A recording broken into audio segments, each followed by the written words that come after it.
list too. And I asked you, well, what about Sam Darnold? What about Sam Darnold? He's under a ton of pressure, right? And you didn't think so, and that surprised me. No, I didn't think so because what do we really expect from Sam Darnold? Who really, text in, please, if you expect Sam Darnold to come in and look exactly the way he looked last year with the Minnesota Vikings. He doesn't have a big track record or resume of him just being an elite quarterback. Doesn't mean he can't be it, but I feel like if he were to have an elite season, if he were to go out there and throw for 30 touchdowns, 4,000 yards, limit the interceptions, he might not even get the love that he deserves. They're going to be talking about Kubiak. Oh, that's why Kubiak is here, because Mike McDonald saw that a change needed to be made. Oh, the offensive line just outperformed expectations. That helped Sam Darnold. Oh, the run game was there. The receiving core is better than what we thought it would be. That's where I think the conversation is going to go. I think that because of Sam Darnold and who he's been in the league, at least the way he's been perceived, is not going to allow him to get the credit he deserves. And then if he doesn't play well, he's not going to be held accountable the way that most quarterbacks are held accountable. And then I'm preparing for this segment, and I almost talked myself out of some stuff, man. It's crazy. All right, so I'm looking at him, and I go, let me pick a quarterback just to compare some certain things to and see how they stack up. So I looked at this 300-yard games, right? In his whole career, he has 10 total 300-yard games.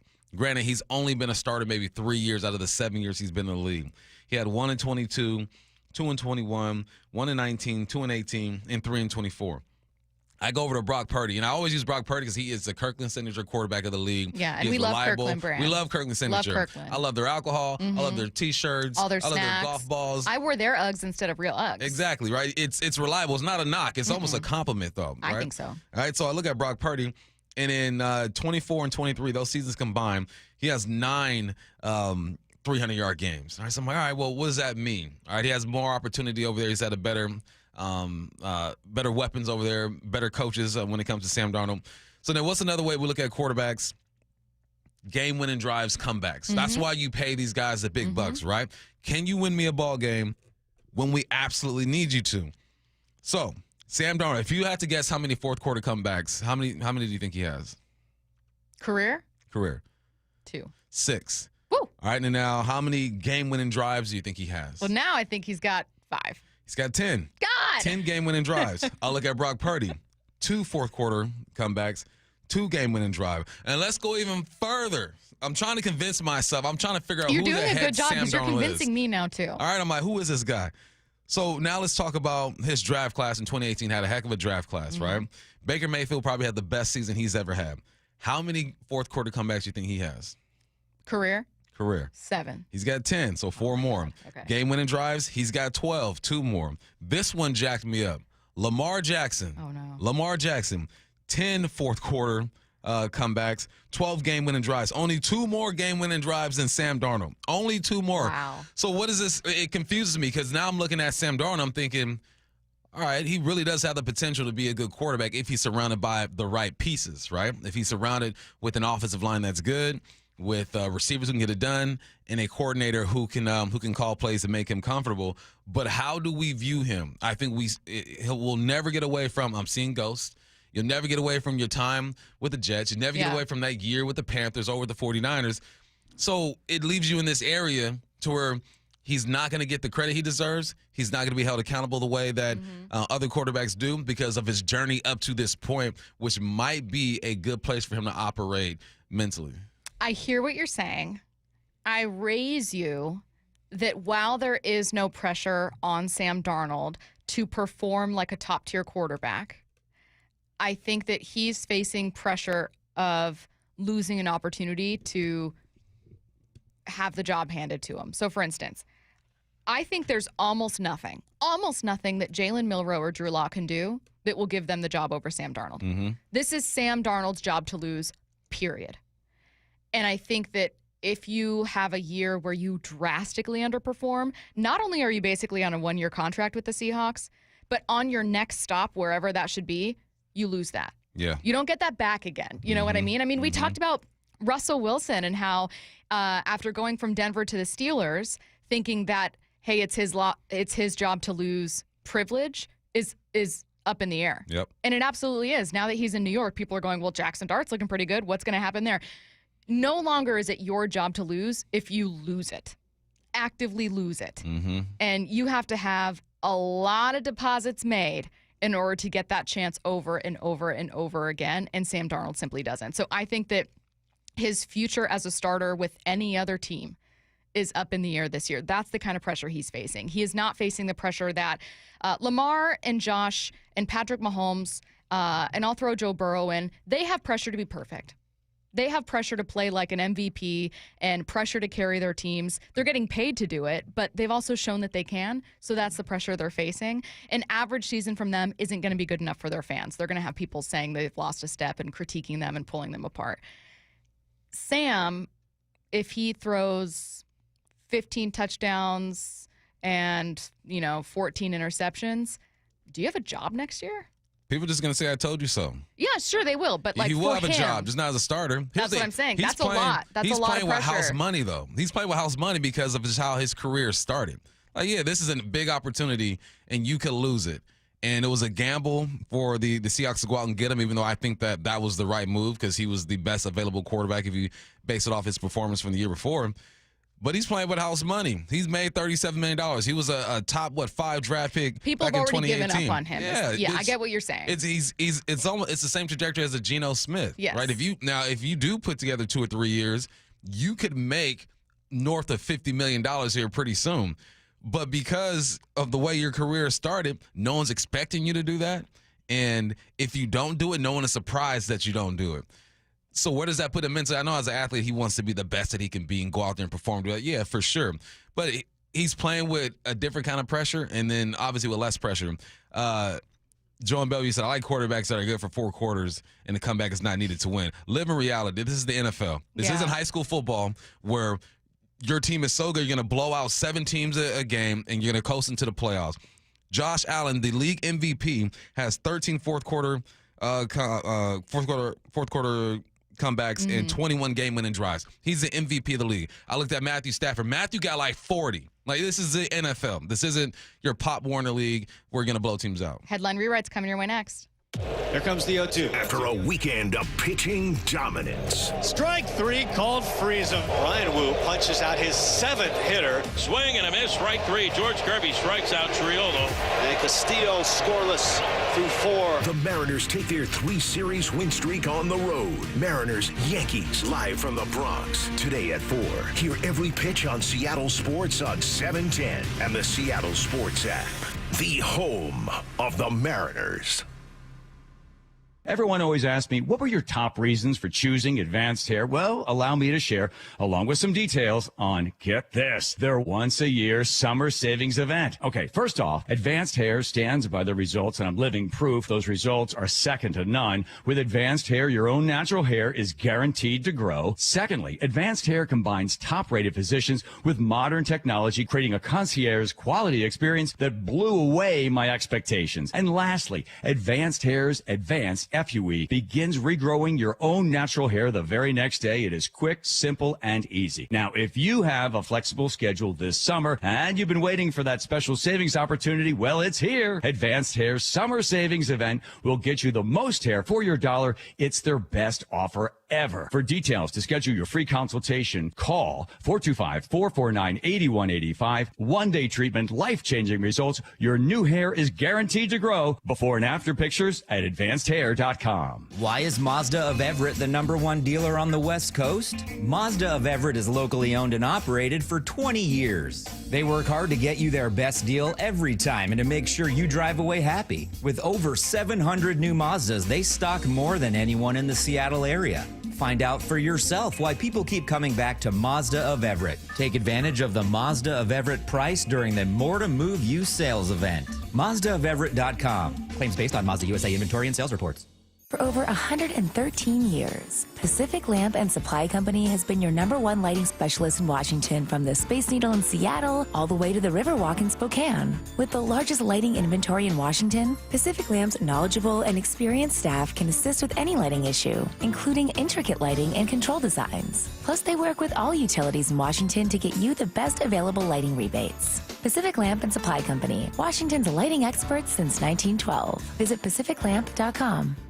New Harley-Davidson Street Glides under $265 a month at Jet City Harley. Ride out for under $265 a month on a new Street Glide at Jet City Harley-Davidson. Payments based on Street Glide model and base color with 30% down, 96-month term, 6.99% APR with approved credit. Doesn't include freight, setup, tax, title, and license fees. See dealer for details. Guys, did you know your testosterone affects everything in your system, including how you feel and perform every day?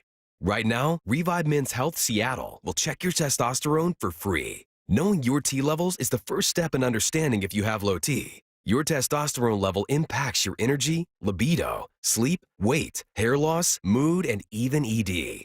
Maintaining an appropriate T level can change your whole life. Most men start to see changes in their hormone levels in their 30s. Experience and results matter. So what are you waiting for? Get your T levels checked today by local, experienced, and trusted men's health experts. They've helped thousands of men since 2011. They're so confident they can help you, they even guarantee it. Call Revive today and schedule your free testosterone test, free exam, and free consultation.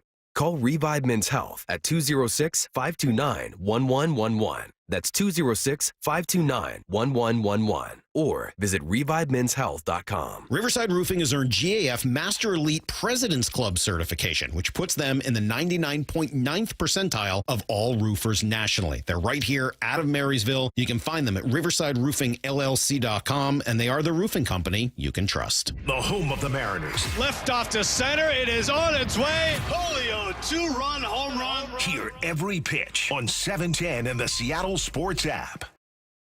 Have you considered surgery or even joint replacement? Hey, it's Dave Wyman, and before you make that decision, see Dr. Mark Wagner, MD, at Seattle Sports and Regenerative Medicine. Why? Because he gives it to you straight. Dr. Wagner said my right knee needs replacement, and I appreciate his honesty and expertise. My left knee is fine right now, but the minute it isn't, I'm heading to Dr. Wagner for his expert opinion. I want to avoid another surgery, and I've heard so many patients rave about results from their 90-minute outpatient stem cell procedure with Dr. Wagner. He's a board-certified Seattle physician with over 30 years of experience and has performed more than 20,000 stem cell procedures using a person's own stem cells to regenerate cartilage in their own joints. People with severe osteoarthritis, even bone on bone, are back doing what they enjoy without pain and without surgery. Whether it's a shoulder, hip, elbow, ankle, wrist, or knee, before choosing surgery, see Dr. Mark Wagner first. Go to drmarkwagnermd.com. This is for all you guys on Viagra. ED pills are no longer needed.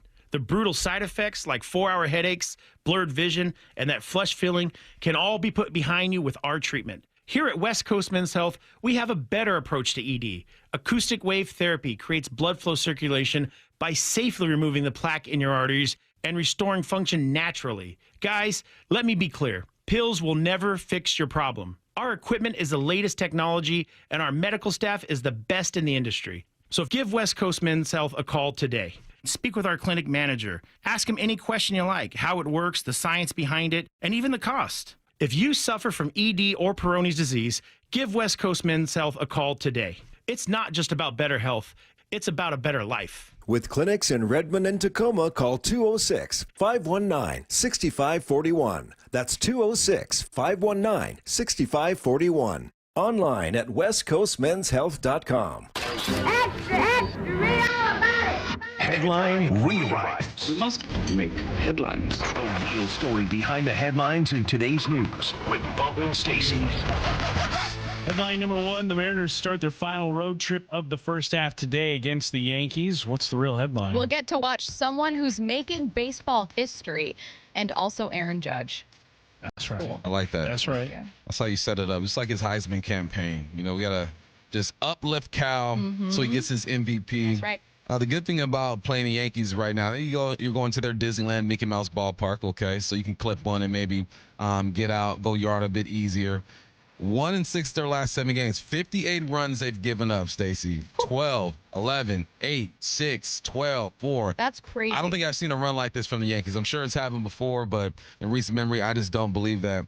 But when you look at just their numbers, different numbers are passed. With 3 games, run differential, Seattle's +8, New York -5. Ks per game is about even 9 and 8. Extra base hits 10% to 12%.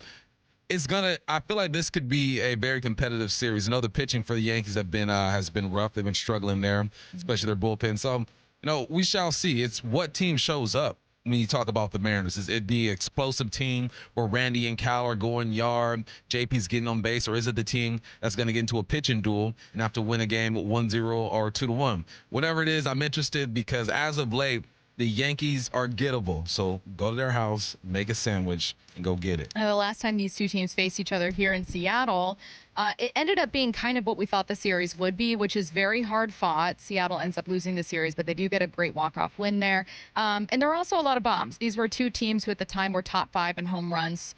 Though we had a slightly different place that we were looking at those runs coming from, I'm hoping that we see Randy Rosarena in this one absolutely continue staying hot. I'm hoping we see someone else start to take off a little bit, whether it's, maybe it's Young getting his first, or maybe it's someone else looking great. I don't know, Polanco looking even healthier, whatever it is. I'd love for someone in addition to Cal Raleigh to be raking. Yeah. Headline rewrites. Headline number 2, Netflix's quarterback premieres today, and Joe Burrow already stealing the spotlight in episode 1. What's the real headline? Kirk Cousins is also in quarterback, at least until Michael Penix Jr. takes that job from him too. So I just saw a trailer about Joe Burrow, and I didn't realize he was the fashionista that he is. Oh yeah, he's all into that stuff. And my note was modern athlete. Because back when we were coming up, when Stern had the NBA on a strict suit policy, you couldn't really wear your fashion the way that you wanted to. They didn't want everybody dressing like AI, hater. Rest in peace, though.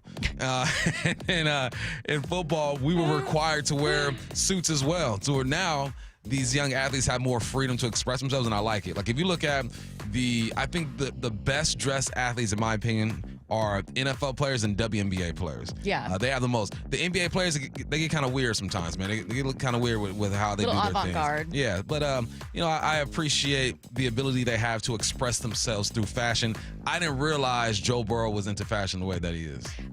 Joe Burrow also into purchasing a Batmobile. Matt, did you see this? I thought you'd maybe be kind of interested in this one. So this was part of a actual Batmobile kind of knockoff thing that was like $3 million.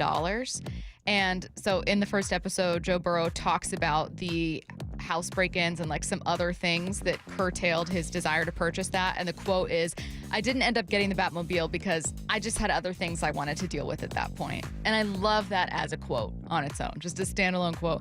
Yeah, I didn't end up getting the Batmobile. I just had some other stuff. Some other stuff that I was dealing with, and I didn't really need that. So, but yeah, Matt, I thought that you'd be interested in a quarterback who wanted to buy a Batmobile. It's the Tumbler Batmobile from The Dark Knight, which I'll be honest, not my favorite. If you would have gone for the classic 80s one, I would have been. Yep, this is what I expected. The aerodynamics of the Batmobile Well, according to my calculations, it's not the right Batmobile. Next headline. Headline rewrites.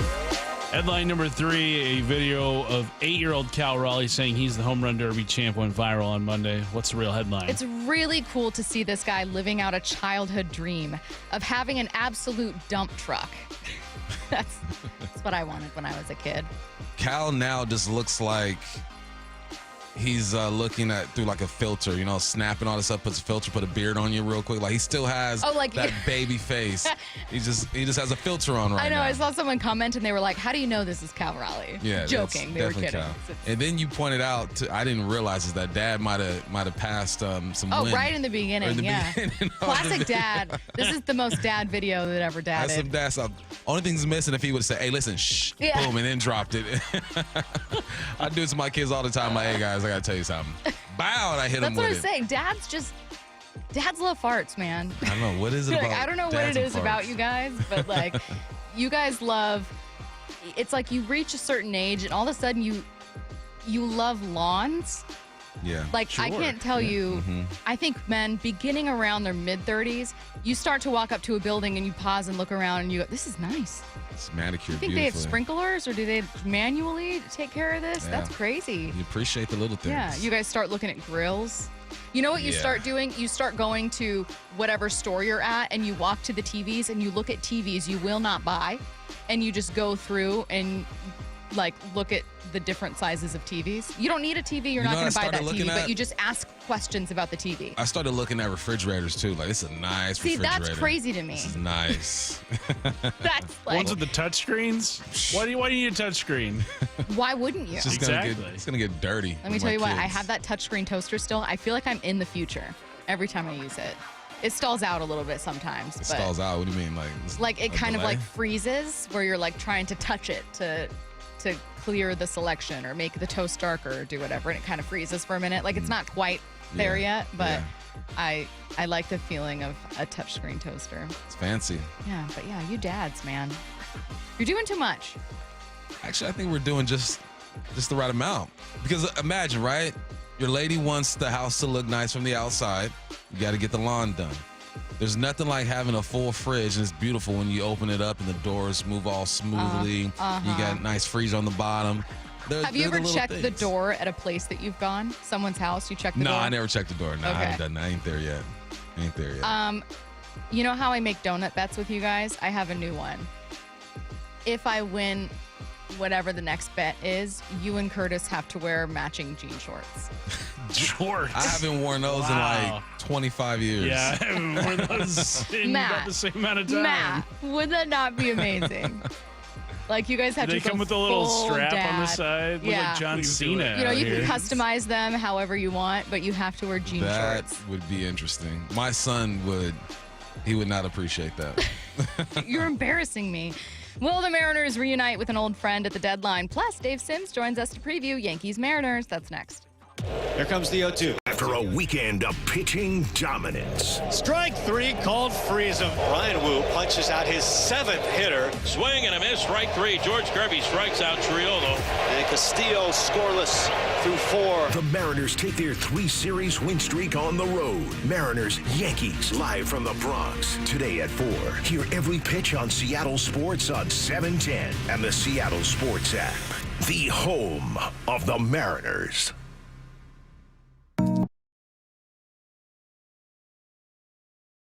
Values have to be within your leadership staff, right? And then that filters down into the rest of your staff. We are together, we are a team, and without that thought process, you're sunk. I still revert back to, if I work at a location and I'm willing to have my son work at this location, that should tell you a great deal. I didn't steer my son away, I steered my son to it. They call it the Lee Johnson Auto Family, and it's not just a name, it's not just some cliche. They foster an environment for us to become a family. As much as I'd love to think that they trust me, yeah, our family name is trusted, but it's because of those individual interactions with our people that those folks have had over the years. That's where they build their trust with the relationship. The LJ way is the Lee Johnson Auto Family. When businesses thrive, communities score. That's why Bank of America is the official bank of FIFA Club World Cup here in Seattle. And our more than 95 local business specialists are ready to help your business win. What would you like the power to do? Learn more at bankofamerica.com/local business. Bank of America, official bank of FIFA Club World Cup 2025. Bank of America Corporation, all rights reserved. It's the Graz here for my friends at Premier Golf. Take advantage of early sunrise and late sunset at the 11 different Premier courses today. From Bellingham, Everett, and Marysville to Linwood, Bellevue, and Seattle, even out on the coast, they've got a course near you. Play Inter Bay or Jackson, Bill Wright or West Seattle, Bellevue, Legion Memorial, Walter Hall, Linwood, Cedar Crest, Lake Patton, and even Ocean Shores. Courses are in great shape and ready for your next round. Visit PremierGolfCenters.com, that's PremierGolfCenters.com, and book your tee time today. If you're 55 or older and into that whole saving money thing, T-Mobile has an exclusive phone and internet bundle just for you. Right now, get 2 unlimited phone lines plus 5G home internet for just $30 each per month with autopay, plus taxes and fees. And with 5G home internet, setup is easy with just 1 cord and no technician needed, which is great if you're also into that whole keeping it simple thing. Switch now and experience the best mobile network in the U.S. Visit your local store to start saving. T-Mobile, it's better over here. Based on analysis by Ookla of speed test intelligence data Q4 2024 to Q1 2025. Ookla trademarks used under license. Unlimited on our network. Customers on voice plan may notice speeds lower than other customers and further reduction if using more than 50 gigs a month due to data prioritization. Video streams and SD on this plan. Home internet pricing after $20 a monthly bill credit plus $5 per line without autopay. Debit or bank account required. See 5G device coverage and access details at T-Mobile.com. Bonneville International radio station contests are open to participants 18 years of age or older that are residents of Washington State unless otherwise specified. Employees or agents of the station, Bonneville International Corporation, other area radio stations, or any entity associated with the contests are not eligible to win unless the station otherwise specifies at its own discretion. Persons who have won in the last 60 days from a station contest or event may not be eligible. Full general contest rules are available on seattlesports.com or in person at the station during regular business hours. The Bump and Stacy Show is powered in part each day by the caring and compassionate team at Pendergast Law Personal Injury Lawyers. Go to pendergastlaw.com. Summer is here and Washington Energy's BOGO 40% off sale is on now. Update and enhance your home with beautiful new windows and doors expertly installed by Washington Energy Services. Save today with one of our best deals of the year. Buy one energy efficient window, get the second at 40% off. And BOGO 40% off all entry, patio, and interior doors right now. From traditional to modern home updates and with over 65 years of award-winning installations, Washington Energy is the clear choice. Call today for a free estimate. Why is Mazda of Everett the #1 dealer on the West Coast? Mazda of Everett is locally owned and operated for 20 years. They work hard to get you their best deal every time and to make sure you drive away happy. With over 700 new Mazdas, they stock more than anyone in the Seattle area. Find out for yourself why people keep coming back to Mazda of Everett. Take advantage of the Mazda of Everett price during the More to Move You sales event. MazdaofEverett.com. Claims based on Mazda USA inventory and sales reports.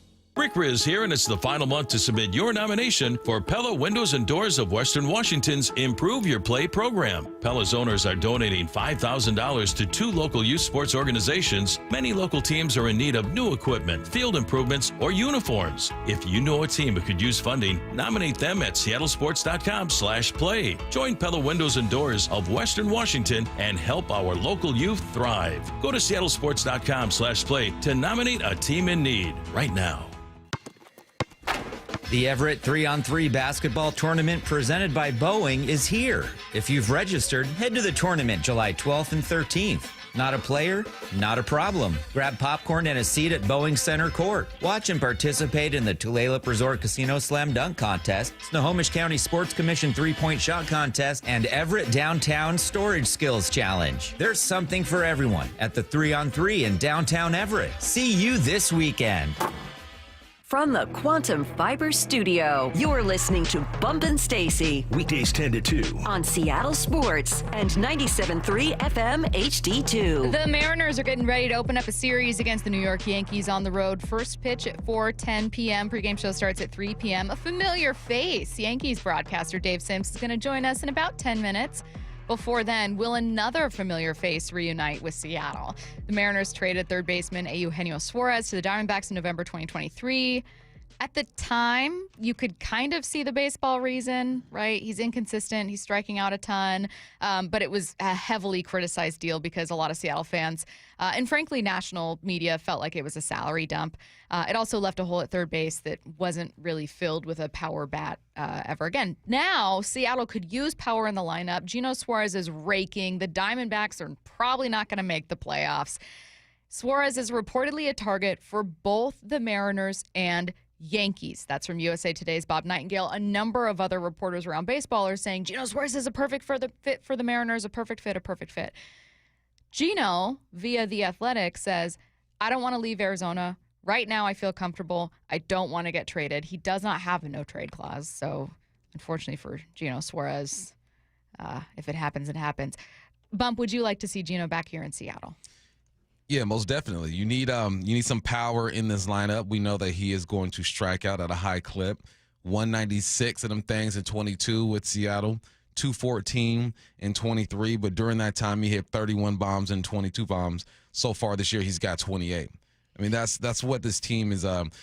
You can take Suarez and his strikeouts when he's hitting bombs because you feel like you're going to get the same thing from Cal and potentially the same thing from Randy. This is who this team is at this point. You could potentially have 3, maybe 4 guys if Julio heats up. I'm still holding out hope that fit that profile. Like, look, all right, we might strike out a bit, but we're going to hit some bombs. JP's going to get on base, hopefully, and maybe some of the young guys contribute. Jorge Polanco has been playing decent, not great, but decent. So, no, I think it fits what this team needs right now, and that is the way this team has been built, whether it's on purpose or an accident, because going into the season, last 2 seasons, it's put the ball in play for contact, get guys on base, and you're getting some guys on base. Now you're hitting bombs. But you're hitting bombs. Top 10 in the league when it comes to hitting bombs. And when Cal hits a bomb and someone else hits a bomb, you typically win that game. So why not get somebody who fits that profile? John Morosi last week on Wyman and Bob said Geno Suarez to the M's makes perfect sense. Eugenio Suarez to the Mariners is as obvious of a fit as there is, in my opinion, in baseball in terms of a trade. He's been there before. He's had success there. He's having a great year for a team that's probably not going to be a buyer. That's the kind of move you need to make. And we have seen, by the way, the Diamondbacks and Mariners make $1 billion deals in the past. So we know their front offices work well together. Again, it's easy for me to say here, sitting here on July the 2nd, but that's the trade that probably should happen between now and July 31st. I wondered whether or not Jerry Dipoto would make this deal. There's a bit of swallowing pride that you have to do, having previously traded, obviously, in November of 2023, and now you're trying to get this guy back. Now, you did get Carlos Vargas, who's been, good for you this year, so maybe in your mind you can say, well, we offloaded a bit of salary, and then we brought in a reliever for the bullpen. Now we're bringing him back. But I did doubt whether or not that move would actually happen, if Dipoto would feel comfortable with that, if any GM would feel super comfortable acquiring a guy he very recently traded. However, Bump, I feel like the voices are getting a little louder on this one. You know what I mean? It's Morosi, it's Nightingale, it's a number of other guys around baseball going, yeah, no, I think Suarez is going to the Yankees or Mariners. Like, this feels too obvious. And maybe where there's smoke, there's fire. Maybe there is like a very genuine, real interest the Mariners have here. There has to be, right? Bregman and Suarez are the 2 biggest names we keep hearing about. You only have so many options. It's not like these bats are just waiting to be picked up at the trade deadline. So you should be in the mix. And you should be in the mix for a couple reasons, because you need the help, and your pitching, your rotation is starting to look like the best rotation in the game again. There's a while where you come into the season, you feel like they have the potential to be that once again. Injuries happen. Guys stumble a little bit, but now Castillo's back on track. Kirby's looking good. Logan's gonna come around. Yeah, it's starting to shape up once again. And how do you support your rotation? You hit bombs, because that's what this team does. So it's kind of weird, because last week it was all about Bregman. Bregman. Would you bring him over here? A lot of fans don't want him here. You and I are like, look, it's business. This guy would help this ball club. But I'm sure people are more comfortable bringing over Suarez than Bregman, just because of the history. But yeah, you got to be in the mix. Those are the 2 biggest bats that can potentially be on the market. You should be making phone calls right now. Let's think of the 3 possible targets that we've heard for the Mariners. One of them heavily reported with Geno Suarez. Not only has he been a Mariner, but like Morosi said in that clip, the Diamondbacks and Seattle Mariners have an extensive history of making moves. And also, this is a trade that's not going to cost you an arm and a leg. You're not giving up the farm to get Geno Suarez. Secondly, is the trade that you mentioned as part of that answer with Alex Bregman. That one's a little costlier. The contract situation is a little stickier. He's also going to be a very controversial figure here in Seattle. He's injured right now, but will obviously be back, and I think is hitting .299 for, I don't know about the other stats that are more telling, but for the Red Sox. Then you've got Ronald Acuna Jr., who's been more of like a thought experiment as opposed to like real reports. I feel like I've only heard this from Joel Sherman, and then David Schoenfield for ESPN had a possible trade proposal. I think this is more of like guys reporting on what it would cost for Acuna and looking at the teams that have the most to deal, and then looking at Seattle. I don't know that the Seattle Mariners would make this move. It is a contract they could afford if they do bring Acuna on, but that's the most controversial, I guess, surrendering of assets that I've seen, where I see a lot of Mariners fans that feel uncomfortable with it. Yeah, and I think ownership will be uncomfortable with it too, even though I feel like that gives you the best opportunity to win right now when you grab a talent like that. So yeah, it's nice to dream about that, to put that on the table and explore it and see the possibilities there. But just going off of what I know and what I feel from from the Mariners, man, they have to be zeroed in Suarez right now. Like you mentioned, Bregman is just going to be like a potential rental, man. Hopefully you want to stay here, you like it here. And with Acuna, it's just giving up a lot. And we know that they don't like to give up a lot of their prospects because they want to develop these guys, even though prospects don't make you good right now. They make you potentially good in 2 to 3, maybe 4 years. Yeah. With this window of opportunity, because your rotation looks like they are getting back into form, you got to make a move to get Suarez. Someone said, Mo from Puyallup says Bregman hasn't played since May 23rd. I don't know about that for a rental. I totally hear you. I think I'm just looking at a team in a very open and competitive American League going, why not push for it? Why not do what you can?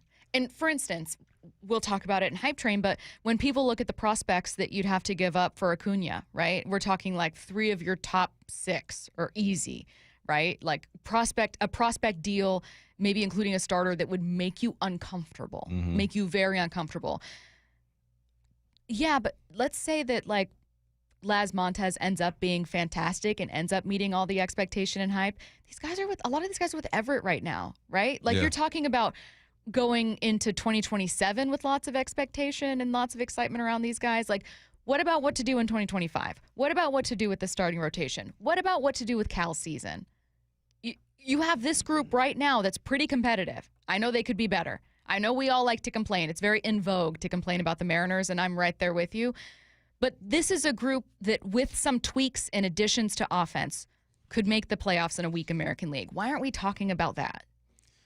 The landscape of what you just pointed out, especially of the division, should be another driving force into your decision making. Your decision making has to be based on what you see and what's going on around you. And you pointed out several things that we see.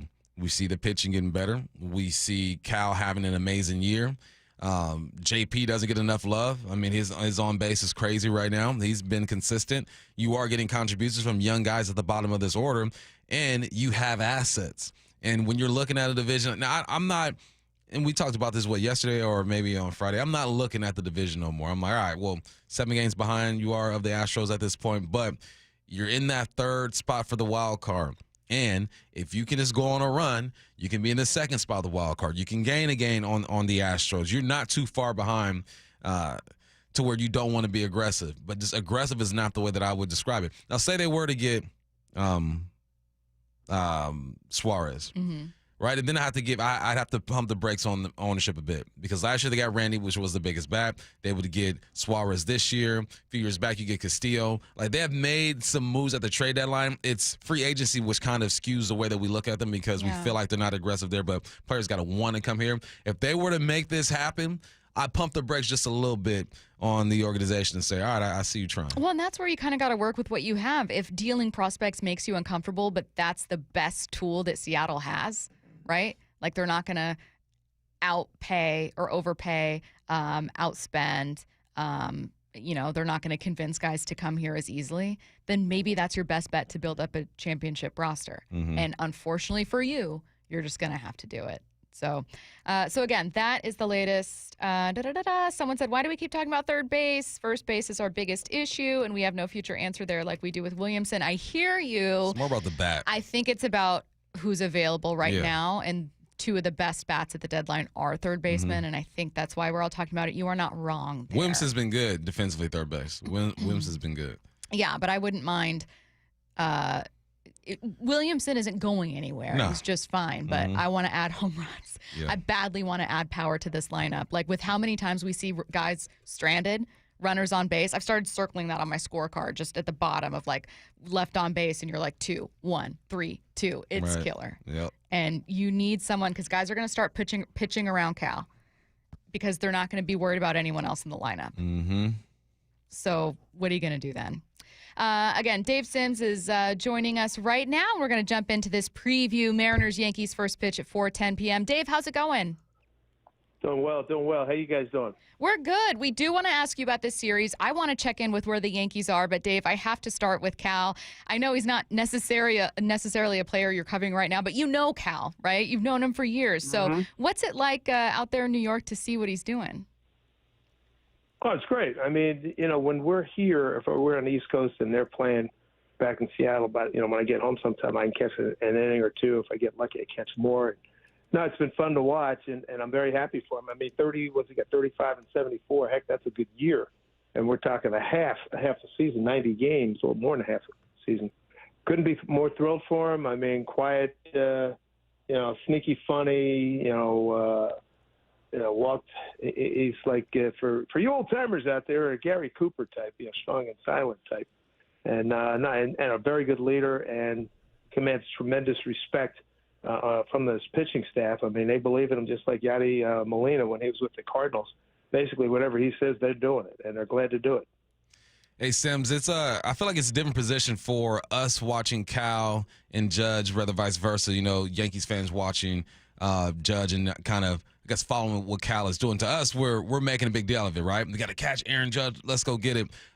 My assumption, correct me if I'm wrong, is that on the East Coast, it's kind of like, Aaron Judge is the guy. We're not really too concerned about Cal, but we do appreciate what he's doing. What's the feel with the fans over there when you look at the Aaron Judge and Cal situation? I don't think there's a lot of buzz about it, to be honest with you. I mean, it's like, hey, that's cool, 35 home runs. Right. God bless. There's not a whole lot of, and I was talking to somebody about this yesterday. When the Mariners are good and they're humming along and pitching and hitting and they're winning ball games, I mean, what are they, just a few games over 500 right now? And I know this from being out there for 18 years. It's not an attraction here on the East Coast. I mean, there's so much to talk about here, particularly in the New York City tri-state area. Mets, Yankees, the other 7 or 8 teams. Nobody's paying attention to the Mariners out there. And they haven't, and that's been the case for a while. And the last time they probably got mega national attention was when Junior was there. Mm-hmm. Junior and Nitro, I guess, early on in the year. So, I mean, it's a great topic, and everybody, hey, Cal's a great guy. Great guy. Couldn't be happy for him. He's a good catcher. And I got my fingers crossed he's going to stay healthy. He'll continue. I saw that he's got a good number. He's got like 13 home runs right-handed. He'll continue to get, just continue to progress there. But it's not a big story. I mean, you got Aaron Judge here, so that supersedes pretty much everything. The guy's lead. His numbers in Baseball Reference, pretty much all of them are black, which means he's leading. He's the leader. So that's the situation. There's really no big contrast comparison, and I say that with due love and respect. Yeah, I don't think anyone would take offense to that. Aaron Judge was, we're talking stuff we haven't seen since Bonds, just absolutely crazy numbers. You're talking Bonds, right? Bonds, Ruth, Gehrig, like Page, historic. Mantle. I mean, come on. Yeah. Okay, now I know which bats to fear when it comes to this lineup, beginning with Judge, but I kind of have a feel for who the Yankees are. That being said, a weird series here with Toronto surpassing them, really battling. I'm assuming we're going to be seeing kind of an angry Yankees team that's ready to, get back into the right swing of things here. But what kind of Yankees team are we encountering? Well, I don't know if it'll be angry, but it'll certainly be focused. I mean, these guys ride the roller coaster of the baseball season as well as anybody I've ever seen. And they got, Judge's pretty consistent. Grisham has had a real good year. He does a great job in center field. Bellinger is number 2 in batting average. He's having a really good year, especially in the last 5 to 6 weeks. Hitting, he can play all 3 outfield positions at Gold Club quality, at ditto first base. Paul Goldschmidt was in a top 10 hitter for the first 90 games, so probably the first 65 games, maybe 70 games. He's tailed off, but he's on the way back. Big news today, Jazz Chisholm moves from 3rd to 2nd, which everybody's been hoping for. Gives him more range and athleticism up the middle with he and Volpe as the shortstop, second base combination. Then who else? Austin Wells has hit a few home runs, the catcher. So and here's the thing, with that 4-game sweep in Toronto, and Toronto's good both of them. Mm-hmm. It was the pitching that failed more than anything. I mean, the Yankees for the most part were scoring runs, and they continued to score runs, and even in the first 2 games against the Mets before they won the Sunday game. But the hitting's there. They just got to get the pitching together. Will Warren goes tonight.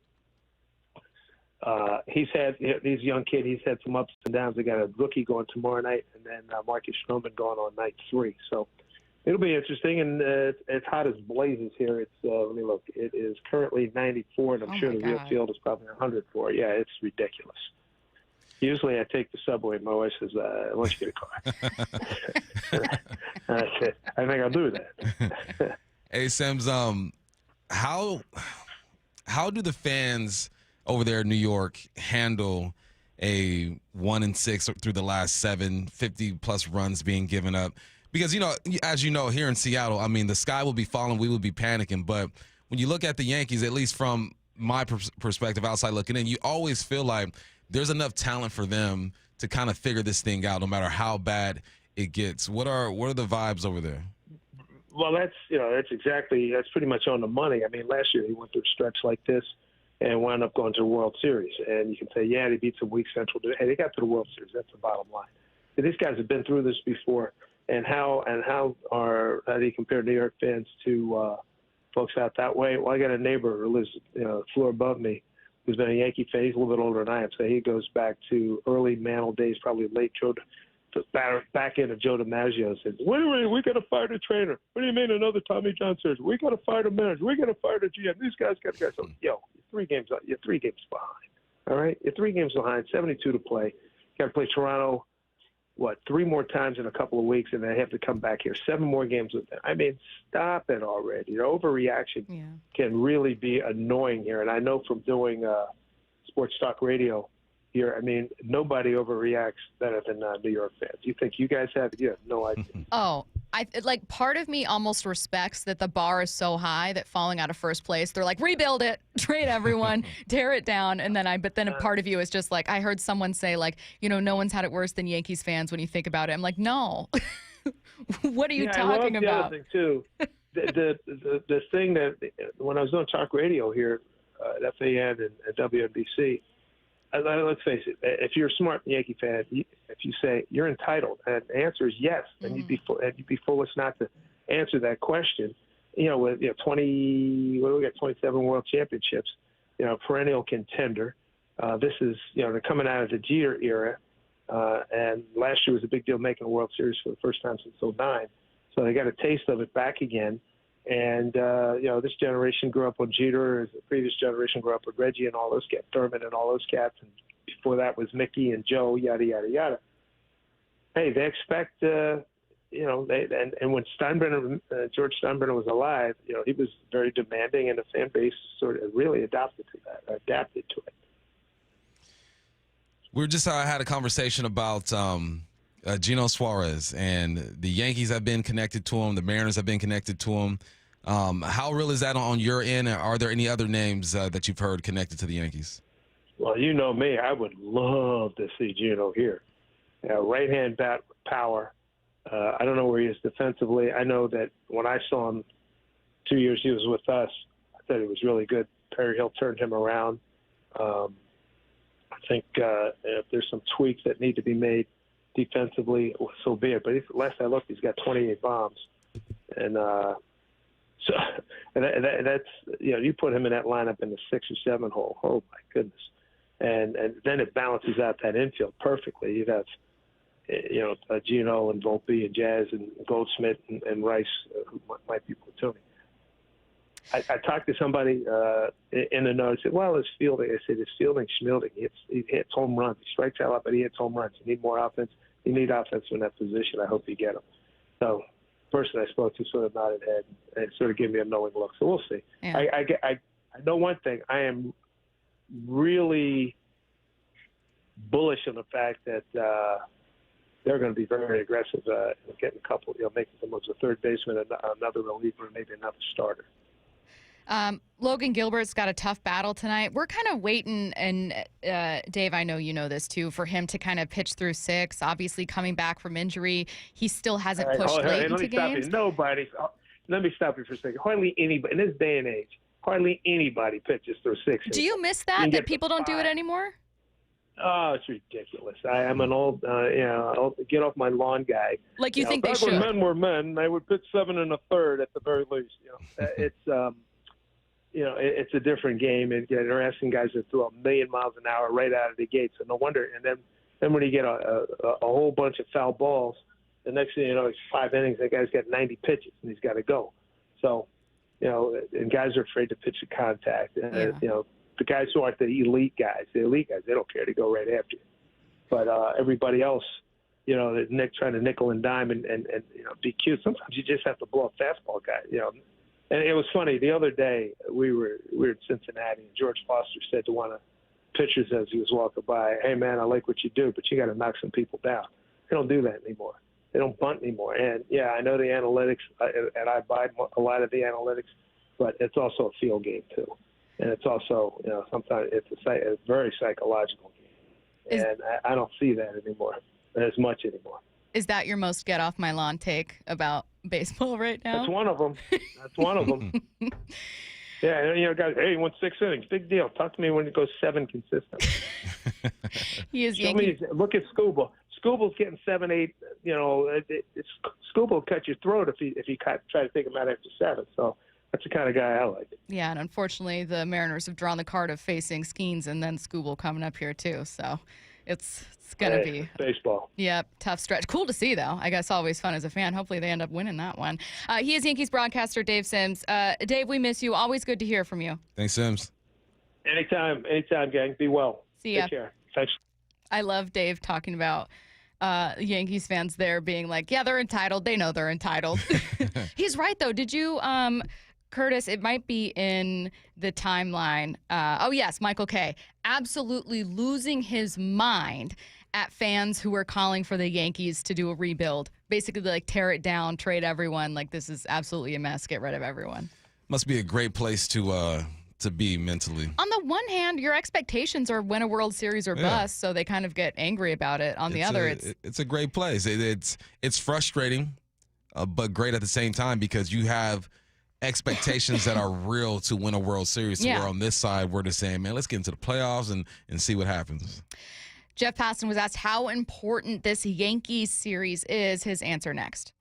This summer, the Mariners take over Atlanta with the All-Star Fantastic Four. Holy smokes! Andres. 99 crackles over the corner. Ryan Wu has retired 13 Yankees in a row. Julio Rodriguez dives and he makes the catch. And Cal. Number 34 for the big number. Congratulations to the Mariners All-Star 4 from the home of the Mariners, Seattle Sports. Upgrade your view and comfort with Lake Washington Windows and Doors. Buy one window or door, get the second at 50% off through July, and enjoy 12 months same as cash financing. For details, visit lakewashingtonwindows.com. For over 113 years, Pacific Lamp and Supply Company has been your #1 lighting specialist in Washington, from the Space Needle in Seattle all the way to the Riverwalk in Spokane. With the largest lighting inventory in Washington, Pacific Lamp's knowledgeable and experienced staff can assist with any lighting issue, including intricate lighting and control designs. Plus, they work with all utilities in Washington to get you the best available lighting rebates. Pacific Lamp and Supply Company, Washington's lighting experts since 1912. Visit pacificlamp.com. What's the biggest mistake you can make when selling your home? Settling for less money. That never happens with Orchard. Disappointing offers can wear you down, causing you to settle for thousands less. You don't have to settle when you sell with Orchard. Orchard reinvented the real estate industry by guaranteeing your home sale and helping you sell on the market for top dollar. First, Orchard gives you cash up front so you can buy and move into your new home first, on your timeline. No waiting, no showings, no double moves. Then once you're all settled in, your Orchard agent helps sell your home on market for top dollar. Here's what one Orchard customer said. I never could have sold without Orchard. I made way more than I expected, and it couldn't have been easier. With Orchard, you never have to settle for less. Buy before you sell and get top dollar for your home with Orchard. Curious how much your home is worth? Visit Orchard.com to get your free home valuation. That's Orchard.com. Orchard.com. Riverside Roofing has earned GAF Master Elite President's Club certification, which puts them in the 99.9th percentile of all roofers nationally. They're right here out of Marysville. You can find them at riversideroofingllc.com, and they are the roofing company you can trust. Oh no, stomach issues again? Stomach issues? Who are you? Your pancreas. I could be the real reason for your diarrhea, gas, bloating, stomach pain, or loose oily stools. I thought it was my stomach. People often do, but any of these symptoms could mean having a condition called exocrine pancreatic insufficiency, or EPI. With EPI, the pancreas doesn't release enough enzymes to break down food, but EPI is manageable. Use the symptom checker on identifyepi.com and speak with your doctor. That's identifyepi.com. Sponsored by AbbVie. This is the story of the one. As a safety manager at a manufacturing plant, he does everything he can to keep his coworkers safe. From finding ways to reduce risks to keeping safety supplies in stock. And for that, he relies on Grainger. Grainger offers a broad range of quality products and next-day delivery, so he can always play it safe. Call 1-800-GRAINGER, click Grainger.com, or just stop by. Grainger, for the ones who get it done. We all hear the radio ads about the IRS. They tell you to be afraid, to be scared, and they try to frighten you into calling. I'm not here to do that. Tax Relief Advocates is different. TRA is here to tell you that if you owe money to the IRS, whether it's $5,000, $50,000, or $500,000, we have a solution. It doesn't matter if you're sitting in your car, at work, or with your kids. No matter where you are, call now. 800-575-6759. Don't lose hope. TRA can eliminate or reduce what you owe to the IRS. Generous programs are now available that can give you a fresh start. Our passion is taxes and helping individuals fix their IRS problems. We have over 1,000 5-star reviews on Google and an A+ with the Better Business Bureau. You don't need to be afraid of the IRS any longer. End your tax nightmare today by visiting us online at TRA.com or call 800-575-6759. That's 800-575-6759. Tax Relief Advocates. Real solutions for real people. If you love to travel, Capital One has a rewards credit card that's perfect for you. With the Capital One Venture X card, you earn unlimited double miles on everything you buy. Plus, you get premium benefits at a collection of luxury hotels when you book on Capital One Travel. And with Venture X, you get access to over 1,000 airport lounges worldwide. Open up a world of travel possibilities with the Capital One Venture X card. What's in your wallet? Terms apply. Lounge access is subject to change. See CapitalOne.com for details. Here's comedian Howie Mandel for hands-free Cozy Fit Skechers slip-ins. Yeah, I'm holding a new Cozy Fit Skechers slip-in sneaker, and first of all, I barely know I'm holding it. It's that light. You see, Cozy Fit is a cool new sneaker where the upper is made of a soft quilted material. It's kind of like a little puffer jacket for your feet, except it looks like a super stylish sneaker. Introducing new Cozy Fit Skechers slip-ins, the latest comfort creation from Skechers. You can find Cozy Fit Skechers slip-ins at a Skechers store, Skechers.com, or wherever stylish footwear is sold. The countdown is on. 15 days until Seahawks training camp. On the home of the Seahawks, Seattle Sports. 710 KIRO AM Seattle and KIRO FM HD2 Tacoma. Seattle Sports Snapshot. The Mariners are back from an off day. They're taking on the Yankees on the road. First pitch for Game 1 at 4:10 p.m. Logan Gilbert on the mound. Pre-game show starts at 3 p.m. right here on Seattle Sports. Snapshot brought to you by Miller Lite. When it's game time, it's Miller time. From the Quantum Fiber Studio, this is Bump and Stacy on Seattle Sports. Streaming through the Seattle Sports app and at seattlesports.com. Now, here are your hosts, Michael Bumpus and Stacy Ross. Here we go now. Jeff Passan was on with Brock and Salk. The latest from Jeff on the Seattle Mariners. We're going to start with just how important this series against the Yankees is. I think it's how big of a deal are the next 6.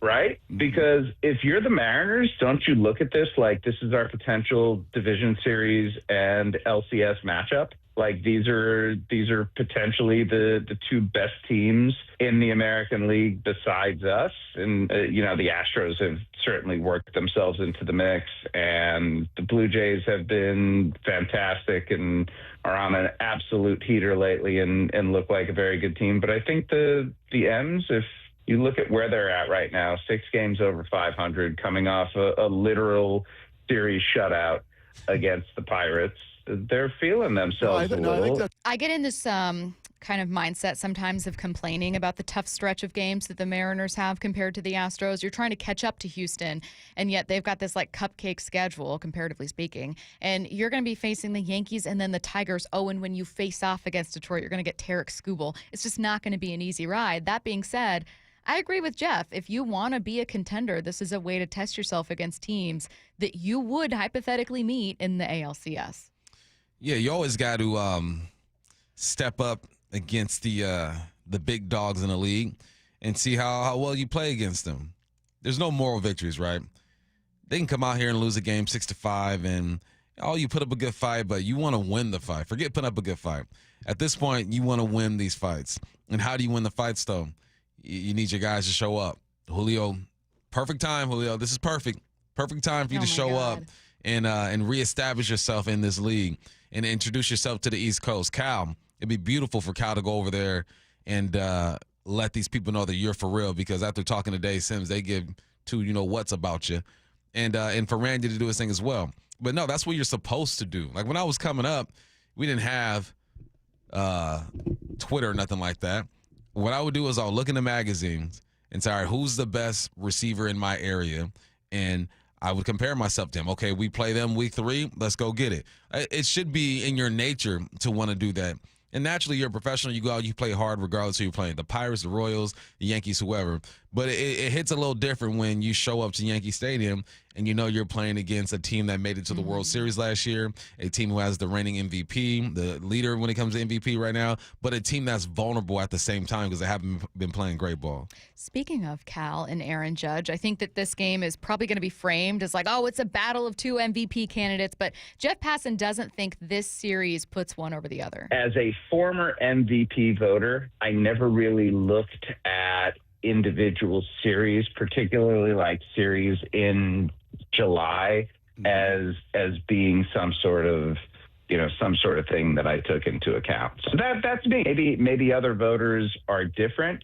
I just think it's cool that the two of them are going to be playing against each other, and we're going to see like the two powerhouses of the sport in 2025 go head to head, where their teams are in very similar positions, actually. I don't know that I fully agree with Jeff on this one, do you? I think that I look at Aaron Judge as like the straight A student. In almost every single category, he's got an A++. He's putting up historic numbers. We can kind of hate on Aaron Judge because he's wearing pinstripes, and if you're anything like me, you just kind of grew up hating the Yankees. Most fan bases do. But what he's doing is worthy of an MVP. It's why he's the odds-on favorite. He really should be. However, I think Cal's best bet, in addition to smashing a home run record, is the story that he's telling. So doing it as a catcher, coming up big in clutch moments. I don't think he's going to finish with a higher average, a higher on-base percentage. You know what I mean? Like he's like Aaron Judge will have him probably in almost every category by the end of the season. The best thing Cal can possibly do is to get that great personal statement going. You know what I mean? Yeah. That's when you're a C student, but you're like, but wait till you read this essay. Cal's got to have moments that people remember when they're voting. And again, I've never been an MVP voter. Jeff Passan has, but I have been a fan, and I do know the way that people remember or talk about players and those moments of like, oh, they were down by 3 and then Cal hit a walk-off, grand slam against the Yankees. Like those are little things that stick with people, and I don't think voters are immune. I don't think they're immune, but I think that it'll be hard for them to look at just the basic numbers and give it to Cal if he's not at least splitting with Aaron Judge. I think the moments are great. I think that they do have some type of influence. But I also think that when you're up against the giant who is Aaron Judge and the Yankees, Slash is stupid, all these other metrics are getting it done, you can remember a game or two where Cal came through clutch, but you're still going to lean on the numbers and the nostalgia of being a Yankee and Aaron Judge. So I think that's his best bet, though, is to have those moments and to make it tough on him. End of the day, though, Judge keeps having the season he's having. It's going to be tough. He's going to be not even a close second, but he'll be second. Maybe Cal knows that, too. Jeff Passan spoke with Cal about Aaron Judge. I talked with Cal earlier this week and brought up Aaron Judge, and it was very interesting to see what his perspective is on Judge and the sort of the reverence that people around the sport have, not for just Judge as this unbeatable player, but Judge as a person and Judge as a leader, and how Cal Raleigh is embracing that role more this year than he has in the past, and is taking cues from how Aaron Judge does conduct himself inside of the clubhouse and with his teammates. I think he looks at him, I want to be like Aaron Judge as a player, sure, but every bit as important for the role that I have now with the Seattle Mariners, I want to be like him as a person too. I hate to hand it to Aaron Judge here, but he is not only a phenomenal player, but you only hear really good things about him. And do you think we get, as a baseball fandom, just Judge fatigue? Like, we get tired of seeing something great? Yeah, I think, it happens all the time. It happened with NBA, the Joker probably should have won MVP again. I get SGA, though, but there's a real argument for the Joker to win an MVP. Tom Brady winning all those Super Bowls is the reason why he became a villain, because, dang, he just keeps winning. Pat Mahomes might be entering there. I think he's still he's still the villain that everyone cheers for, though. You kind of want him to win, but you're kind of tired of him winning at the same time. And with the Yankees and the Judge, you can definitely see that happening because the coverage is crazy. When I was coming up, I would get hyped for Yankees-Boston game because ESPN was just pumping it every single day. And I'm all right, let me go see this. Same thing they do with, Duke and North Carolina. I used to get hyped for those games and forget about our little freeway series with the Dodgers and the Angels. It's just it's all about what attracts the eye, and the Yankees definitely do that. Sims talked about them having 27 World Series, even though the last one they had was in 52 or something like that. It feels like. But 1952. Right, it is what it is. But what makes it harder is what you mentioned, is that Judge seems like a good dude. I know. If he were a Jesse Winker, it'd be different. If he were a guy that I just couldn't stand, it'd be different. But you respect his game, and you respect who he is as a person. And if you know anything about his story, too, about him being adopted and all that stuff, it makes what he's doing even more phenomenal. God, it's like that girl I knew who was a model and really nice, and she was in advanced math classes. I was like, stop. It's egregious. Get over yourself. Did she play sports? I don't remember. That would have been just the trifecta right there, model, smart. Right, but I remember sports. she was so tall and so pretty and super smart and really nice to everyone, and I was like, she's unstoppable. She's unstoppable. She's unstoppable.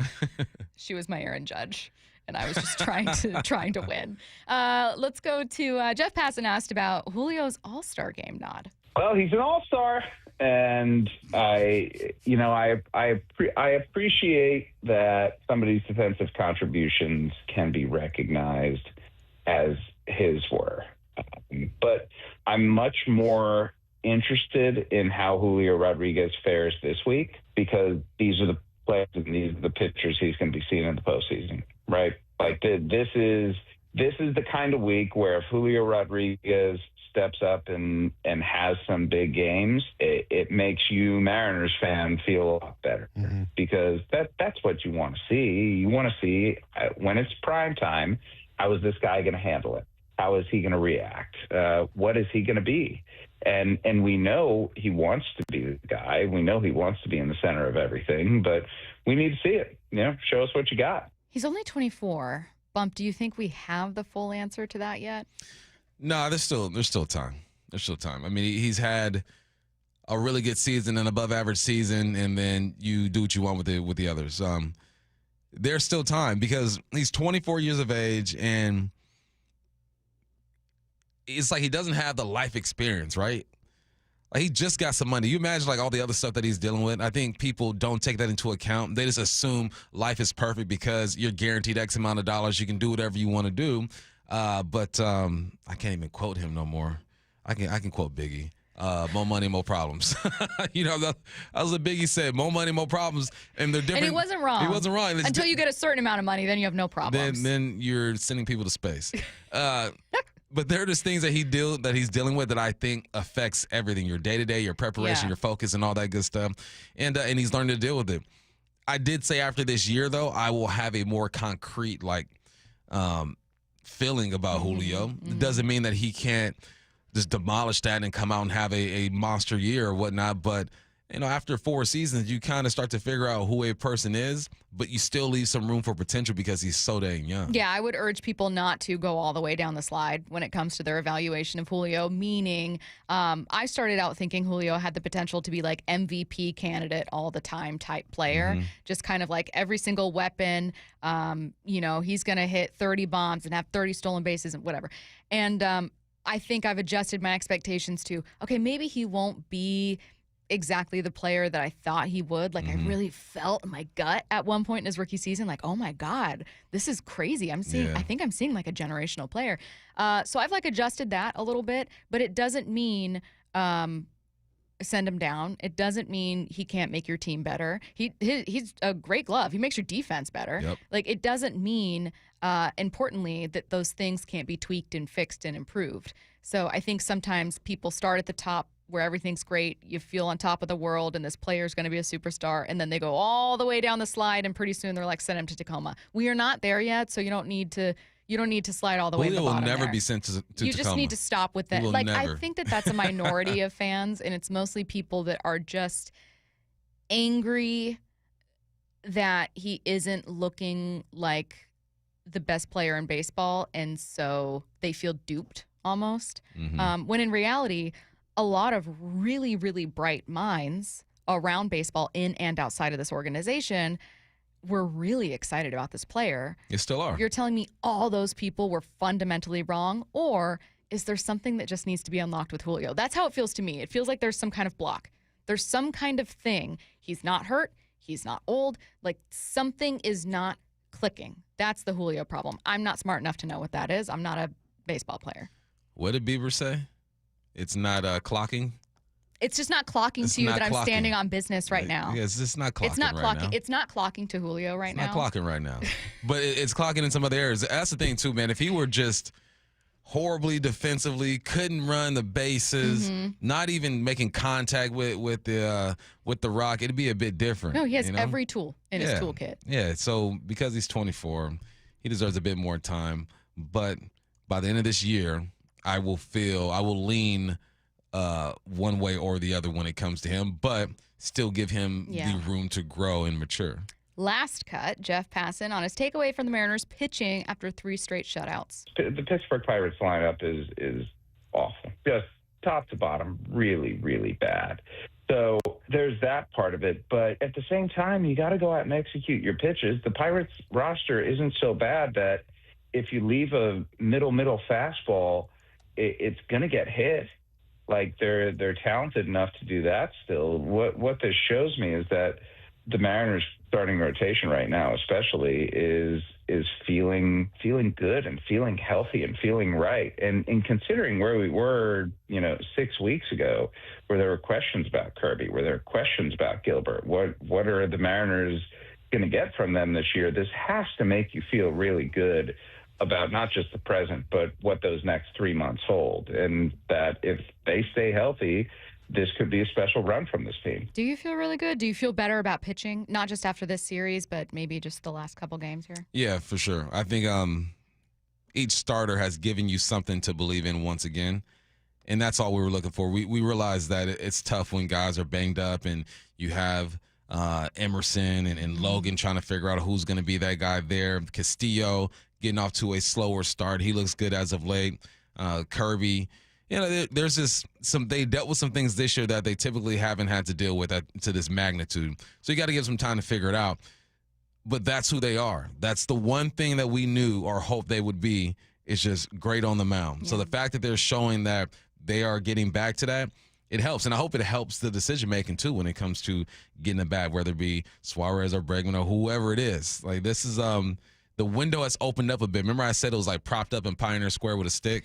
Right now, like, make you a little nervous? Yeah, making me a little nervous. It's still propped up, but I'm not staring at the window thinking it's going to slam shut any moment now. 4 football questions with Michael Bump. It's time for 4 Down Territory. This is 4 Down Territory, going inside the game with former Seahawks and Coug wide receiver Michael Bumpus. First down, who are the top 3 wide receivers in the NFC West? This was so hard. I thought it was going to be easy. I posed a question because I keep hearing or reading about Puka Nacua, and I believe Puka's going to be nice, right? So these are the receivers that I'm choosing from: Puka, Marvin Harrison, JSM, Devontae Adams, Brandon Ayuk, and Cooper Kupp. And I think number one has to be Puka. I think that his run after the catch is great. I think that his catch radius is on point. If he can stay healthy, he's going to put up another 1,200 yards. Last year, he had 993 touchdowns and 518 yards after the catch. Number two, this is where it gets tough. Because I want to go with the old head Devontae Adams because I know that he's been the most consistent, one of the most consistent receivers in the game. But I got to put JSN right there, honestly. And it's not biased. I'm just thinking about his game, what he brings to the table. You can move him inside. You can move him outside. He can go up and get the football. He catches the tough ball in small windows, 6 touchdowns, 477 yards after catch, 1,100 yards. Third, I don't even have a name circled right now. So this is going to happen live because this was so hard for me to do because I'm looking at Marvin Harrison and I realized he had one game where he had 3 or 4 touchdowns. So his 8 touchdowns might look a bit different. He had 885, but you're always connected to your quarterback. Brandon Ayuk trips me out because he was injured last year. When he is healthy, he's one of the best route runners in the game, and the yards after the catch is crazy. Devontae Adams is one of the best red zone receivers we'll ever see. His release is crazy. And then Cooper Kupp, who knows? I think, unfortunately, the odd man out is going to be Cooper Kupp. So now I've narrowed it down to Adams, Ayuk, and Harrison. But I'm going to have to go with, if Ayuk was healthy, I would go him. But I'm going to go with Devontae Adams just because he's been healthy. We see him do it last year. And I give him the benefit of the doubt. That's what I was thinking. I was trying to think in my mind of like, okay, if it was maybe not fantasy football, but if you stripped away the team names from these guys and you were like, okay, build up your offense, which 3 do you want? It's hard for me, a boomer, to not say Devontae Adams because in my mind, he's still like that number one downfield guy. Yep. So, man, 2 of those guys on the Rams, tough stuff. Tough stuff. Second down. How did the Steelers and Seahawks wide receiver rooms compare?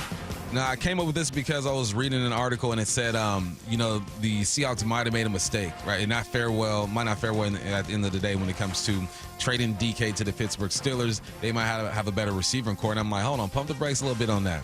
All right, so your number one receivers, you got JSN and DK. JSN showed he can go for 1,000 yards. DK has done it the majority of his career when it comes to totals at the end of the year. Your number 2 receiver has to be Cooper Kupp. He's 32 years of age. He had 7, 10, and 6 touchdowns last year. Pittsburgh's number 2 receiver is Calvin Austin, only 2 years in the game, and he had 548 yards and 4 touchdowns. Number 3, you got MVS, who's 31 years of age, 4'11", 4 touchdowns. You got Woods over there, 33 years of age, 203 yards. I don't know where they got this from to where they thought that the Steelers receiving core was just head and shoulders better than the Seahawks. I look at the comparison. Okay, you got a 33-year-old. I got a 32-year-old. You got a guy who put up about 400, 500 yards. We got a guy that put up 400, 500 yards. It all comes down to Jason and DK. That's the matchup you got to watch. Whoever's number one receiver is the better one will have the better receiving core because I think after that, it's comparable. Woods is a speed guy. Guess what MVS is? A speed guy. Cooper Kupp is a crafty veteran. Calvin Austin, he's crafty, not a veteran, but similar game. So I think they're closer than what people think. It's going to come down to who performs better, JSN or DK. And who are they connected to? Sam Darnold and Aaron Rodgers. Can Aaron Rodgers make it through a season? Can he keep the team together? Can he stay healthy? Can Sam Darnold lead this team? Can he overcome some bad offensive line play if it happens? Can he make plays? Can Kubiak set him up? It's a lot closer than what that article made it seem like. It all comes down to which number one receiver plays the best because that gets everyone else open too. Third down.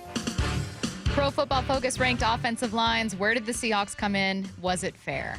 They came in at the 30 spot. And naturally, I wouldn't be offended, but then I look back and I was like, no, that's probably the right spot. You made too many good points. Right? You don't know the health of Abe Lucas. He looks great. I've seen him. He's leaned out. He's lifting weights. He looks strong. You got a rookie guard. Then you have inexperience at the center spot. Olu did play 438 snaps last year, but that's only 39% of the snaps there. And inconsistencies at guard. We've seen Anthony Bradford over there. Sundell, where are they going to put him? There's just so many questions that going into the season, I can understand why they put you at the 30 spot. You gave it the 4th or 5th most sacks in the game. You can attribute some of those to Geno. You got a new offensive line coach. You got a new coordinator. You got a rookie that you're hoping saves the day. You got one tackle who was banged up. The only for sure thing you have on this line, in my opinion, is Charles Cross because year in, year out, he's been available. He's been there, ready to go. There's questions at every other spot. You don't know what you're going to get or if guys are going to stay healthy. So them coming in at 30, okay. They're at 29 last year. We were talking to G when he was in here, and he said it best. He goes, and they lived up to that 29 spot. I go, Yeah, so PFF might be on to something when it comes to these guys to start the season, but there's always going to be room for improvement. Yeah, it's like you can only be really upset or offended if they've shown you everything and then it's like a snub. Like, you were fair if you were offended that Leonard Williams wasn't a Pro Bowler because you were like, what do you mean? Like, he's playing like one. The Seahawks offensive line hasn't showed you they should be higher, so you can't really be too mad. You can believe they will be. You can believe that changes will come and believe in the personnel they have, but got to show it. 4th down. When will you be able to understand exactly who the Seahawks are offensively? The bye week. This is by the bye week. We'll have an idea. And it's tough because after the bye week, it gets tough. You open up with San Francisco, and week 1 games, who knows, right? You don't know who the Niners are. The Hawks don't know who they are. Week 2, you go to Pittsburgh. Week 3, you have New Orleans. You go Arizona, Tampa, Jacksonville, Houston. Tampa Bay, are they going to be the offensive juggernaut they were last year?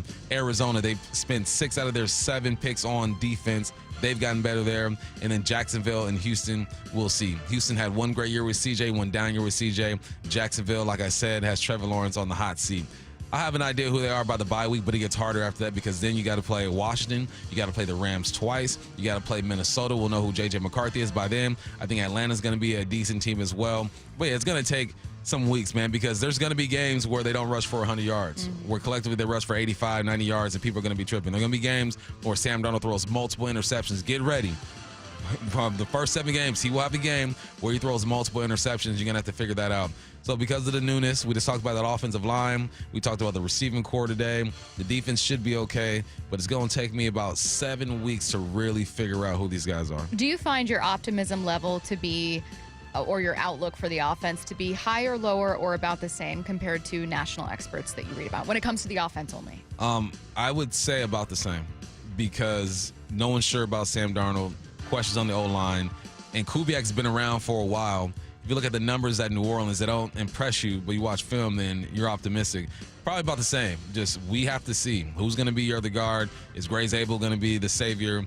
Who's going to be your center? Can Abe say? It's just there's so many questions. Defensively, we look at that squad and say D-line check, linebackers a little more depth, corner spot you just drafted or not just picked up a veteran. You're good. Safety you drafted one. Kobe, Julian's going to be there. Less questions on that. So. Yeah, I feel like there's potential for it to be really fun. Like, you look at the tight end room and you see some weapons you haven't had. Yeah. You look at the running back room and you feel like there's good depth. It's like if they could tap into something, either like a scheme that really works for them, maybe the offensive line is really working, Sam Darnold surpasses our expectation, what it is. If they can just tap into something, they've got some nice weapons that could make for a fun offense. So it's not like the ceiling is 500 or the ceiling is just average. Like, the ceiling could be pretty interesting. It could be. Yeah. All right, coming up in the timeline, the 2nd season of Netflix's quarterback debut today. A few scenes already have people talking. Here comes the 0-2. After a weekend of pitching dominance. Strike 3 called freeze him. Ryan Wu punches out his 7th hitter. Swing and a miss. Strike 3. George Kirby strikes out Triolo. And Castillo scoreless through 4. The Mariners take their 3-series win streak on the road. Mariners, Yankees, live from the Bronx. Today at 4. Hear every pitch on Seattle Sports on 710 and the Seattle Sports app. The home of the Mariners. Do you have a car you want to sell, but you just don't want to go through all the hassle? I don't blame you. With all the scams and security risks out there, more and more people just are not comfortable selling their own car.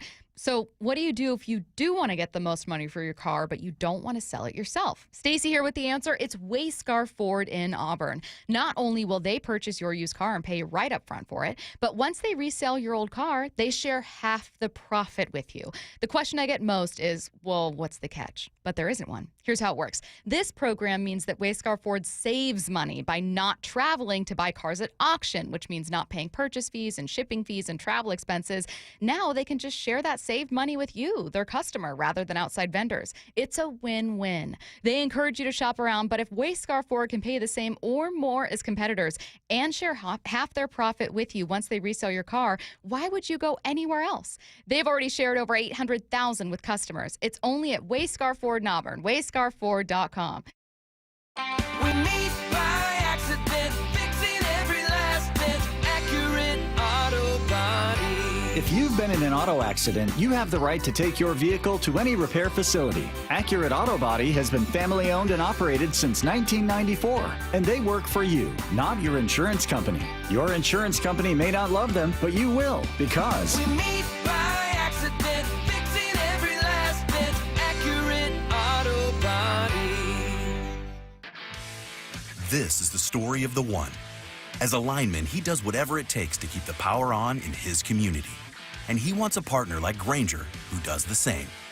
Granger offers the professional-grade products he needs, from voltage detectors to harnesses to hard hats, plus fast, dependable delivery, so he can rise to every challenge. Call 1-800-GRANGER, click Granger.com, or just stop by. Granger, for the ones who get it done. When you bundle renters and auto with Progressive, you can save while protecting your most valuable possessions, like your really expensive limited edition sneakers and your new suit for your cousin's wedding. Except you never actually bought the suit because you can't stop buying sneakers. So you show up to the wedding looking like you're going grocery shopping. But hey, at least your sneakers will look good in the pictures, until you're cropped out of every last one of them. So go ahead and get Progressive, so you can save while protecting the things that matter to you. Progressive Casualty Insurance Company and affiliates and other insurers. Not available in all states or situations. Crank up the hits and bring on the boom. It's 80s fireworks night at T-Mobile Park. Get ready for a totally tubular show on Friday, July 18th. Presented by T-Mobile. The Mariners face off against the division rival Astros at 7:10. And after the game, the sky will light up to the sound of your favorite 80s jams. Big hits on the field and more big hits after dark. Grand slam! Julio takes it deep and clears them off. Mariners baseball, fireworks, and hair metal? Sounds like a rad night. Lock in your seats now at Mariners.com and check out what else is on deck at the ballpark this summer, including 3 straight value games against the Brewers, July 21st through 23rd. And the next Mariners fireworks show on August 1st. Goodbye, baseball! He does it again! Home runs in 3 consecutive games. Cal Raleigh, the big dumper.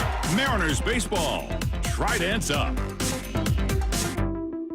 The home of the Mariners. One hopper snared at short. On a quick hop by J.P. Crawford. That guy's a magician over there at shortstop. Seattle Sports. Download the Seattle Sports app. Why is Mazda of Everett the #1 dealer on the West Coast? Mazda of Everett is locally owned and operated for 20 years. They work hard to get you their best deal every time and to make sure you drive away happy. With over 700 new Mazdas, they stock more than anyone in the Seattle area. Find out for yourself why people keep coming back to Mazda of Everett. Take advantage of the Mazda of Everett price during the More to Move You sales event. MazdaofEverett.com. Claims based on Mazda USA inventory and sales reports. Dave Wyman joined by Dr. Daniel Landis from Swedish Cyberknife. Dr. Landis, when treating prostate cancer, what can patients expect during Cyberknife treatment? So the Cyberknife treatment's an outpatient procedure. Essentially, it's a 5-day treatment, about 30 minutes per day. You walk in, you walk out, you essentially don't feel anything at all during treatment. Many patients still work full-time while they're having treatment. That's incredible. Treat prostate cancer with Swedish Cyberknife. Swedish.org/cyberknife prostate. Summer is the time to feel and look your best. But I'm not talking about your abs or tan. Guys, I'm talking about your hair. Restore that bald spot, reverse your receding hairline, or add volume to thinning during Advanced Hair's once yearly summer savings event. Advanced Hair's simple one-day treatment begins to regrow your very own hair the very next day, and they guarantee your new hair will grow. They are the team that addressed my hair loss, and I recommend them to everyone. Take advantage of your flexible summer calendar and get the most hair for your dollar. Advanced Hair's summer sales event is on for a limited time. So get the details and schedule your free consultation today. 425-449-8185. One-day treatment, life-changing results. With Advanced Hair, your new hair is guaranteed to grow. Check out the incredible before and afters and make the call now while their summer savings event is still on. That's 425-449-8185 or advancedhair.com. This is The Timeline with Bump and Stacy. Brought to you by 1-800-DUI-AWAY. It is The Timeline on Bump and Stacy, reading the top stories you're going to see and hear about on your own timeline. We're going to start with Netflix's new season of Quarterback. It debuted today. Quite a few of you were able to watch it. How you watching already? You ain't got no job?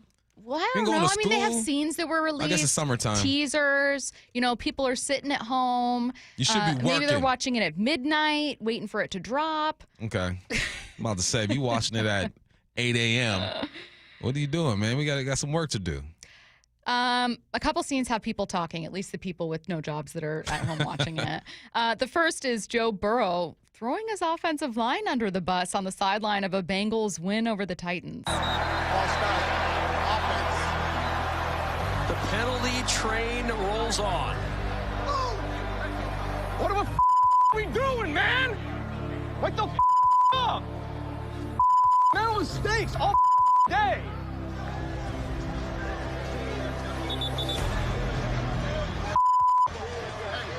Way to finish the day. That's a great drive to finish it. I know it was a frustrating, Embarrassing performance by us.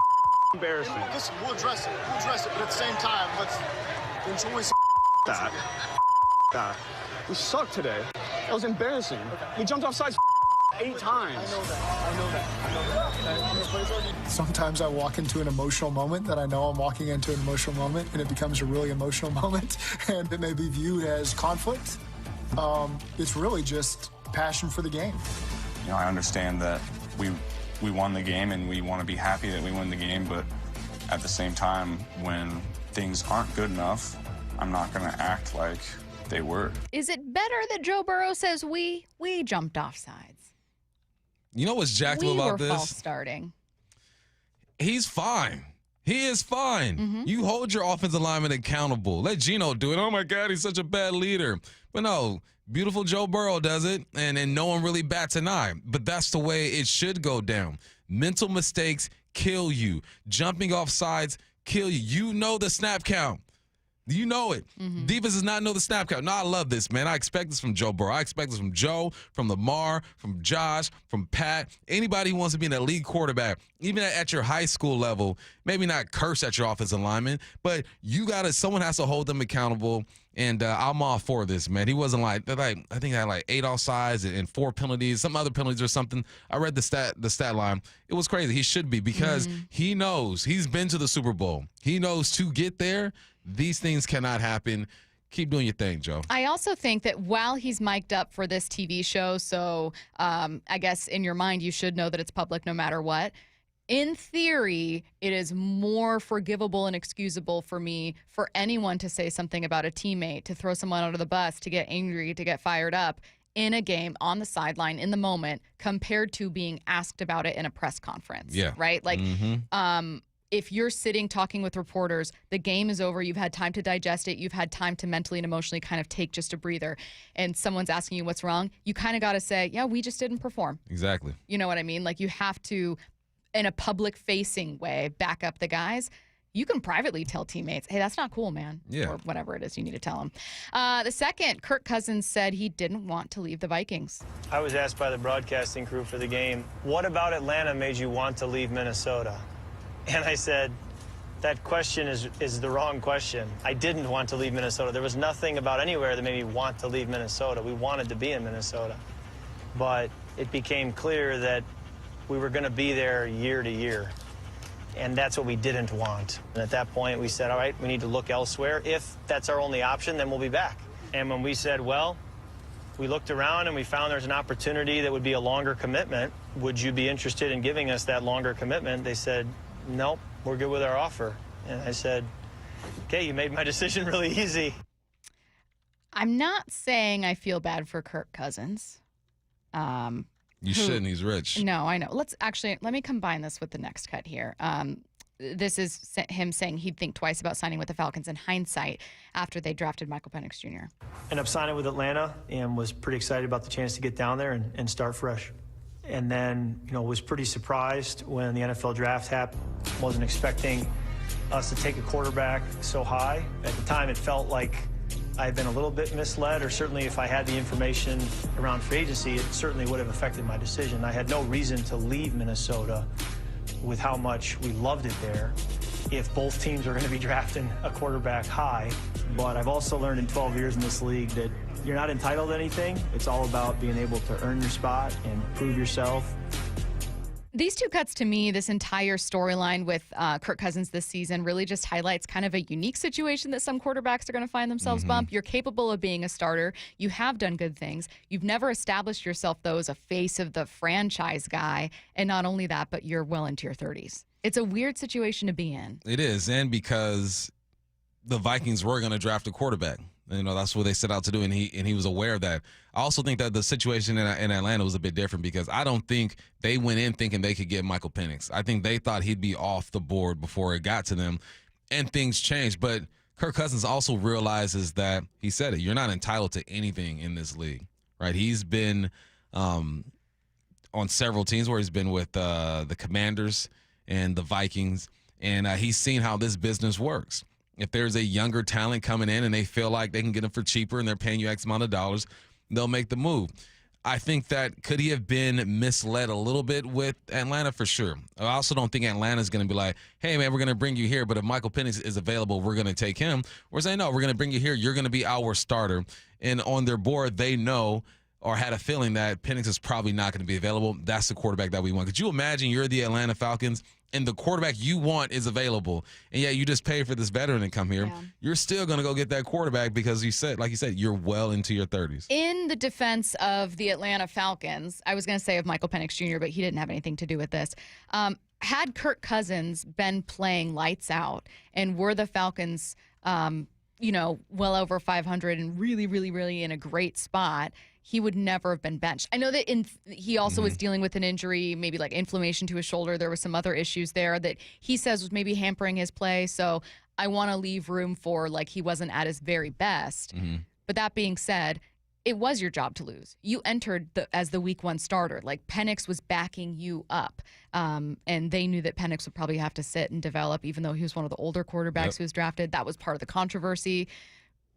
You lost the job. Yeah, if you would have balled out, then we wouldn't be talking about it. But you're right, he was banged up a bit. And at one point, it was all good in Atlanta. He's wearing hoodies and chains and stuff and swag surfing and all that. Who but can forget? It's a week-by-week type of deal. Yankees fans, next story, are freaking out. But Yankees TV voice Michael Kay says fans wanting a rebuild need some perspective. Brian Cashman does make moves at the trade deadline. They got Jazz Chisholm last year. And what did that do? That ignited them, and they got to the World Series.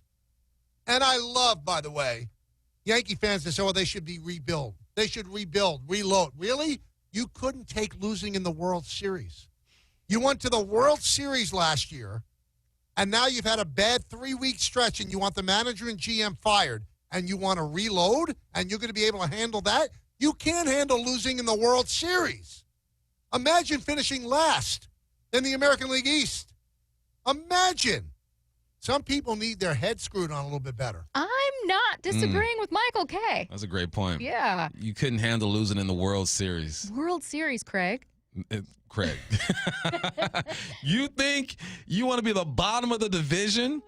The Boo Birds will be so loud at Yankee Stadium.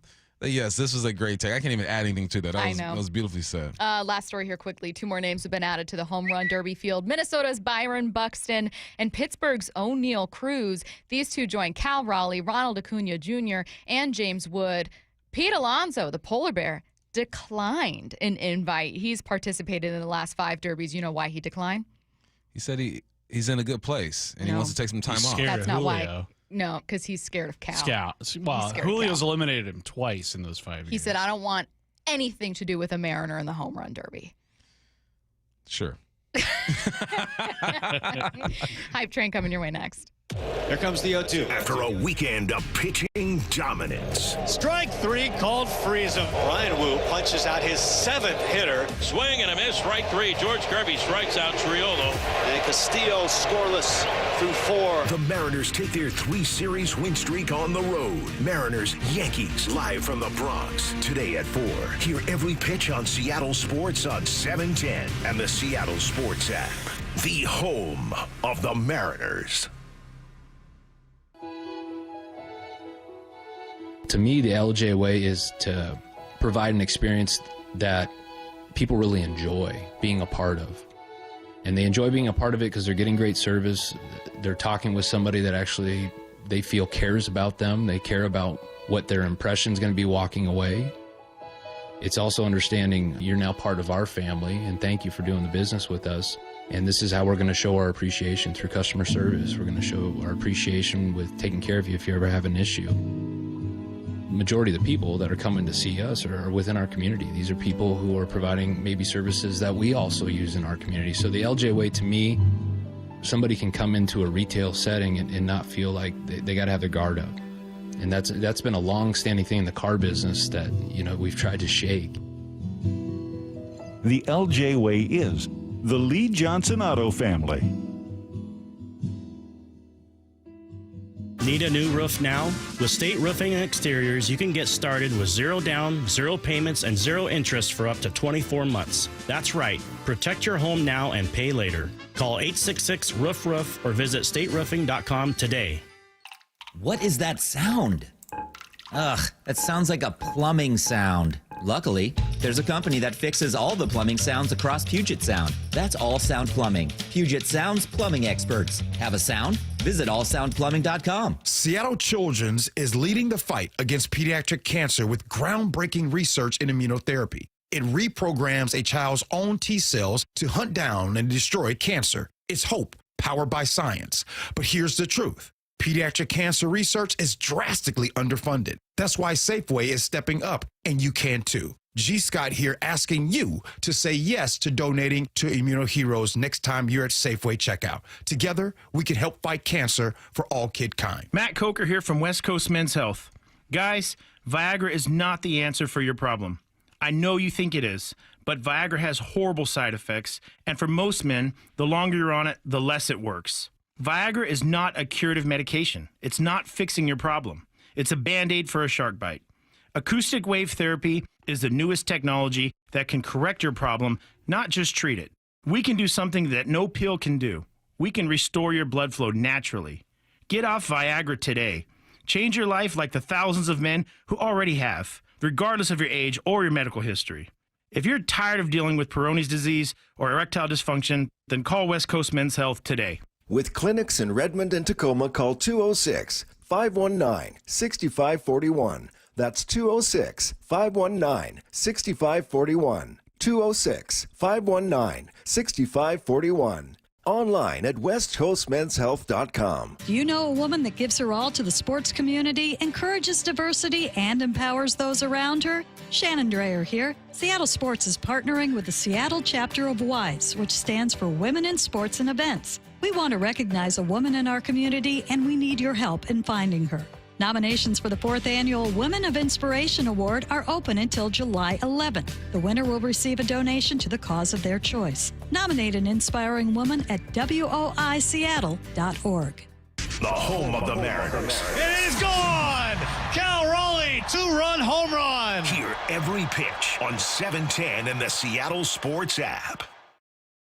Jake was suffering from osteoarthritis when his doctors asked him to consider surgery. However, there's a 9-month recovery period where essentially you're not walking and you're not putting much in the way of weight on. That wasn't going to work for him, so he decided to see Dr. Mark Wagner, MD, at Seattle Sports and Regenerative Medicine for stem cell therapy. I heard the ads, and that caused me to do due diligence. And how are you doing now? There's not really any pain now at all. I have no limitations in what I want to do. Wow, so you're able to do anything you want to do? I recently played golf at Cycle House down in Pebble Beach, walked 18 holes, which I hadn't been able to do for a number of years, and then went for about a 2-mile walk with my friend. I take it you'd recommend stem cell therapy to others then? Absolutely. Had I known then what I know now, I would have done this several years ago and saved myself a lot of pain and suffering and agony and limitation to activity. Before you choose surgery, consider stem cell therapy with Dr. Mark Wagner, MD, at Seattle Sports and Regenerative Medicine. Schedule your consultation at drmarkwagnermd.com. Hey, Brock Ewart here with my buddy Dave Taylor from First Mark Insurance. You know, Dave, I love sport. You love sport. And I love sitting with coaches and hearing their game plan each and every week. What are the keys to a First Mark Insurance game plan? It's a great question, Brock. I think there's really 3 keys to a great game plan with us. Number 1 is we want to make sure that our clients have the correct coverage for their unique specific needs. So that's number 1. Do you have the right coverage? Number 2, once we have the right coverage, are we getting that coverage at the most competitive price possible? And then last and not least would be, once we have the right coverage at the most competitive price, are we providing world-class service to those customers so that when they need it, they have someone there that's got their back? Those are the 3 keys to a First Mark Challenge victory. And man, am I so glad Molly and I took the challenge. We are one of so many through a decade plus of being a First Mark Challenge victory. You can too. Just simply go to firstmarkinsurance.com. Firstmarkinsurance.com. From the Quantum Fiber Studio, This is Bumpin' Stacy weekdays 10 to 2 on Seattle Sports and 97.3 FM HD2. Coming up in 15 minutes, the national media not too high on the Seahawks wide receivers, tight ends, and running backs. Is the loss of Tyler Lockett and DK Metcalf really that impactful? Again, coming up in 15 minutes. Right now, we're having some fun, heading to the station for Hype Train. New from ESPN's David Schoenfield, a trade proposal. He actually has 3. The 3 teams he thinks could stand to acquire Ronald Acuna Jr. and actually have the weapons to do it. He says the likeliest candidate, at least the one with the most weapons to pull, are the Mariners. This is his trade proposal. Colt Emerson, Harry Ford, Laz Montez, Bryce Miller, and lefty Brandon Garcia, again, for Ronald Acuna Jr. Your first Hype Train. The Mariners should make that move. And it's this trade. Who's the 5th guy in the rotation right now? Who's up? Logan Evans. Logan? Yeah, man, I think Logan and Hancock And Emerson, are like comparable. Montez just hit his first double at home the other day. He's a big boy. He looks good. Heck yeah, I'm with that, man. Get on the train. Like, the window is there. Let's do it. Let's get star power is what you need. Each team who wins, or most teams who win the World Series, have star power, household names. Look at my Dodgers. Got 5 or 6 of them. All right? Come on. Do you need me to repeat the trade, Curtis? For listeners. Sure, okay, yeah. so it's Colt Emerson, Harry Ford, Laz Montez, Bryce Miller, and lefty Brandon Garcia for Ronald Acuna Jr. Bump is boarding. Are you? I'm not getting off this train. We're bored, baby. You roll down the window and you're the conductor and you're like, guys, it's me. Yeah. We're like, how did Curtis go to train school? That's crazy. I didn't know you could get a license online for that. That seems incredibly dangerous. Yeah, my new job with Amtrak. Yeah. We're just riding the rails, baby. Turns out the railway system's just like when you were a kid. Yeah. Not it's like much Polar has changed. Express up in here. That's crazy. Yeah, we're boarding this train. Absolutely.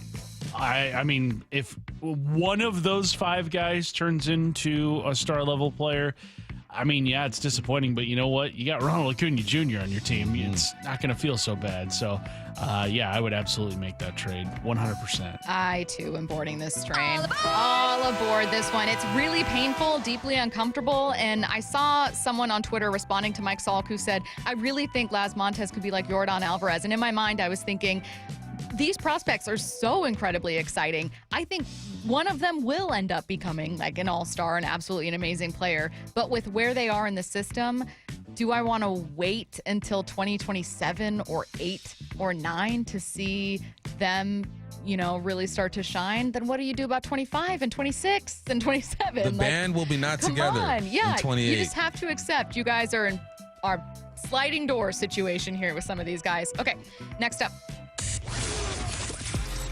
The Mariners want Suarez. The Yankees want Suarez. Suarez wants to stay in Arizona. This is your second Hype Train. Gino Suarez will be traded.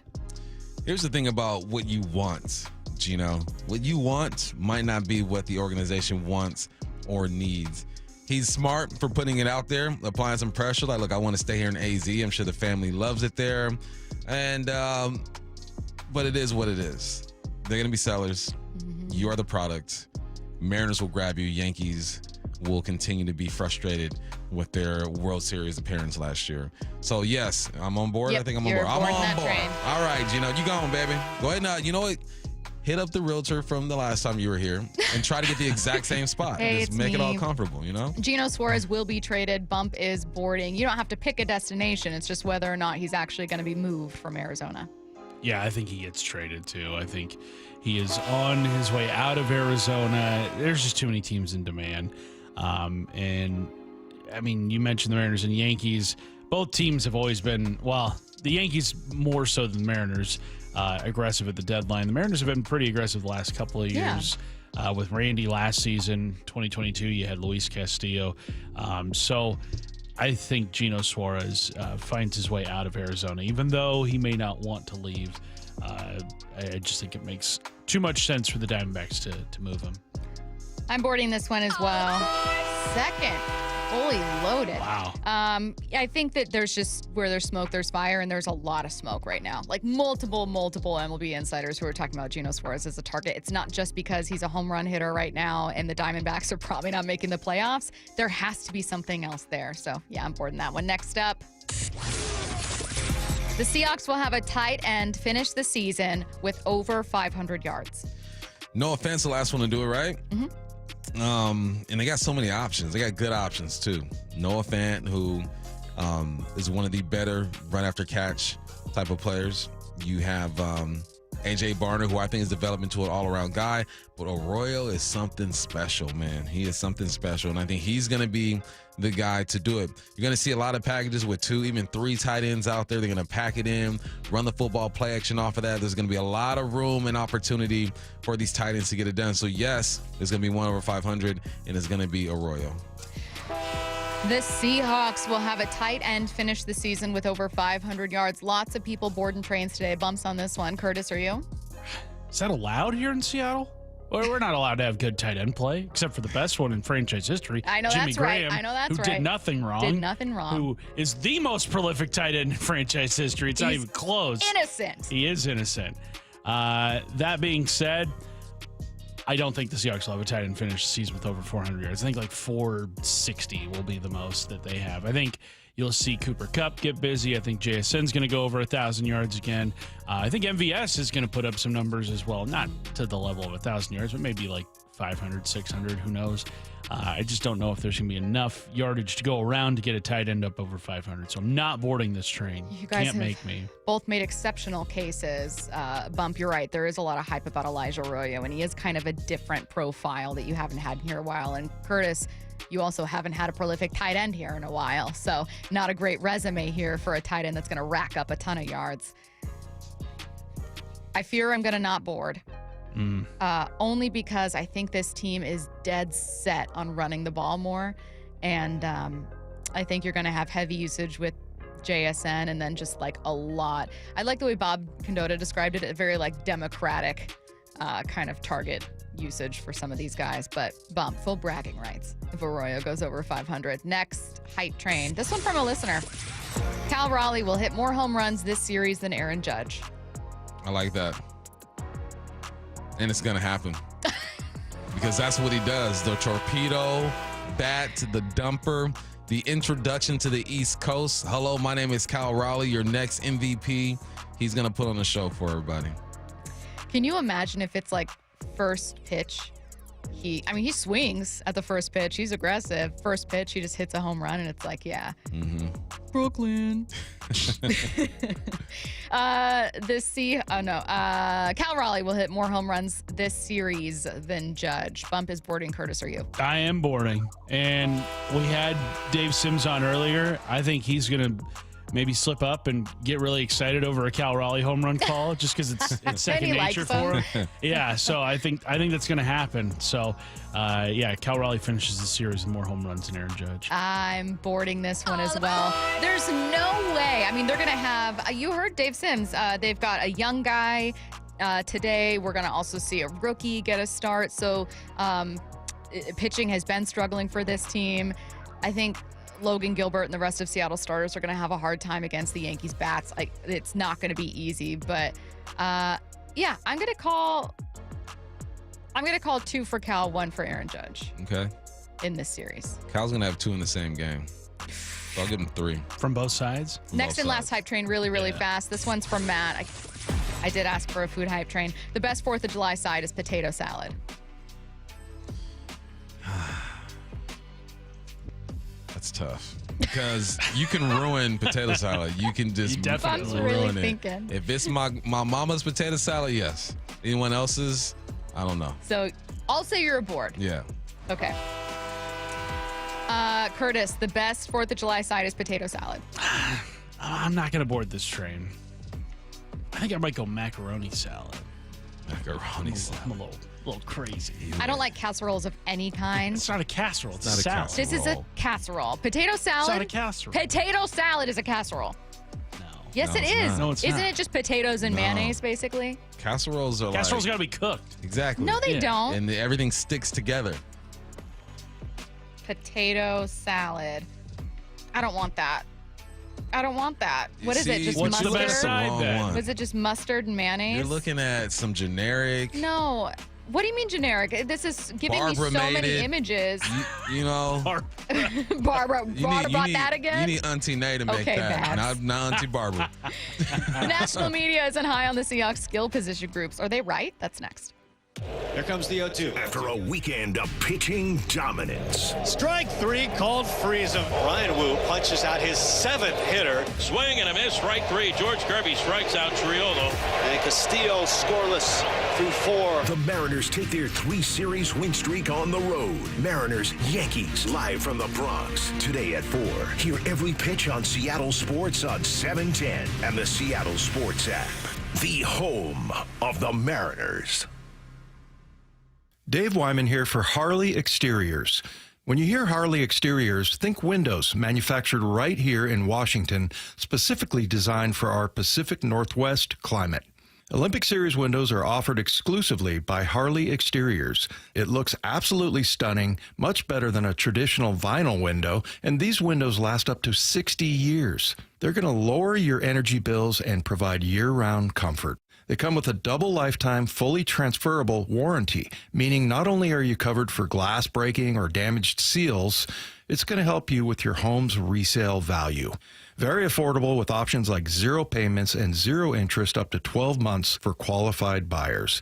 In July, Harley Exteriors is offering 50% off basic installation, no payments, no interest for 12 months, and an additional $200 off your entire project.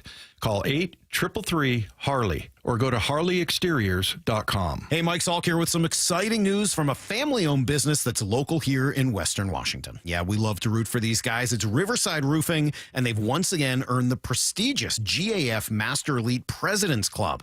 Well, that puts them in the 99.9th percentile of all roofers in the nation. So you might remember I've been talking about only 3% of roofing companies nationally qualify for GAF Master Elite status. But how many of those achieve President's Club? Well, that's only 2%. Truly the cream of the crop. Proudly from Marysville and serving homeowners all over Western Washington, Riverside Roofing is the roofing company you can trust. So what does that mean for you, the homeowner? Well, it means you're hiring the best. A company that gets high marks in performance, reliability, and service, plus an elite warranty to match. Highly reviewed and highly recommended, certainly by me. Riverside Roofing is your go-to local roofing contractor. Book them now and get that roof done fast. I highly recommend them. Go to riversideroofingllc.com. They are the roofing company you can trust. Guys, did you know your testosterone affects everything in your system, including how you feel and perform every day?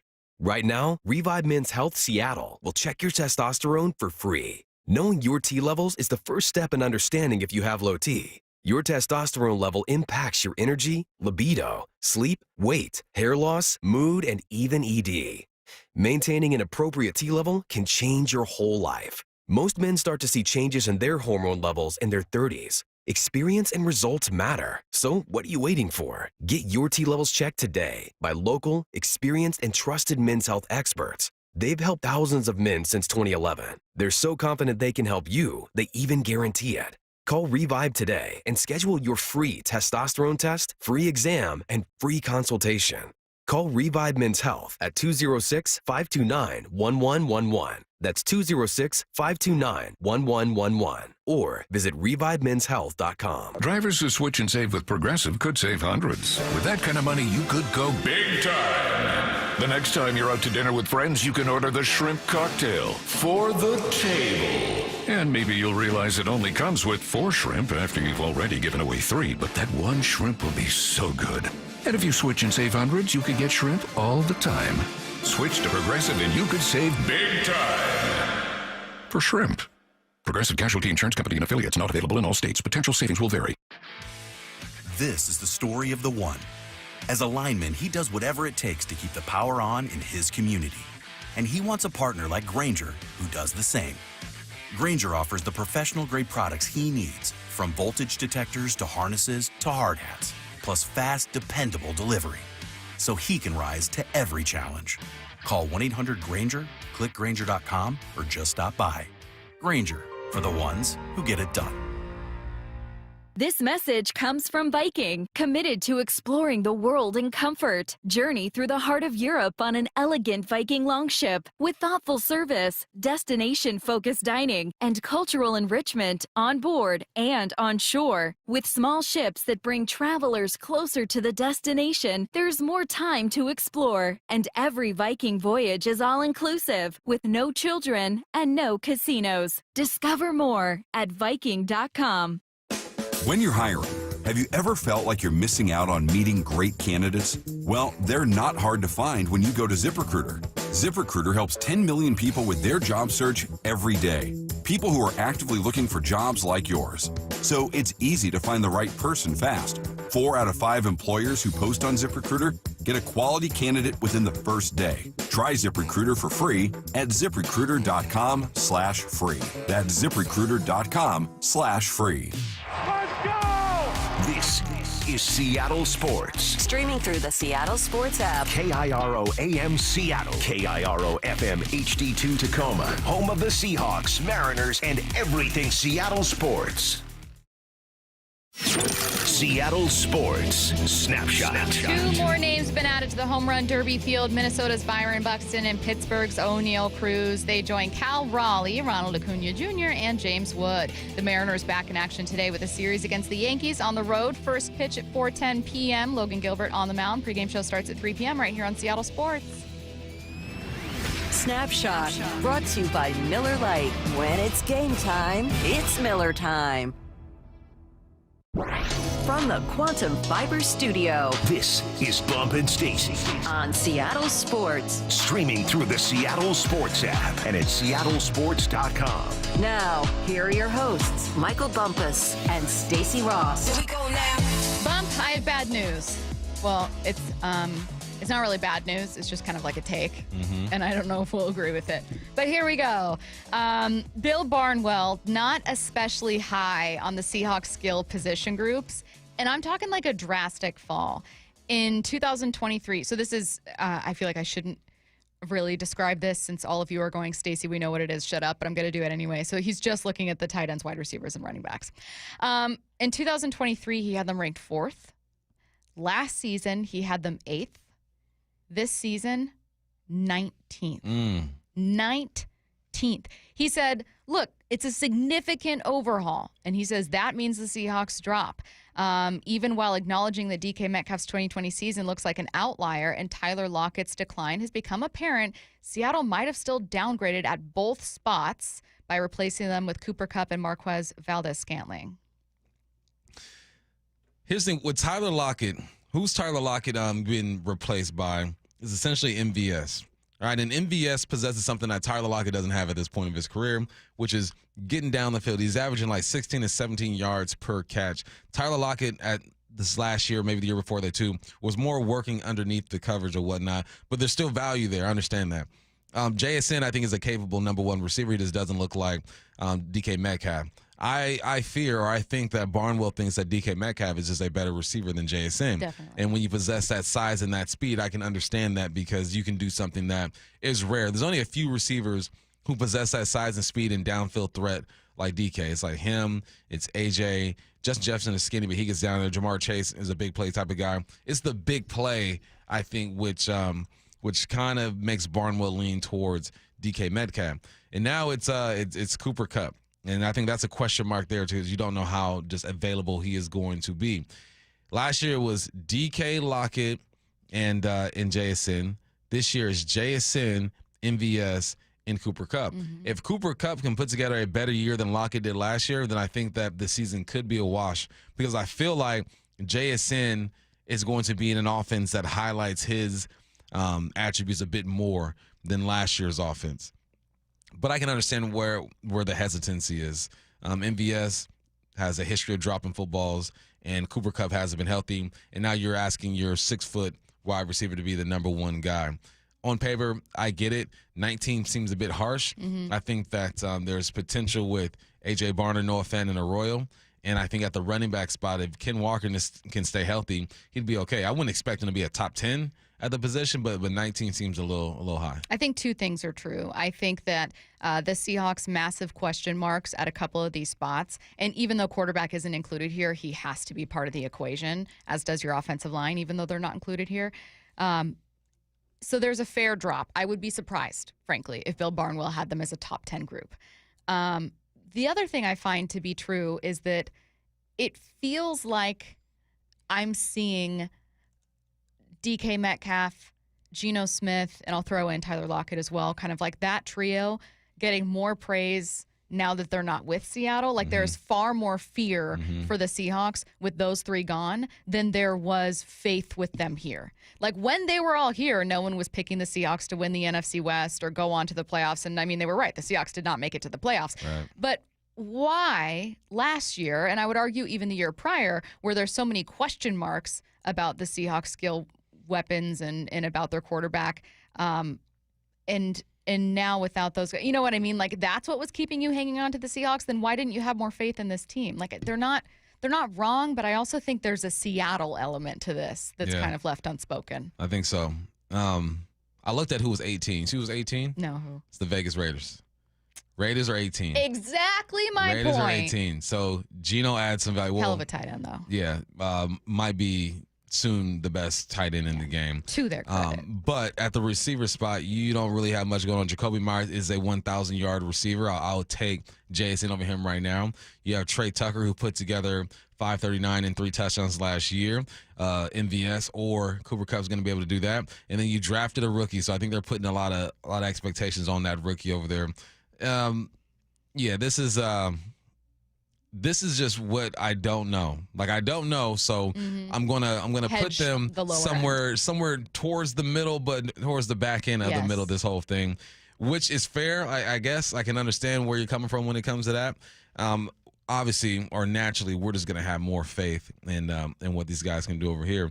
I want to see who. Where is that? I want to see who. I was going to look at the list. Someone says read the other teams in front of them, so I'm gonna give them a few. So you got the Raiders at the Raiders are at 20. I went the other way. Raiders at 20, Seahawks at 19. Jacksonville at 18. Okay. Brian Thomas, legit. You got Travis Hunter coming over there. Trevor Lawrence, I get it. You got Green Bay at 17. Jordan Love, the best quarterback in NFC next year. You got Jaden Reed. You got Romeo. Indianapolis Colts. You got me there. I'm like, come on, the Colts. We don't even know who their quarterback is going to be. See, I think sometimes they're taking the quarterback into account and sometimes they're not. They're talking about him. That's what I'm saying, though. I'm like, how can you look at Indy's weapons and even if you have faith, literally who's throwing them the ball? Yeah. First thing they talk about is he going to complete the pass? Their backups. And I think at the running back spot, though, Jonathan Taylor's legit. I mean, yeah, absolutely. My man's good. Arizona at 15. So they're looking at Marvin Harrison, Trey McBride, I understand. That's a good Houston Texans at 14. Tank Dell is going to be back. Mitchie, I believe, is going to be healthy this year. We got Christian Kirk. He had an off year last year. I feel like some of these could really move in Commanders any at direction. 13. Yeah, I think just looking at the last 6 picks. Top 3? Top 3? Let me see. Top 3. I mean, you know Philly's going to be 1 probably. Yeah. Where you at? Philly number 1. Yep. Okay, fair. Detroit number 2. Okay, check. Cincy number 3. Okay, not fighting it. I get it. San Francisco number 4. Sure. Ayuk. I think Pearson's going to be good too. That wideout over there. Chris McCaffrey. You got the the Rams at 5. I get it. You know what? Devontae, Kyron Williams. Part of it might be is I mentioned earlier, like it's like a Seattle thing is kind of the unspoken thing.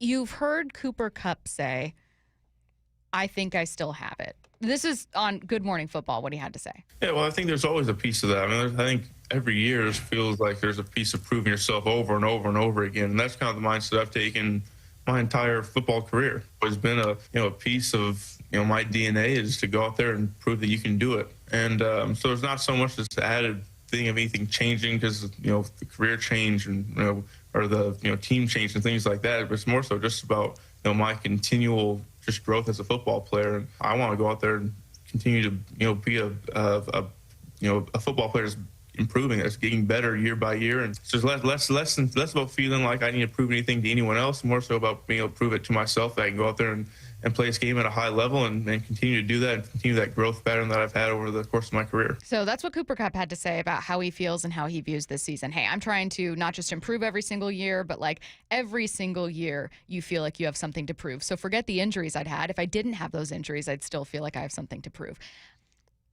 Bump, do you think, I'm throwing out a theory, do you think that there is a lack of faith from a national perspective that the Seahawks are making the right decisions? For instance, there is more faith that the Rams were right to move on from Cooper than there is that the Seahawks are picking him up. There's more faith that the Raiders are right in grabbing Geno than the Seahawks were in moving on, that there's a lack of faith in the Seahawks decision-making.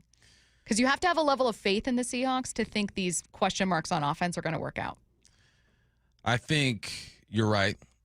I think the faith really comes from the change that's happening with the staff, too. I think people believe in Kubiak.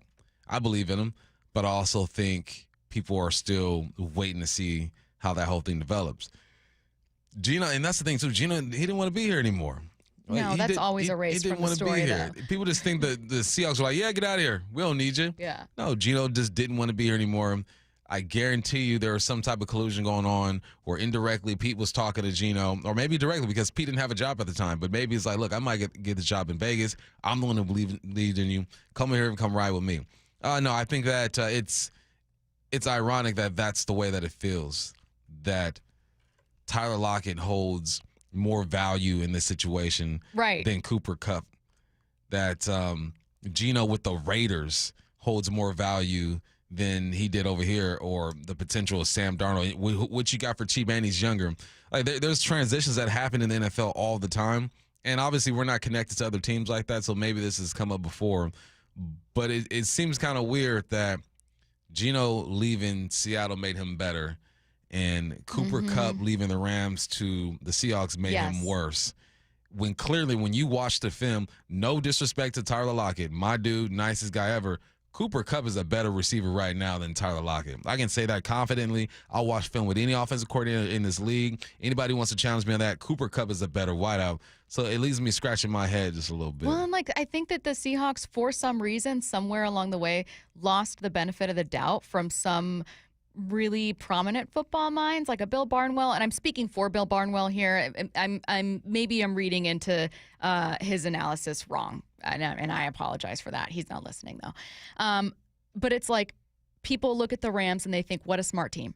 Sean McVay's a genius. If they move on, there must be something that they see elsewhere. And granted, they have great wide receiver weapons, so they didn't need Cooper Kupp, right? They didn't need to be spending that money on him, and they have Puka. They brought in Adams. Like, they ended up 2-2. Exactly. Like, they had a situation that allowed them to move on. But I'm like, how along the way did people not look at Seattle and think they were up to something interesting? Like, they moved on from Russell Wilson. Everyone thought they were idiots, and then they ended up being right. So, like, they've made some moves. Yeah, Jamal Adams wasn't the best one ever, but, like, when did they not get the benefit of the doubt? I'm not sure at what point how they lost that. They're an organization that's been one of the most successful for the last 14 years. Maybe they lost it when Pete Carroll was no longer attached to the team. Maybe and some bad drafts. Maybe they felt of his look. All right, well, Pete Carroll had a huge hand in what's going on there. He's gone now. He doesn't have his right-hand man, or John Schneider doesn't. We don't know what's going to happen there.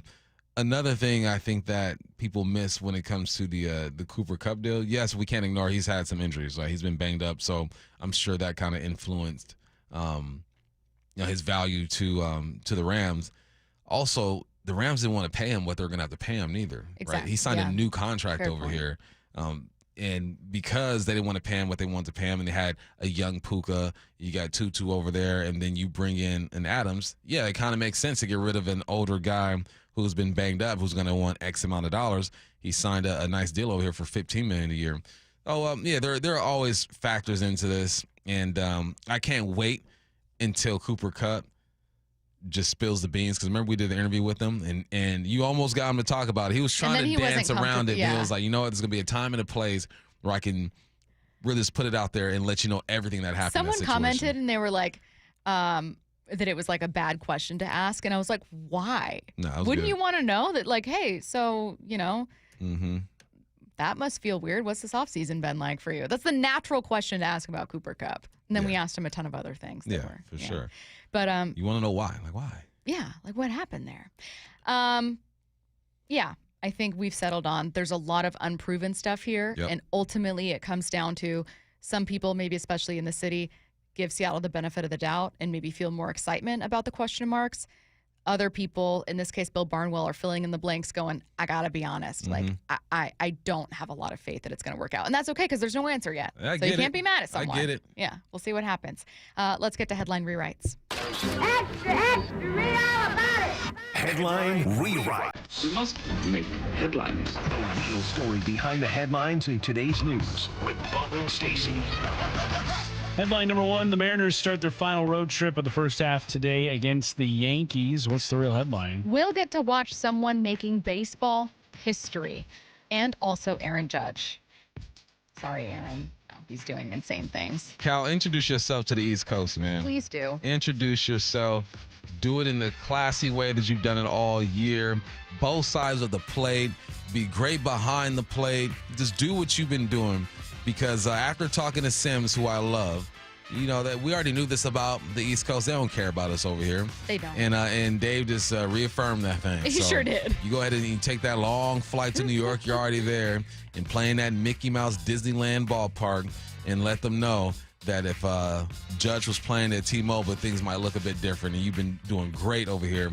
So, yeah, it's us against the world. Man, I like that. I like the scene that Dave set for us and for fans here because the text lines were hot. Like, we love Dave, but, man, that East Coast stuff. Dave isn't wrong, though. No, he's not wrong. He's not wrong. He's right. The Yankees, the franchise, has had a better history. They don't care about They're you. in the World Series last year. Who the heck is Cal Raleigh? What is a dumper? Like, they're just not bought into us, and it's because this organization doesn't have success or these type of players often. With New York, they buy those players every single year. No, I agree. And you can't be too defensive or mad that you aren't part of a national conversation when you've removed yourself from that conversation, which is what you do when you don't make the playoffs for as long as the Mariners did. However, they've re-entered that conversation with this just phenomenal season from Cal. I agree with you. I was actually liking that Dave was kind of being brutally honest, going, yeah, I gotta be honest. Yeah. And no one's really focused on like Cal. it. No one's thinking about it because I like that mindset. If Cal does hit a home run, I love the idea of thinking these people are flummoxed. They're just like, no, you're supposed to beat up on this team. It's the Mariners. So go Cal, go Mariners. Headline Rewrites. Headline 2, Netflix's quarterback premieres today, and Joe Burrow stealing the show in episode 1. What's the real headline? Now, Kirk Cousins is also in quarterback, at least until Michael Penix Jr. takes that job from him, too. Dang. I wonder if that's how it's going to work, too. Like, The third season? You get, you're like, all right, we're bringing on Penix now, Kirk. You've done your thing. Can you imagine if in the show that he gets benched and then he's done with confessionals and it's just Michael Penix Jr.? Just Penix. They're like, it's you now. You're the show. What other quarterbacks are in this thing? Joe Burrow, Jared Goff, and Kirk Cousins. So this time around, no one's actually winning the Super Bowl, which is what happened in the first season. Spoiler. Oh, sorry. I'm so sorry. I'm so sorry. But we are going to see, obviously, a very controversial decision in Atlanta, a crazy season from Burrow. Detroit, great season. Exactly, and a great season from Detroit. Yeah, that defense got beat up at the end of the year for Detroit. No, this is cool. I've already learned something I didn't know about Joe Burrow. I probably should have picked up on it, man, because they've shown him walking into the stadium a few times. He's into fashion, and this is the modern athlete. These young men and women are into fashion, and I said it the first time around. The WNBA and the NFL, I feel like, have the most fashion sense, or at least the fashion that I like. NBA be doing some crazy stuff sometimes, and I feel like international soccer players have some style as well. The most basic, plain athletes, hockey players. You know what they're going to show up in. A suit, no tie, wet hair, beard. Let's go get it. Who would be on your dream cast for season 3 of quarterback? And you can have repeats. Kirk Cousins has been on season 1 and 2. Jaden Daniels. Okay. Bo Nix. Jane Daniels' mom would be in every scene. Every scene. sure. God bless her. But just to block women from talking to Jaden. And for other things.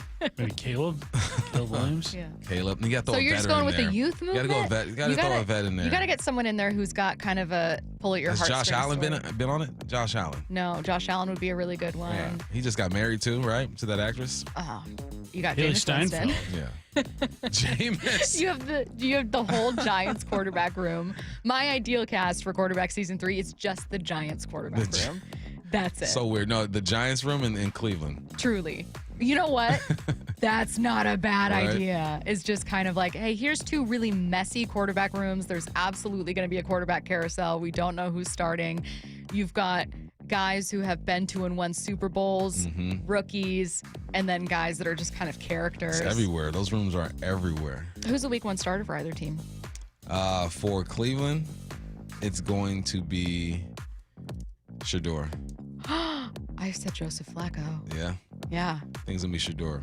Why go Flacco? Because I just Like, assume that they go safe. Flacco's But not gonna win your most Super teams Bowl. do that. You're not developing at this point. Most teams do you got that, 2 though. rookies over there. You've You're done not that wrong. already. You're not wrong. I would see why they do it, but Don't you think go that Shador. they're mixed in with the weird reasons people pass for Shador? Don't you think there's football reasons that people pass for Sanders that are going to make him not a week 1 starter? No, he's a better quarterback than other rookie they drafted over there. Dylan. Yeah. Dylan Gabriel. Uh-huh. And screw the Ducks. That too. What's next? Headline rewrites. Headline 3, a video of 8-year-old Cal Raleigh saying he's the home run derby champ went viral on Monday. What's the real headline? It's really cool to see a guy living out his childhood dream of having an absolute dump truck. It's what we all want when we're kids. He's always been thick. You see him in that video. Not only that, but looks exactly like, it's like if you were to just tweak the tiniest facial features, but I've never seen someone look so much like their childhood self. Yeah. It's crazy. It is. You could show me just that kid's face and I would have no hesitation telling you it's Cal Raleigh. Yeah, but guess who this is? Like, that is definitely Cal Raleigh. Yeah, he's just a nice guy. He kept that sweet baby face, just put some a little bit of facial hair on it. And good. You know when you first grow facial hair, Curtis, and it's all soft and stuff, it's all brand new and soft. Like you're a baby deer. Then you shave it a few times and it gets a little rough. Cal's facial hair looks soft still. Like it's just so fresh. Oh God. How does that work in a clubhouse or a locker room? Like, is that something where you guys are just ribbing each other over it? Oh, is for it sure. something? Because I think the vast majority of people saw that video and were like, this is not only adorable, but really cool. I mean, that's how guys show love. Yeah. Is you talk crap about each other. Like I said, if I was a teammate, I'd have custom t-shirts made. Yeah. Someone has something. They're going to play the audio for his walk up. Like someone has something. Oh, can you imagine? Let's see what's on tonight. What's on tonight with Bump and Stacy, brought to you by Caesars Sportsbook at Muckleshoot. Now, here's what's on tonight. The Mariners are on tonight. Technically, just this afternoon. The Yankees and the Mariners start a 3-game series. 3 p.m. pregame show right here on Seattle Sports. 4:05 p.m. first pitch. Logan Gilbert going to be on the mound, taking a look around the NFL. Next, also get your questions in for What I Need to Know, 866-979-3776. Wyman and Bob, afternoons 2 to 7. The voice of your Seattle Mariners, Aaron Goldsmith, is here with us. Aaron, are you running out of things to say about Cal Raleigh? It is a really fun struggle to have to try to frame his season in the proper context and to try to really present, truly at this point, as you know, historical examples for how one-of-a-kind this season is becoming for Cal Raleigh. Dave Wyman and Bob Stelton, afternoons 2 to 7 on Seattle Sports, the app, YouTube, and your smart speaker. Hey, what's up? It's Michael Bumpus. I got a place for you to get away and recharge. You got to get on I-5. You go north, get off on exit 260, and you'll find Silver Reef Casino. I've done it. They got great rooms. They're comfortable. They're spacious. Free Wi-Fi, and they have tablets. They also have great restaurants downstairs. You got the Steakhouse, Cantina, and Portis Bay Sports Bar when it's time to sit down, relax, and watch the game. You golfers, you bring your golf clubs. You got Loomis Trails Golf Course, 18 holes with water everywhere. Just relax. Bring a lot of golf balls. You will be fine. Also, this month, every Saturday, you can win $10,000 with a grand prize of $50,000. You heard it right, $50,000. Also on the 26th, Neil McCoy will be in town. Book your tickets at silverreefcasino.com. Silverreefcasino.com. It's not a secret anymore. If you've been in a wreck or a fender bender, You have the right to take your vehicle to any repair facility, not just where your insurance company tells you to go. Accurate Auto Body has been family owned and operated since 1994, and they work for you, not your insurance company. With over 25 years of auto repair work, they'll exceed your expectations. we meet by accident, fixing every last bit. Accurate Auto Body. At Accurate Auto Body, all their work is performed by certified technicians, only using OEM parts to guarantee the safety of you and your family. For the best in auto body collision repair and customer service, give them a call at 425-883-2450 or AccurateAutoBodyWA.com. Your insurance company may not love them, but you will, because We meet by accident, fixing every last bit. Accurate Auto Body. Hey, Brock Hewitt here for my friends at PCF Group, or People Come First Construction Group, and that's exactly what they did when we made the call a couple years ago. We wanted to redo our outdoor space, wanted to add a deck, an outdoor living, a television, and a kitchen, and PCF Group, wow, they more than delivered. And if you're interested in building a stunning outdoor area like we did, I cannot recommend them enough. Reach out before the good weather arrives, and their schedule, well, it's going to fill up. So whether you're looking for a complete outdoor living space or a very specific project like an underdeck ceiling, deck, patio cover, railings, PCF has you covered. Design now and pay later. In fact, get 12 months, no interest and no payments, and up to $6,000 off and a $1,000 Amazon gift card. Request a complimentary design and estimate consultation at 425-629-8476 or project ideas. Explore photos at pcfgroup.com. That's 425-629-8476. Riverside Roofing has earned GAF Master Elite President's Club certification, which puts them in the 99.9th percentile of all roofers nationally. They're right here out of Marysville. You can find them at riversideroofingllc.com, and they are the roofing company you can trust. When it comes to the security of your business, doubts can creep in about who you're trusting to protect it. At Bay Alarm, we got you. For nearly 80 years, we've been putting our customers' minds at ease with our advanced technology and personalized support. Feeling insecure about your current security service? Visit bayalarm.com today. The home of the Mariners, Seattle Sports. Cal swinging a drive, deep to right field. Every pitch of every Mariners game is on the Seattle Sports app. This is for all you guys on Viagra. ED pills are no longer needed. The brutal side effects like 4-hour headaches, blurred vision, and that flush feeling can all be put behind you with our treatment. Here at West Coast Men's Health, we have a better approach to ED. Acoustic wave therapy creates blood flow circulation by safely removing the plaque in your arteries and restoring function naturally. Guys, let me be clear. Pills will never fix your problem. Our equipment is the latest technology, and our medical staff is the best in the industry. So give West Coast Men's Health a call today. Speak with our clinic manager. Ask him any question you like, how it works, the science behind it, and even the cost. If you suffer from ED or Peyronie's disease, give West Coast Men's Health a call today. It's not just about better health, it's about a better life. With clinics in Redmond and Tacoma, call 206-519-6541. That's 206-519-6541. Online at westcoastmenshealth.com. What's the biggest mistake you can make when selling your home? Settling for less money. That never happens with Orchard. Disappointing offers can wear you down, causing you to settle for thousands less. You don't have to settle when you sell with Orchard.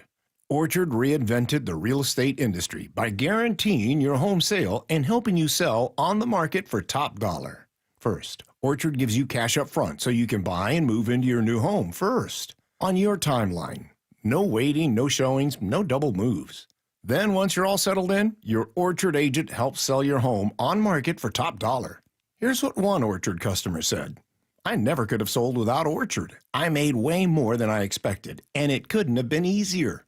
With Orchard, you never have to settle for less. Buy before you sell and get top dollar for your home with Orchard. Curious how much your home is worth? Visit Orchard.com to get your free home valuation. That's Orchard.com. Orchard.com. From the Quantum Fiber Studio. This is Bumpin' Stacy. Weekdays 10 to 2. On Seattle Sports and 97.3 FM HD2. Taking a look around the NFL, we're going to start in Kansas City. Patrick Mahomes was a guest on Up and Adams. We'll start with his thoughts on getting to face the Eagles early. Week 2, Eagles. Yeah, that'll be a good one, We have a little bit of history at least. When you saw that on the schedule, what were your thoughts? Yeah, it's good. The start of our season really is a lot of great football teams, and that's whenever you win a lot of games, you play a lot of great football teams. And so go to Brazil, play against the Chargers, who are going to be hungry to beat us. It's an awesome golf cart. And then you continue on to play the Eagles week 2, Super Bowl rematch. Obviously, they got after us this Super Bowl, and so it'll be a great challenge for us to see where we're at. And so it's early in the season, but we'll get to go out there and play against the best of the best. The intrusive thoughts one for Patrick, I fear, seeing that golf cart go by. Awesome golf cart. Anyways, the Chargers, they suck. They got an interesting start. Chargers, Eagles, Giants, Ravens, Jaguars, Lions, Raiders, Commanders, That's Bills. tough. Ooh-wee. Yeah, they got a tough schedule coming up, but that's what happens when you win a lot of ball games. He said it right, but something tells me they'll be just fine. They got Rashee Rice is going to be back. Xavier Worthy emerged as a deep field threat. Hollywood Brown's going to be there as well. They'll be healthy next year to start the season. Obviously, Travis Kelce's looking for a bounce-back year in terms of his expectations. But the Chiefs are one of the teams you can always count on being at least a contender. Speaking of that wide receiver room, Patrick says it's the deepest yet. Yeah, I think it is going to be the deepest. It's hard to always say, like, you had Tyreek and Travis Kelce, Hall of Famers in the prime of their careers, and that it's hard to always say that it could be deeper than that, but at the same time, it's not the depth. It's going to be hard to make cuts because we have so many great receivers that we could be 8, 9 deep, the guys I can see making the roster, and that's what you want. You want competition, and we have that. Brett Veach, Coach Reed have done a great job of bringing guys in, and they've been competing, and we're excited to get to St. Joe, Missouri, and go out there, compete, and showcase who we are. The construction of their wide receiver room and how that's changed season by season is always really interesting to me about Kansas City.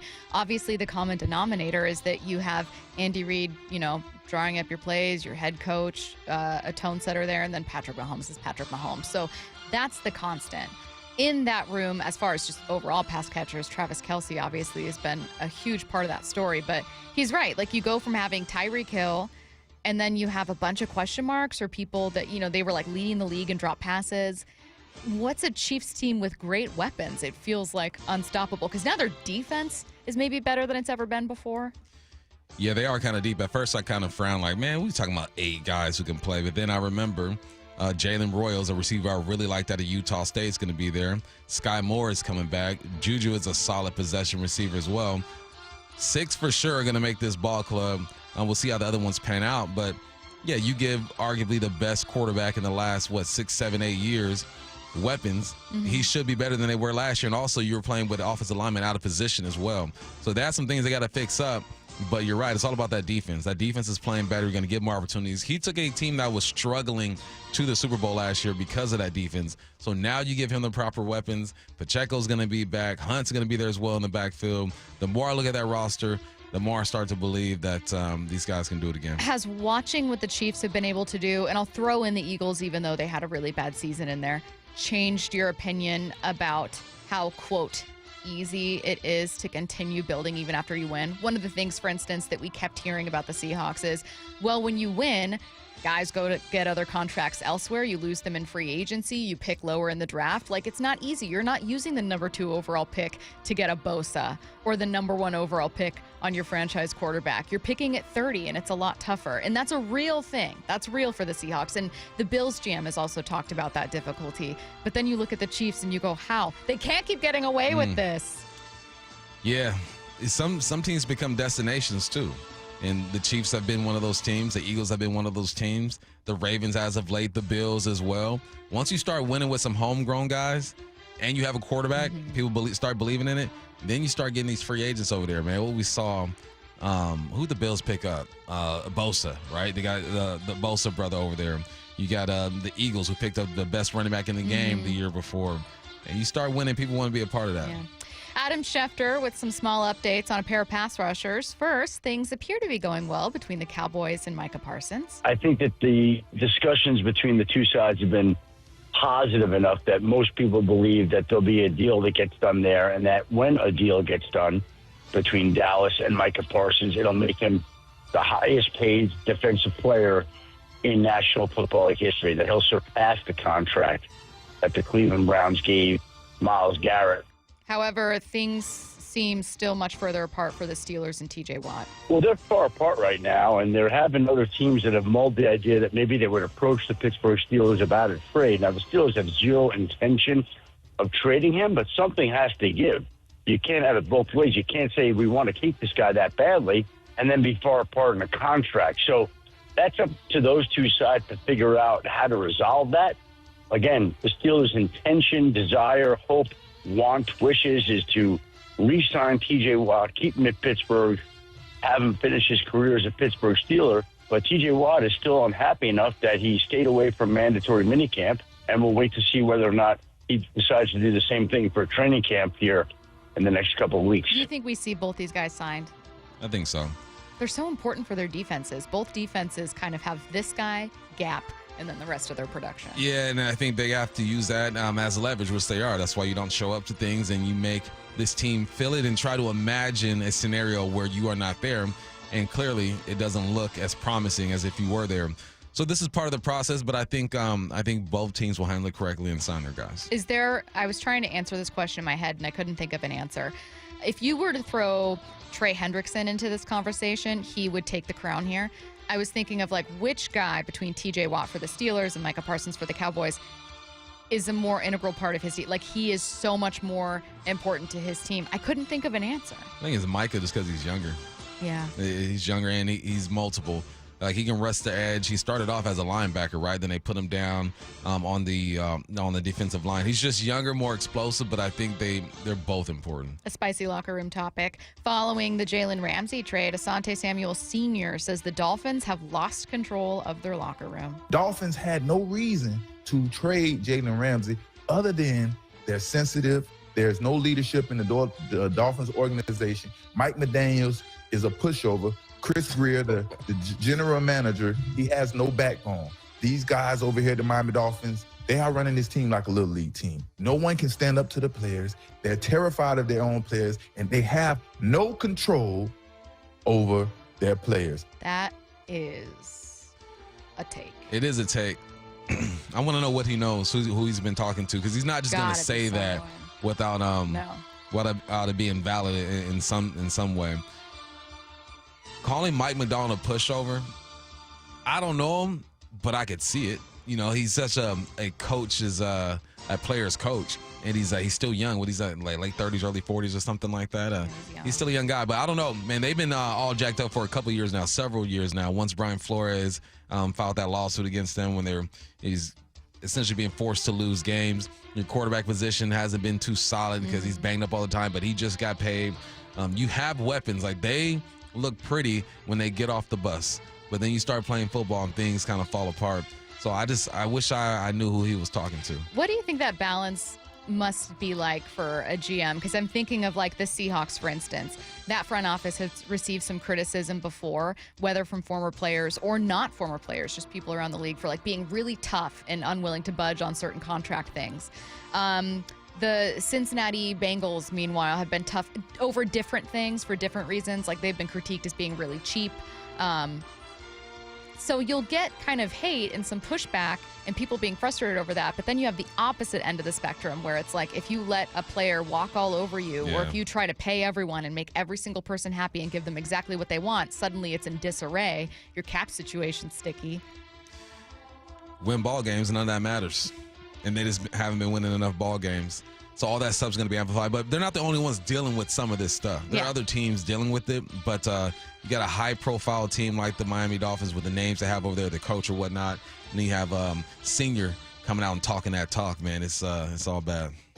If I were to tell you, you might already know the answer to this, that the Seahawks are one of the 5 least expensive offenses in 2025, would you guess that they are the cheapest offense, 2nd, 3rd, 4th, 5th? Other teams, Jets, Steelers, Jags, Saints. 3rd.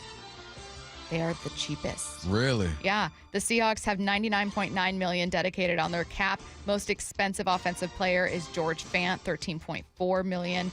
Then Darnold and Cooper Kupp.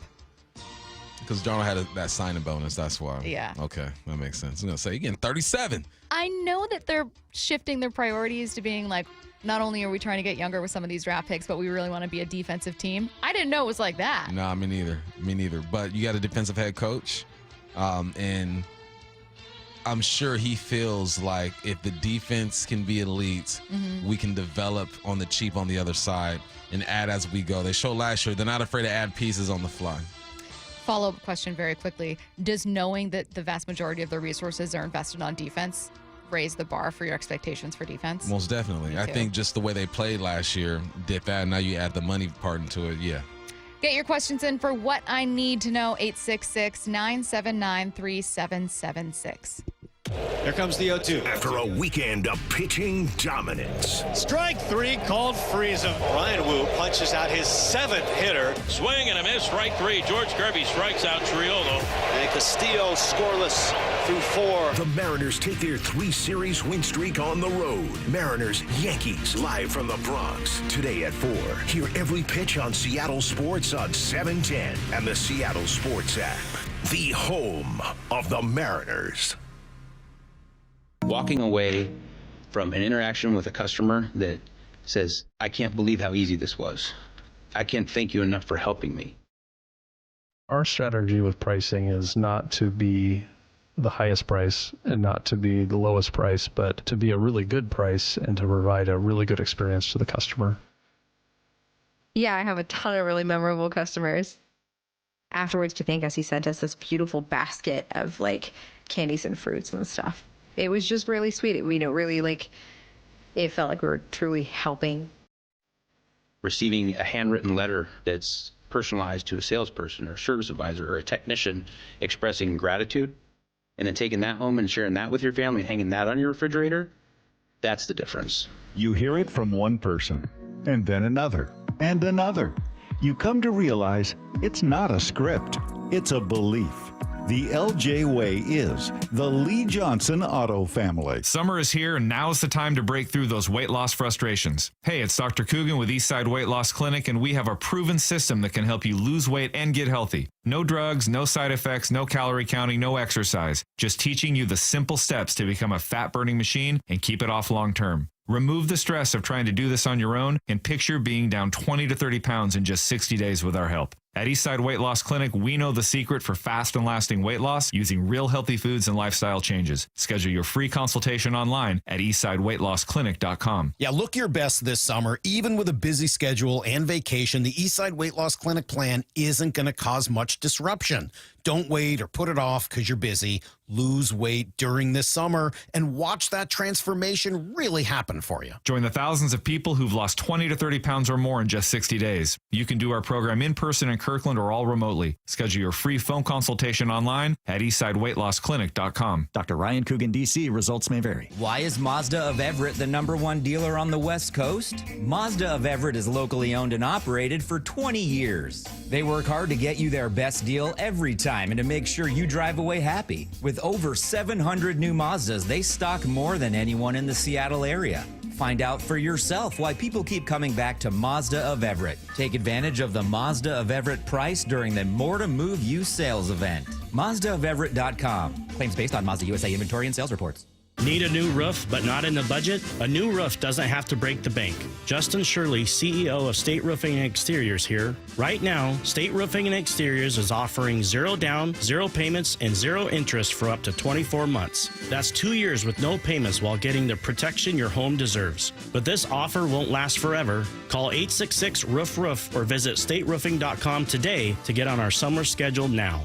State Roofing and Exteriors, held to a higher standard since 1968. Do you know a woman who gives her all to the sports community, encourages diversity, and empowers those around her? Stacy Rost here. Seattle Sports is partnering with the Seattle chapter of WISE, which stands for Women in Sports and Events. We want to recognize a woman in our community, and we need your help finding her. Nominations for the 4th annual Women of Inspiration Award are open until July 11th. The winner will receive a donation to the cause of their choice. Nominate an inspiring woman today at woiseattle.org. That's woiseattle.org. The home of the Mariners. Left off to center. It is on its way. Julio, 2-run home run. Hear every pitch on 710 and the Seattle Sports app. Everyone always asks me, what were your top reasons for choosing Advanced Hair? Well, allow me to share, along with some details on, get this, their once-a-year summer savings event. Okay, first off, Advanced Hair stands by the results, and I'm living proof those results are second to none. With Advanced Hair, your own natural hair is guaranteed to grow. Secondly, Advanced Hair combines top-rated physicians with modern technology, creating a concierge quality experience that blew away my expectations. And lastly, Advanced Hair's Advanced FUE begins regrowing your own natural hair the very next day. It is quick, simple, and easy. Now, if you have a flexible schedule this summer and you've been waiting for that special savings opportunity, well, it's here. Advanced Hair's Summer Savings Event will get you the most hair for your dollar. It's their best offer ever. For details to schedule your free consultation, call 425-449-8185. One-day treatment, life-changing results. Your new hair is guaranteed to grow. Before and after pictures at advancedhair.com. This is the story of the one. As a safety manager at a manufacturing plant, he does everything he can to keep his coworkers safe. From finding ways to reduce risks to keeping safety supplies in stock. And for that, he relies on Grainger. Grainger offers a broad range of quality products and next-day delivery, so he can always play it safe. Call 1-800-GRAINGER, click Grainger.com, or just stop by. Grainger, for the ones who get it done. If you've got a gas-powered engine, keep it running like new at every fill-up. Stable in-season protection is your engine's preventative medicine, cleaning and protecting the entire fuel system in season. In outdoor power equipment, prevent gum and varnish buildup that could cause a rough or non-running engine. For cars and trucks, increase fuel efficiency and power by removing deposits, ensuring your engine's long-term health. Stable outperforms the competition in independent lab testing. So at every fill-up, start with Stable. From the Quantum Fiber Studio. This is Bumpin' Stacy. Weekdays 10 to 2. On Seattle Sports and 97.3 FM HD2. Get your questions in for What I Need to Know, 866-979-3776. We're a ways away from making fantasy football picks, but with your eyes set on the draft. This person says, everyone on the board, who's your number one pick? Everybody on the board. Everybody's on the board. You've got the number one Saquon pick. Barkley. Really? Yes. Solid choice. I'm probably going Jamar or... Yeah. Jamar. Do I have faith in another running back? I don't know. No. I don't know that I do. Nope. I'm probably going wide receiver then, which is weird because when I was younger, it was like, oh, you go running back, then you go running back, and then maybe you get another one, then maybe you get, a really good wide receiver. Now it's like, I have drawn the short straw and gotten picks like 10, 11, 12 for the last several years. Like, top receivers are gone. You're down to running back 4, wide receiver 5. It's crazy. I didn't realize Jerry Jeudy was 6th in the NFL in yards. Sneaky good. Wasn't part of it because he was traded to Cleveland, right? Mm-hmm. And then wasn't part of it that, like, Jameis was starting, Jerry Jeudy was cleaning up, like, his number one target. Am I remembering this right? And then Jameis was benched, and people were like, is Jerry Jeudy going to be upset? I don't know if I'm remembering that. Maybe it's the other way around.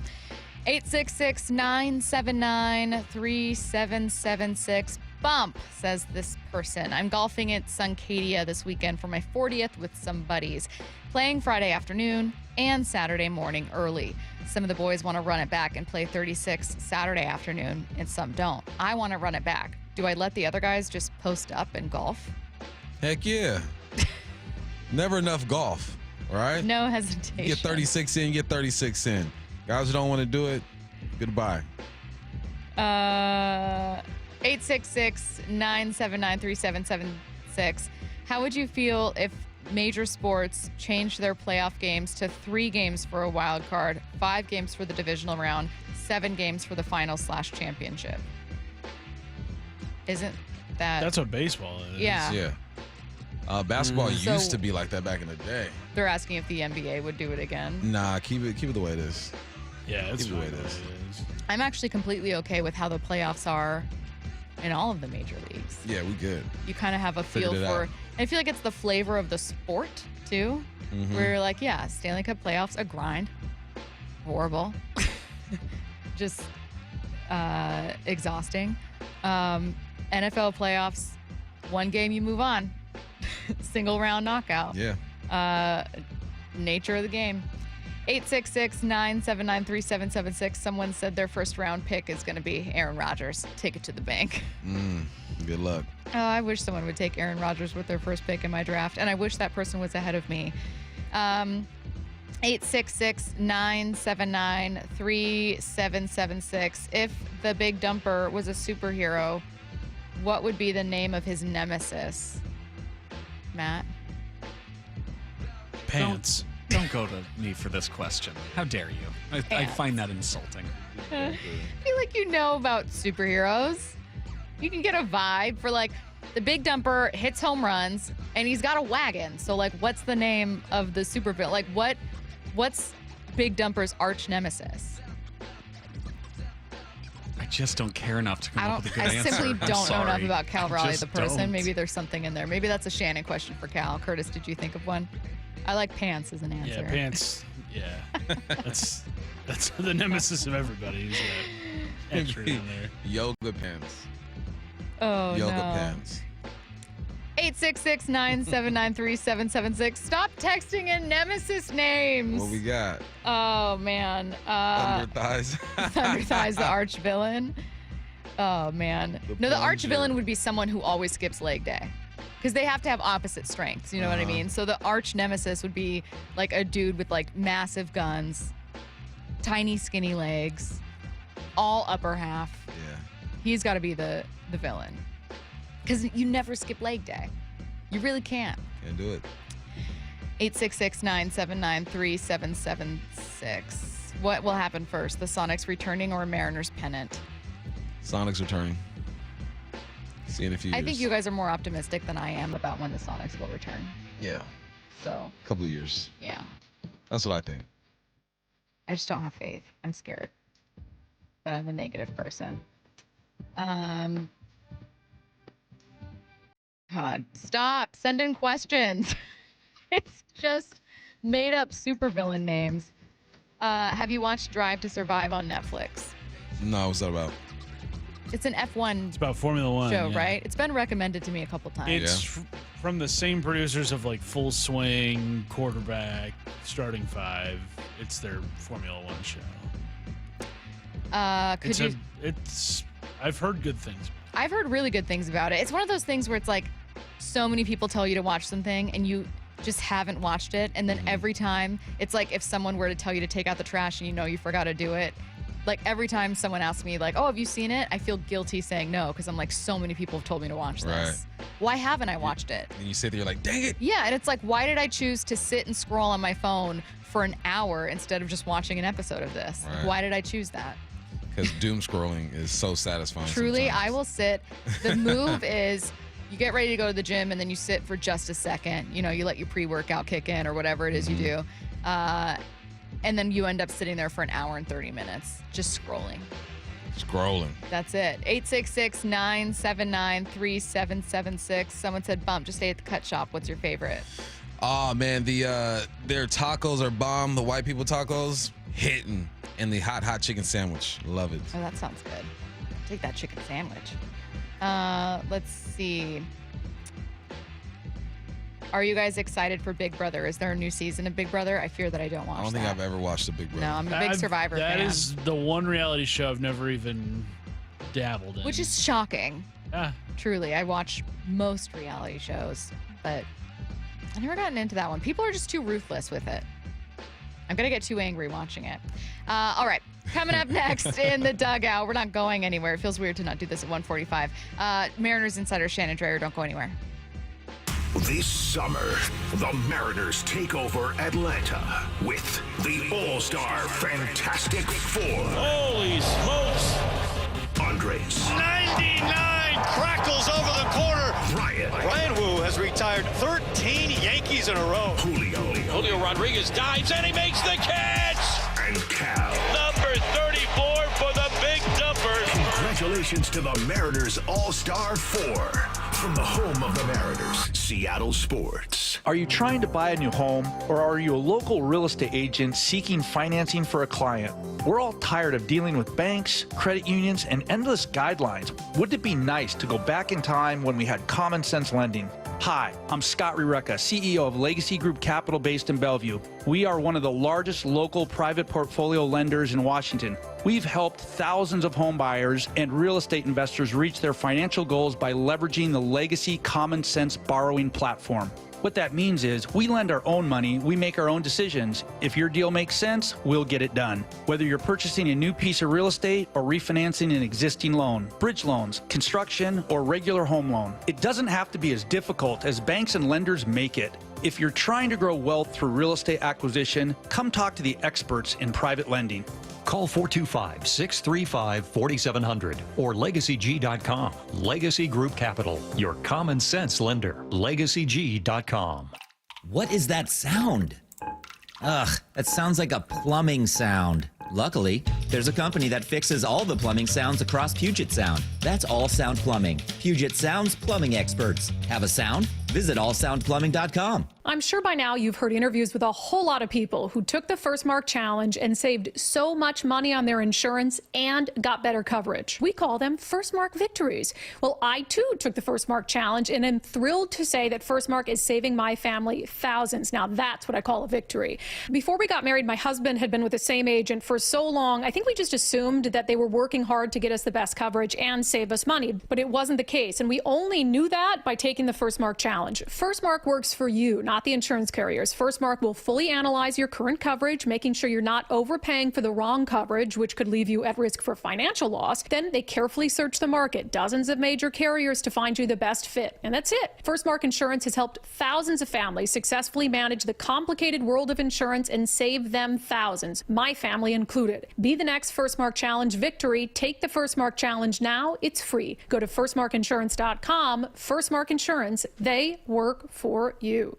Upgrade your view and comfort with Lake Washington Windows and Doors. Buy one window or door, get the second at 50% off through July, and enjoy 12 months same as cash financing. For details, visit lakewashingtonwindows.com.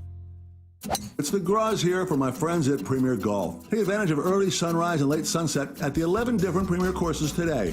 From Bellingham, Everett, and Marysville to Linwood, Bellevue, and Seattle, even out on the coast, they've got a course near you. Play Inner Bay or Jackson, Bill Wright or West Seattle, Bellevue, Legion Memorial, Walter Hall, Linwood, Cedar Crest, Lake Patton, and even Ocean Shores. Courses are in great shape and ready for your next round. Visit PremierGolfCenters.com, that's PremierGolfCenters.com, and book your tee time today. At Fisher Investments, we may seem like other money managers, but we're different. What makes you so different than the rest of us? We ensure clients receive unparalleled service at every step of the relationship. Tell me more. Our investment counselors focus on service over sales, prioritizing clients' needs. How do you make money? We don't sell any commission-based products. We have a simple management fee based on the value of our client's portfolio. So we do better when our clients do better. What about client portfolios? We get to know each client, their finances, family, health, lifestyle, and more, and then we tailor a portfolio based on their specific goals and needs. Your clients really come first then, huh? Yes, we make them a top priority. Our goal is helping them achieve a comfortable retirement. Wow, maybe we are different. At Fisher Investments, we're clearly different. Learn more at FisherInvestments.com. Investing in securities involves the risk of loss. Hey, Mike Salk here with some exciting news from a family-owned business that's local here in Western Washington. Yeah, we love to root for these guys. It's Riverside Roofing, and they've once again earned the prestigious GAF Master Elite President's Club. Well, that puts them in the 99.9th percentile of all roofers in the nation. So you might remember I've been talking about only 3% of roofing companies nationally qualify for GAF Master Elite status. But how many of those achieve President's Club? Well, that's only 2%. Truly the cream of the crop. Proudly from Marysville and serving homeowners all over Western Washington, Riverside Roofing is the roofing company you can trust. So what does that mean for you, the homeowner? Well, it means you're hiring the best. A company that gets high marks in performance, reliability, and service, plus an elite warranty to match. Highly reviewed and highly recommended, certainly by me. Riverside Roofing is your go-to local roofing contractor. Book them now and get that roof done fast. I highly recommend them. Go to riversideroofingllc.com. They are the roofing company you can trust. The countdown is on. 15 days until Seahawks training camp. On the home of the Seahawks, Seattle Sports. 710 KIRO AM Seattle and KIRO FM HD2 Tacoma. Seattle Sports Snapshot. Beaver star Caitlin Clark said she expects to return to action tomorrow against Golden State after missing the past 5 games with a left groin injury. Also tomorrow, the Storm taking on the Connecticut Sun. The Sun on a 10-game losing streak right now. The Mariners later this afternoon take on the Yankees in the Bronx. Pregame show on Seattle Sports at 3 p.m. Snapshot brought to you by Miller Lite. When it's game time, it's Miller time. This is The Dugout, every Tuesday at 1 with Bump and Stacy. Inside access to the clubhouse from Shannon Drayer on Seattle Sports, the home of the Mariners. Joining us right now on the Emerald Queen Casino Sportsbook Hotline, it's Mariners insider Shannon Drayer. Shannon, how's it going? It's going. How are you guys?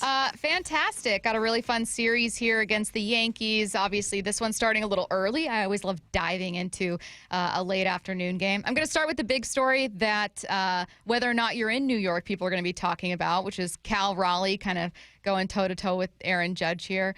The conversation around Raleigh has been fantastic. I've been so grateful to have such a fun story to talk about this year.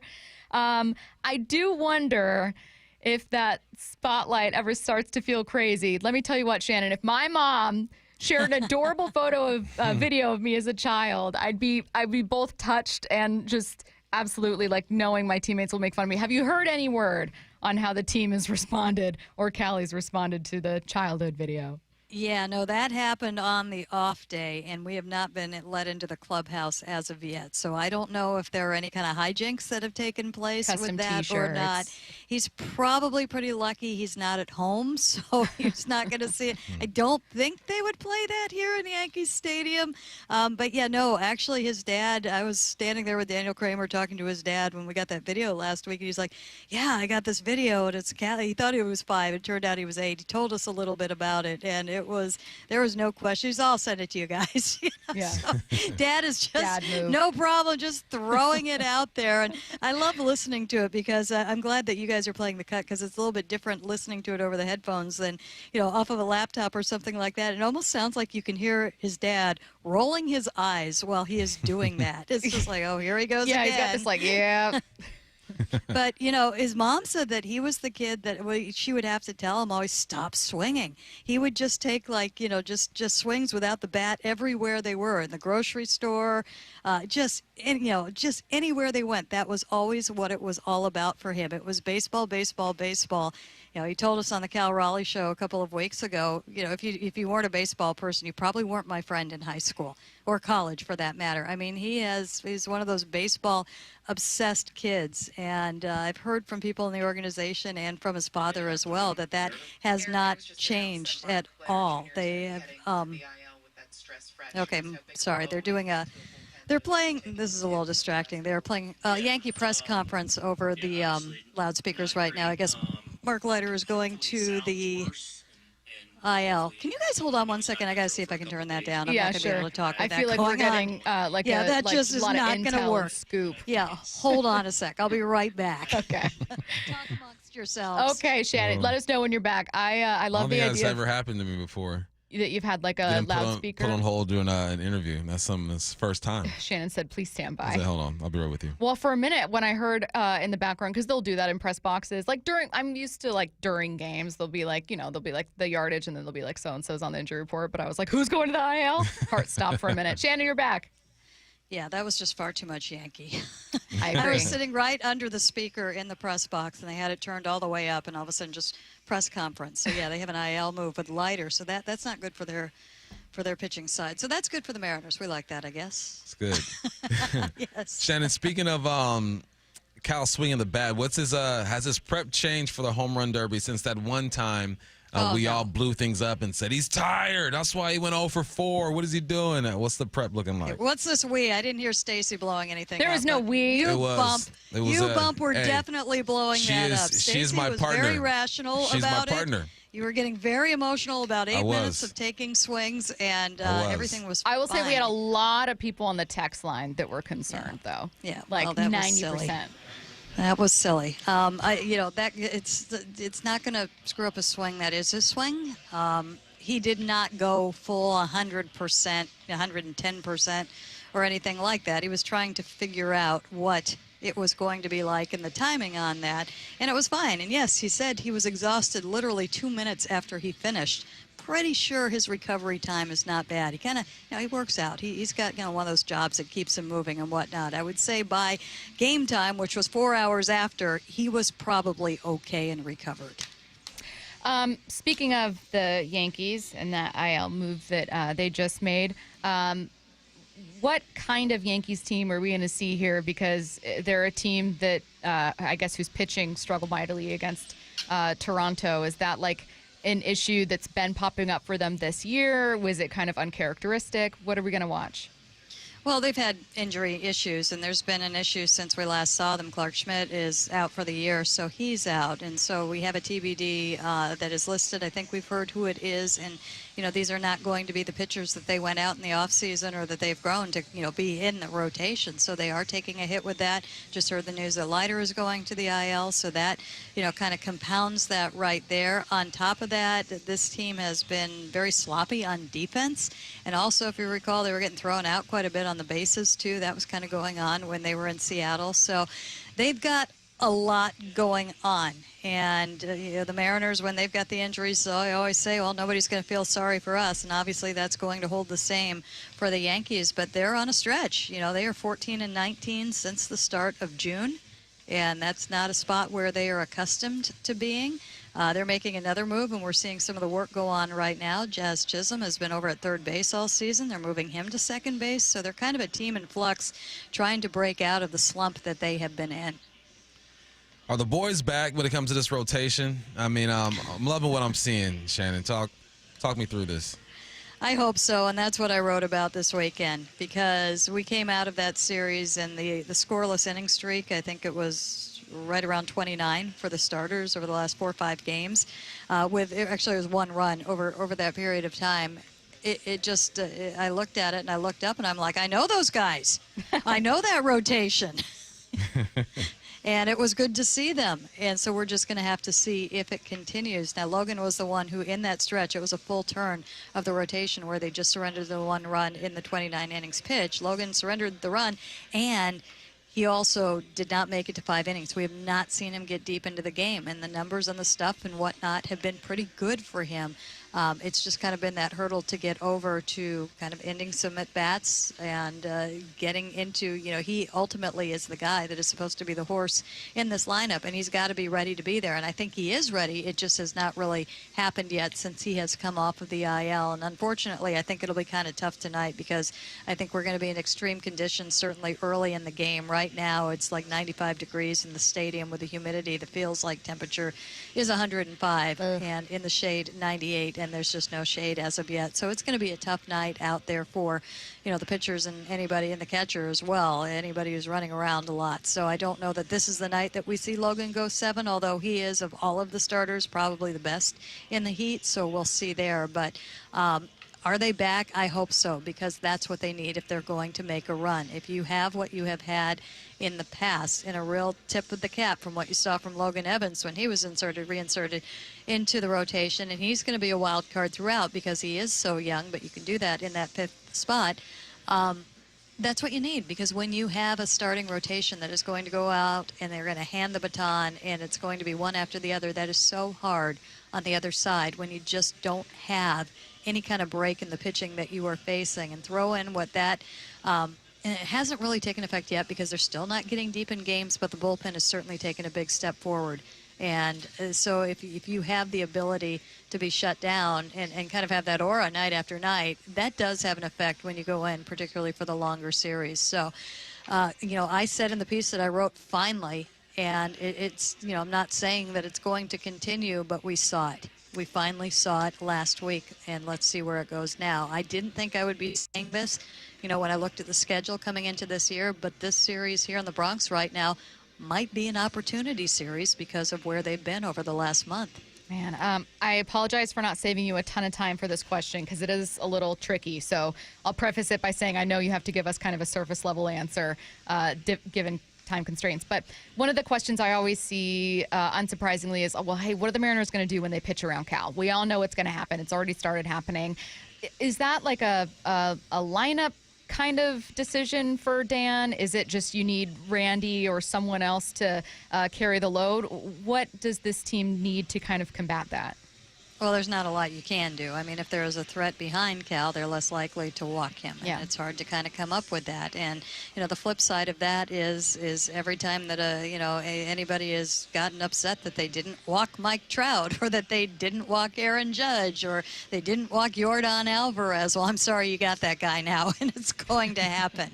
So, I think the most important thing is that hopefully, Randy has been showing to be a little bit more of a threat of late. Can he continue that? But I do think that as long as Cal remains as hot as he is, he's going to be that one batter in that lineup that every team circles and says, don't let this guy beat you. And that door has been open because now we're seeing more and more, and we're seeing opposing managers go to that move early if the base is open. So you just hope that it isn't too many times because that's not very fun. And you hope the Mariners are able to take advantage of when it happens. And last one, very quickly, anything we should know about the probable pitchers from the Yankees side? I don't know much about Warren, or I think they're going to have a rookie as well. Yeah, we were just told who it might be tomorrow. Warren, he's got some games under his belt, second-year starter. He has a good fastball, but everything else is pretty hittable for him. He is kind of a lot of strikeout, a lot of walk, so be smart when you go up to the plate.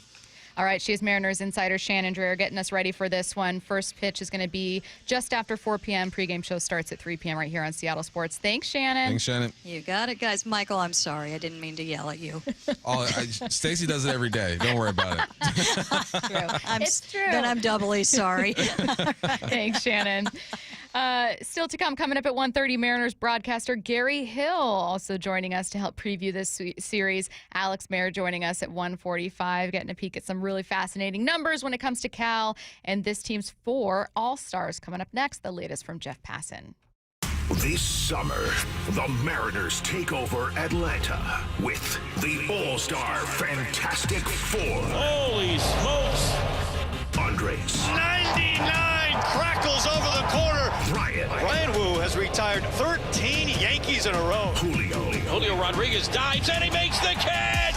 And Cal. Number 34 for the big dumper. Congratulations to the Mariners All-Star 4. From the home of the Mariners, Seattle Sports. Why is Mazda of Everett the #1 dealer on the West Coast? Mazda of Everett is locally owned and operated for 20 years. They work hard to get you their best deal every time and to make sure you drive away happy. With over 700 new Mazdas, they stock more than anyone in the Seattle area. Find out for yourself why people keep coming back to Mazda of Everett. Take advantage of the Mazda of Everett price during the More to Move You sales event. MazdaofEverett.com. Claims based on Mazda USA inventory and sales reports.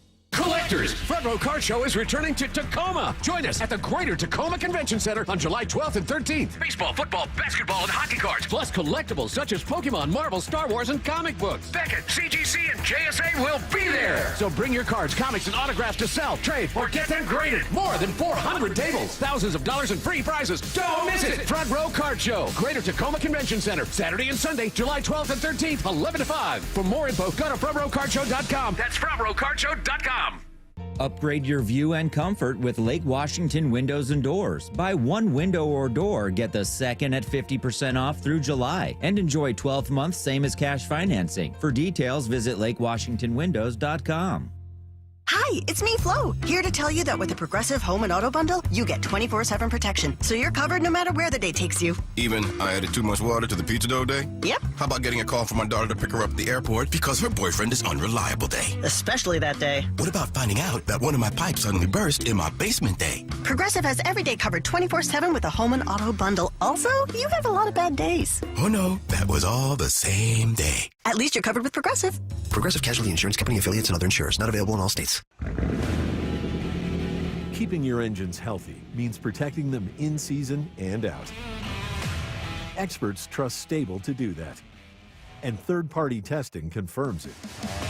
Stable is the industry leader in preventing fuel-related issues, no matter if you use it in your car, boat, or outdoor power equipment. In season or out, at every fill-up or when you store, start with Stable. You're free now. Free to stream beyond your wildest dreams. Rom-coms, slasher-coms, space operas. Free to fill your feed with impossibly chonky chonkers. Cats, corgis, babies on demand. Free to make your smart devices do silly things. Bowl of chips on the Robo-Vacuum. Free to open a world of remote work and Gametopia. Who's the boss now? Free to be everything you imagine. That's how it feels to have Quantum Fiber Internet. Your world unleashed. Learn more at quantumfiber.com. Limited availability, service in select locations only. Riverside Roofing has earned GAF Master Elite President's Club certification, which puts them in the 99.9th percentile of all roofers nationally. They're right here out of Marysville. You can find them at riversideroofingllc.com, and they are the roofing company you can trust. You're listening to The Dugout every Tuesday at 1 with Bump and Stacy on Seattle Sports, the home of the Mariners. All right, coming up in 15, Mariners broadcaster Gary Hill. We got more questions about this Yankees series, and then Alex Mayer is set to join us at 1:45. Lots of cool stuff on the Mariners 4 All-Stars. Before we get to either of those guys, we're going to take another listen to the latest from Jeff Passan, who was on with Brock and Salk earlier today. Earlier in the show, if you missed it, or obviously during Passan's segment on Brock and Salk on their podcast, you can hear him talk about Cal Raleigh and how important this Yankees series is.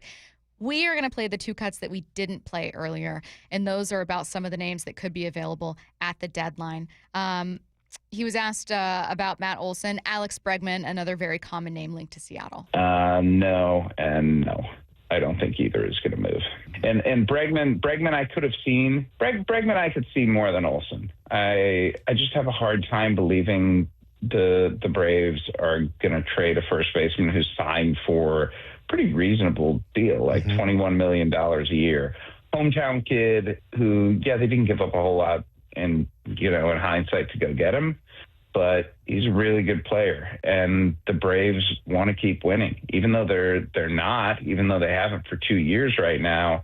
You're an objectively worse team without Matt Olson than you are with him, and as much as their farm system needs an infusion of talent, I just don't see Alex Anthopoulos moving any of his core guys at this point. I feel like the lesson sometimes when it comes to looking at the sellers is, well, who's going to be a seller for not a long period of time? Like, in theory, the Braves should be sellers because you're not going to make the playoffs, but the Braves don't want to be in the basement for long. So if someone can help them win, they're going to keep them. That's bad news for Seattle. Yeah, because they believe that they could just climb out of it.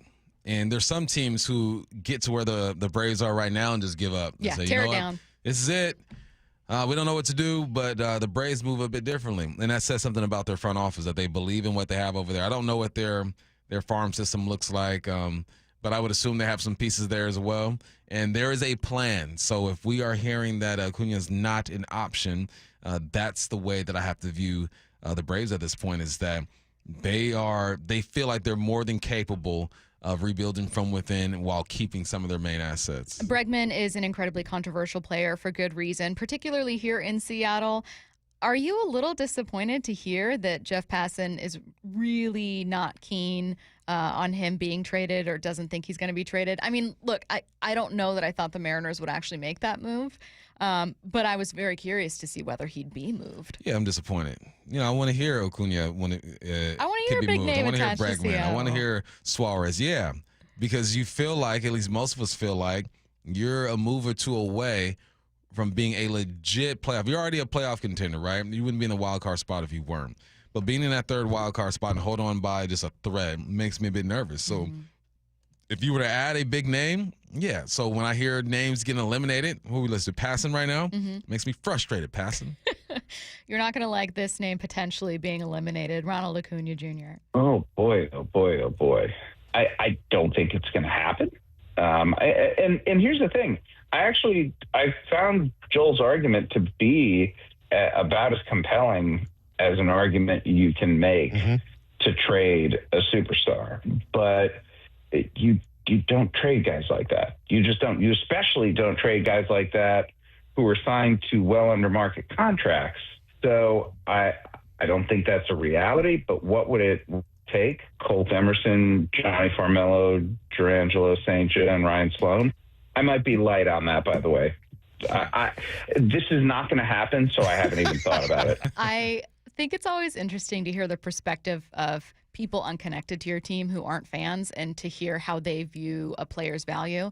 You always value your own players more than others, and you always overvalue your own prospects. I've seen so many people, I would say a majority of fans, be very much for acquiring Ronald Acuna Jr., obviously. Right. But there is a portion, I think, of Mariners fans who are a little tepid about giving up all those prospects. To hear someone like Jeff Passan be like, are you insane? They would never give up Ronald Acuna Jr. It doesn't really matter what you send that way. I haven't even thought about it. Like, that's how valuable a proven commodity is at this level. It's a slap in the face. That's what it is. It's like, you ain't rich enough. You ain't got it. All right. And they like what they have. They believe in what they have over there. Card. Yeah, but you can understand it though, man. It's we don't have that piece. You're having we do have a catcher who is having a historical year, but you don't have that Acuna piece. No. You know, you don't have that. All right, for 8 to 10, we should be good in that department. And you're getting it for the low, not even what he's actually worth. Though. So the more that he talks about it, the more I get frustrated and the more I don't believe that that's going to happen. But that wasn't even like, that was just a dream. Yeah. Really, it's Suarez. It was right? a hypothetical fun Yeah, it's like, all right, what if? What would you give up to get that? Yeah, I'd be down for that. That's what happens in sports talk and when you're just talking with your boys, too. You're just like, all right, man, what would it take to get this done? And then you talk to someone like Passan and hear from him, he goes, no, you don't have what it takes to get that done. Well, it's a good reminder that, like, again, talent that's ready right now, that's young, that's on a relatively affordable contract is insanely valuable, so valuable that a team that's not touching the playoffs is not even going to move it. You know what I mean? Like, I know that we all hang on to the what ifs of certain guys and maybe they end up working, but can't stress enough how good a bat, how good a player Ronald Acuna Jr. is. And the point that you made earlier, like, you don't have that right now. I think back to that question that we asked Shannon about, like, guys are going to pitch around Cal, then what do you do? And she said, I don't know. Like, right now they don't have that answer. When we talk about not wasting Cal's season, that's what we mean. We mean when they're pitching around Cal, when he gets intentionally walked or when he ends up drawing a walk or whatever, swinging at a bad pitch, whatever it is. There's no one else that they're really fearing right now. Maybe Randy's getting hot, but, like, you need someone in the lineup that will make them pay for walking someone, that will make them strategize in a different way. That's how you take advantage of someone having an MVP season. Yeah, you want them to deal with a problem. If you try to eliminate one, don't worry, we got another one waiting for you that's on deck right now. And you're right. And eventually maybe they could have it. Maybe it could be Randy. Maybe it could be Julio.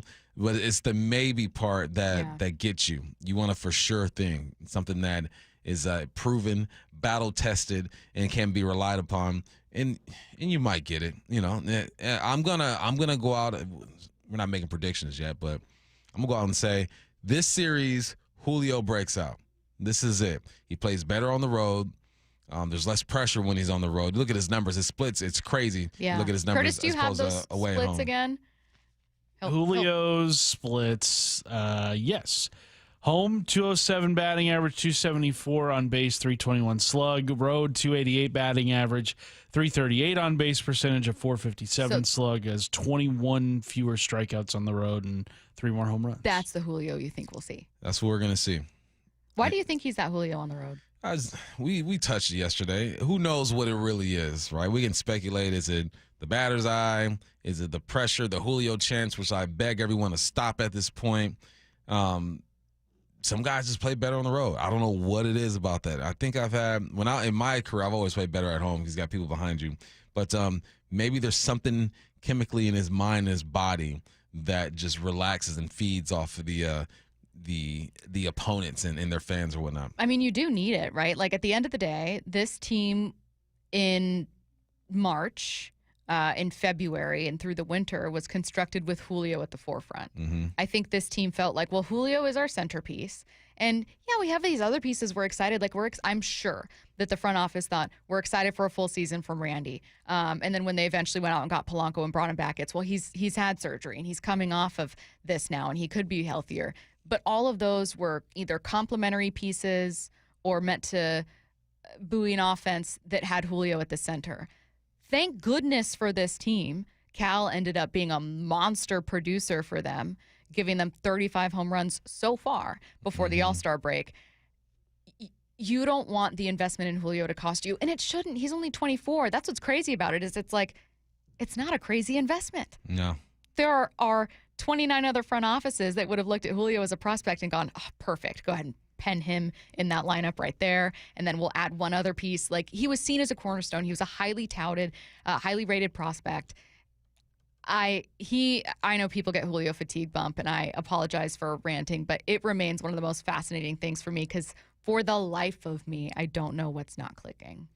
No, me neither. But it's going to start clicking. You have a lot of faith. Today. At what, 4:05? Is that first pitch? Or How about if Julio hits a home run, then you and Curtis wear denim shorts? Why would I punish myself for something good happening? It's not. I just think it's like, you guys are really, we had this conversation earlier for anyone just joining us, and you guys are really not embracing your inner dads. And I need you to lean into tucking T-shirts into denim shorts. It could be a really cool look. I think it could be. You didn't say anything about tucking. What are you going to do? Wear like a high schooler in 2002? No, you obviously have to tuck your shirt in. That's high schoolers now. That's not just 2002. That's true. It's like now. It skipped our generation, and then it went. And then now kids unironically dress horribly. Mariners broadcaster Gary Hill joins us next.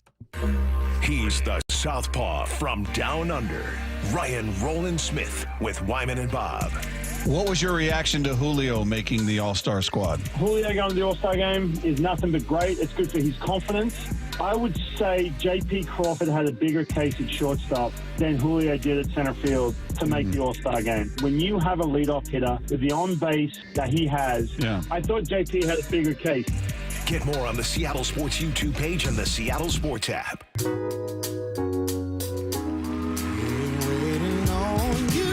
Tyrese live at Muckleshoot Event Center, Sunday, July 13th, 8 p.m. You've seen him on the screen. You've heard him on the radio. Now see him live for an unforgettable night. Get tickets before they sell out at MuckleshootCasino.com. Tyrese, only at Muckleshoot Casino Resort.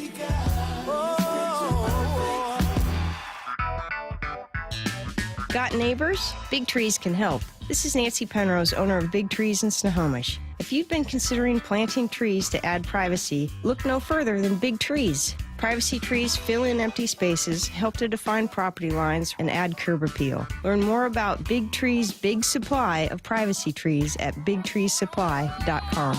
Beauty, privacy, instantly. Big Trees. Tired of sitting on your suitcase? 2 words, packing cubes. Sometimes a different way is the better way. Like the SR 509 Expressway, an alternate route that'll help manage congestion on I-5 and other local roads. Now open and free through summer. What is that sound? Ugh, that sounds like a plumbing sound. Luckily, there's a company that fixes all the plumbing sounds across Puget Sound. That's All Sound Plumbing. Puget Sound's plumbing experts. Have a sound? Visit allsoundplumbing.com. It's the garage here for my friends at Premier Golf. Take advantage of early sunrise and late sunset at the 11 different Premier courses today. From Bellingham, Everett, and Marysville to Linwood, Bellevue, and Seattle, even out on the coast, they've got a course near you. Play Inner Bay or Jackson, Bill Wright or West Seattle, Bellevue, Legion Memorial, Walter Hall, Linwood, Cedar Crest, Lake Patton, and even Ocean Shores. Courses are in great shape and ready for your next round. Visit PremierGolfCenters.com, that's PremierGolfCenters.com, and book your tee time today. This is the story of the one. As a lineman, he does whatever it takes to keep the power on in his community. And he wants a partner like Grainger who does the same. Granger offers the professional-grade products he needs, from voltage detectors to harnesses to hard hats, plus fast, dependable delivery, so he can rise to every challenge. Call 1-800-GRANGER, click Granger.com, or just stop by. Granger, for the ones who get it done. Get in the zone, AutoZone. Welcome to AutoZone. What are you working on today? Hey, that's the spirit. Right now, we're celebrating free with a free STP oil filter when you buy 5 quarts of oil and free Duralast brake pads when you buy 2 rotors. Like always, free battery testing, charging, and recycling at every store. Celebrate free at AutoZone, now through July 28th. Get in the zone, AutoZone. Restrictions apply. Families are making plans for summer road trips, and with rising costs, they're looking for ways to save. Joe Saul-Sehy, personal finance expert and host of the Stacking Benjamins podcast, says planning ahead can help. Setting a realistic budget for things like food, gas, lodging, of course, that's going to make an impact and help you save money. But also focusing on those little things, looking at reward programs and offers and incentive can help a family defray the cost of the trip a lot while also making sure that you keep all the fun. Families can protect their investment in their vehicle with programs like GM Rewards MasterCard from Barclays and the GM Rewards Loyalty Program. Card members can earn points towards exclusive experiences, a new car, routine service, or digital features like OnStar. If you're already spending money on things like groceries or travel, why not sign up for the reward program for those things to get points? It's a great way to build future savings toward future adventures. To learn more about GM Rewards and the GM Rewards MasterCard, visit experience.gm.com. You're listening to The Dugout every Tuesday at 1 with Bump and Stacy on Seattle Sports, the home of the Mariners. Joining us now on the Emerald Queen Casino Sportsbook Hotline, it's Mariners broadcaster Gary Hill. Hey, Gary, how's it going? Hey, Stacy, how you doing? Bump? What up? We're good. We're good. We were just predicting how many home runs Cal will be hitting in this series. But I really hope that he actually gets some pitches his way. I'm worried about how he's going to do if teams pitch around him. Have you started to see that already? And how do you as a team, as a manager, I'm not sure, as Cal, respond to that? Yeah, that's definitely happening.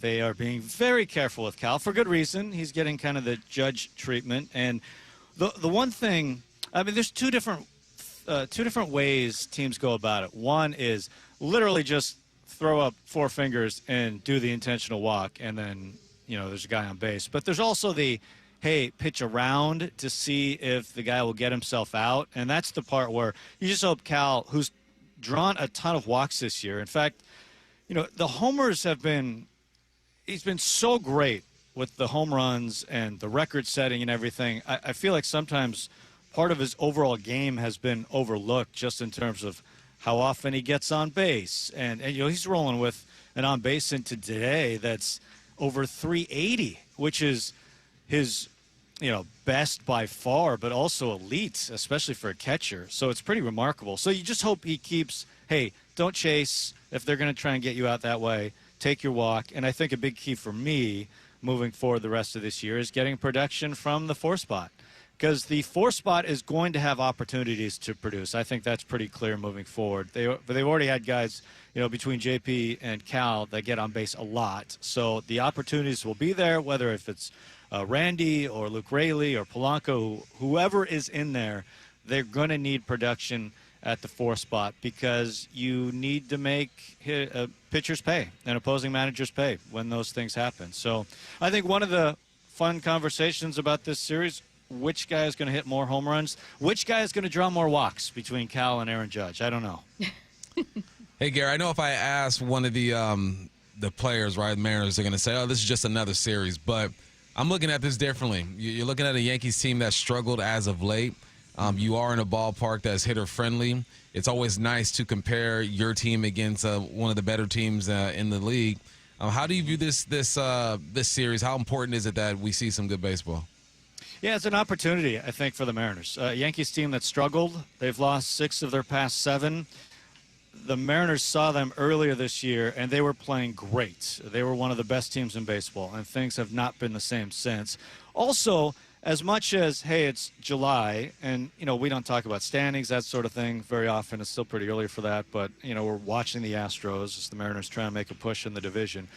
But there is something when you're finishing off with another team in the chase or in the playoff hunt in the American League. And so I do think there's something to, hey, a chance to take a series, maybe a chance to take a season series if things went great. But the Yankees now, after being surpassed by the Blue Jays, they're in the wild card mix. The Mariners are in the wild card mix. Potentially, both these teams will be fighting it out. So we never know what the standings will look like in September. So this could be a really important series from that perspective. We just don't know until we get to September. But that's kind of how I'm thinking about this one. Is it's an opportunity for the Mariners. What do you see with Julio's swing, his approach, his decision making? Yeah, you know, the swing is he's still hitting the ball hard, which is good. He's just on the ground a lot. And to me, that's the biggest thing. And there's not a lot of pull in the air. I mean, you think about the kind of year Cal is having. And, you know, every swing is different. Every hitter is different. And not everyone clearly can do what Cal is doing. So I'm not saying that. But I am saying pull power is important. And, you know, that's what Cal has been doing. He's been pulling the ball in the air.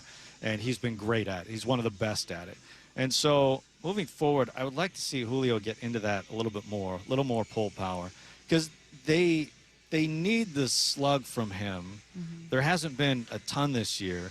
And for me, like, I guess I don't care as much about his strikeouts if the slug comes along with it. Now, he's cut the strikeout rate. It's actually a really good strikeout rate. So that hasn't been an issue.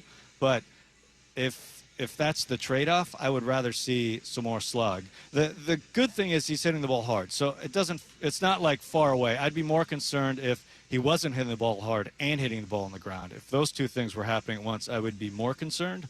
But since it's just one of those things, you hope it just clicks in at some point, which we've seen it happen before.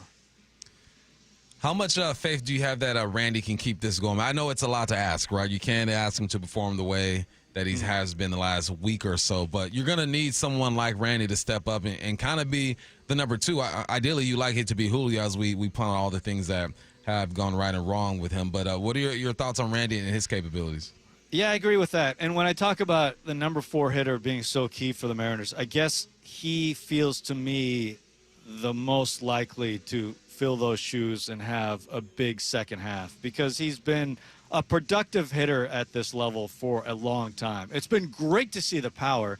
He was, I feel like, very quietly productive for the first couple months of the season, where he was getting on base, he was drawing walks. There wasn't a ton of power that came along with it, but we've seen the power lately, which has been great, because it's been kind of a consistent conversation throughout the year after the first month is, you know, they've gotten the power from Cal. Where is the other power going to come from? And in May, it didn't come from any sources at all. And that's why I think we saw a lot of struggles in May. That's why June was better, because you saw the power coming from different sources. And now, you know, they're at a point where with Cal still doing his thing, Randy supplying power, you know, we've seen some blips from some other guys. You know, Luke Raley, Dom Canzone has been a factor in that, and some signs of life from Polanco, which is good to see. It would be great to see them get power from multiple different sources and be more of a 1 through 9 lineup, kind of like they were in the first month of the season.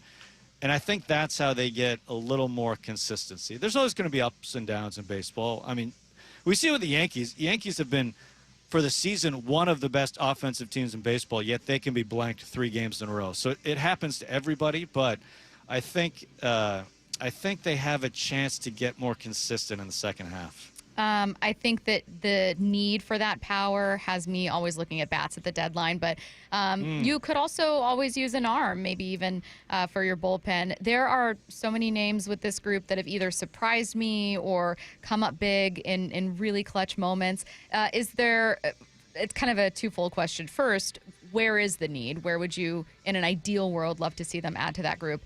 And secondly, is there a name in that group that for you has really surprised you this year? So a need just in bullpen or the team in general? Just bullpen. Okay.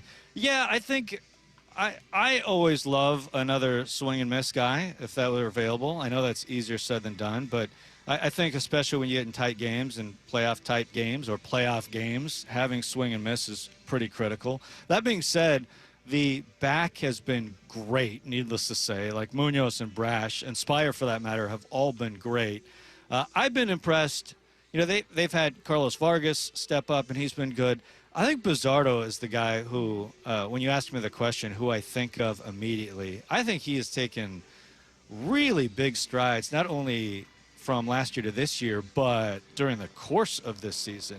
And he's been so valuable in that he is thrown in literally every single situation possible. I mean, he's been in blowout games, he's been in tight games, extra inning games. He's taken the ball so often, and he's been really effective. And the stuff has been eye-popping, at 98 at times. He's been a guy that I have found to be really impressive for the Mariners, especially, they just got done with 17 in a row. Guys like him they're giving them innings they really, really need. We've seen him go a couple at a time and taking the ball, 3 out of 4 games, that sort of thing. So valuable for a team, and especially when you have to watch Brash, you have to watch Munoz in particular with innings, and so he has really picked up the slack. So he's someone who I've been really impressed with this year. Garrett, do you anticipate any type of friendly hazing when it comes to Kyle Raleigh in the video that was released by his teammates? I told Stacy, I go, that's how dudes just show love. Yeah. We got to do something or say something. Have you heard of anything, seen anything? I said I would make T-shirts. T-shirts is always a good thing to do. I think that's a great idea. Something with Kyle's face, little kid face on the T-shirt, I think that would be phenomenal. I have not heard of anything yet. I have not been down to the clubhouse yet today. They usually get on these things pretty quickly, so there could be something down there. I don't know, but I love it. The video is phenomenal. It's so funny, and especially. Yeah, go ahead. I was going to say, it just had us yesterday talking about why I loved the conversation is I feel like Cal's like an everyman for so many people, and all of these have led to people talking about themselves or sharing stories. Like we ended up, Curtis, Bump, and myself yesterday talking about like the most embarrassing video our moms probably have of us. It was just fun. You should put that out. Absolutely not. Yes, find the most embarrassing video, and we can all enjoy it together. It'll be great. See, the difference is at no point am I predicting I'm going to be in a home run derby and then actually making it to a home run derby, which is the coolest part of Cal's video. I think this might be a lesson for all parents out there. Just video your kids saying anything outlandish they may do in the future, because that may come up.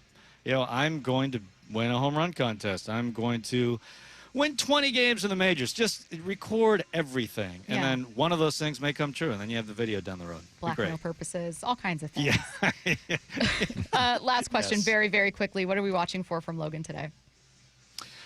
It's going to be tough. It's super hot here. It's difficult conditions, but I think I'm been really impressed with Logan, especially with the swing and miss. It'd be great if he went deeper, but I think the Yankees, you're hoping for quality over quantity. So I'm expecting to be really good, get some swing and miss, and you got to be careful with Judge, which is Captain Obvious thing to say, clearly. But that's going to be a great matchup, Gilbert and Judge all day. Mariners broadcaster Gary Hill. Thanks, Gary. Thanks, Gary. Yeah, anytime. This is fun.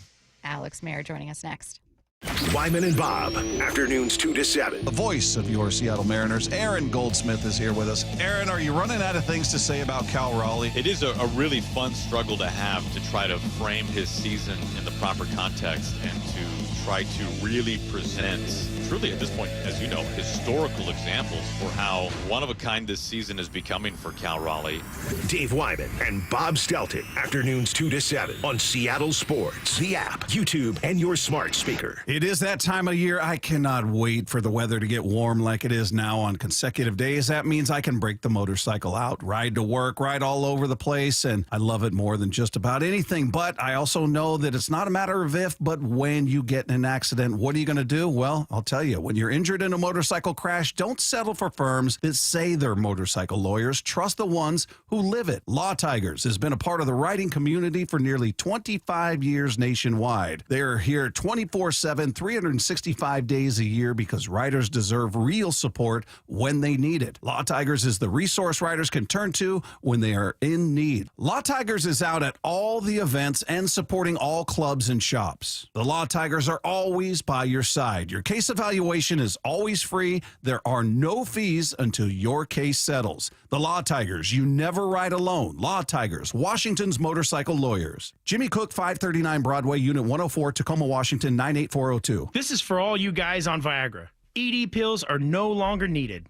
The brutal side effects like 4-hour headaches, blurred vision, and that flush feeling can all be put behind you with our treatment. Here at West Coast Men's Health, we have a better approach to ED. Acoustic wave therapy creates blood flow circulation by safely removing the plaque in your arteries and restoring function naturally. Guys, let me be clear. Pills will never fix your problem. Our equipment is the latest technology, and our medical staff is the best in the industry. So give West Coast Men's Health a call today.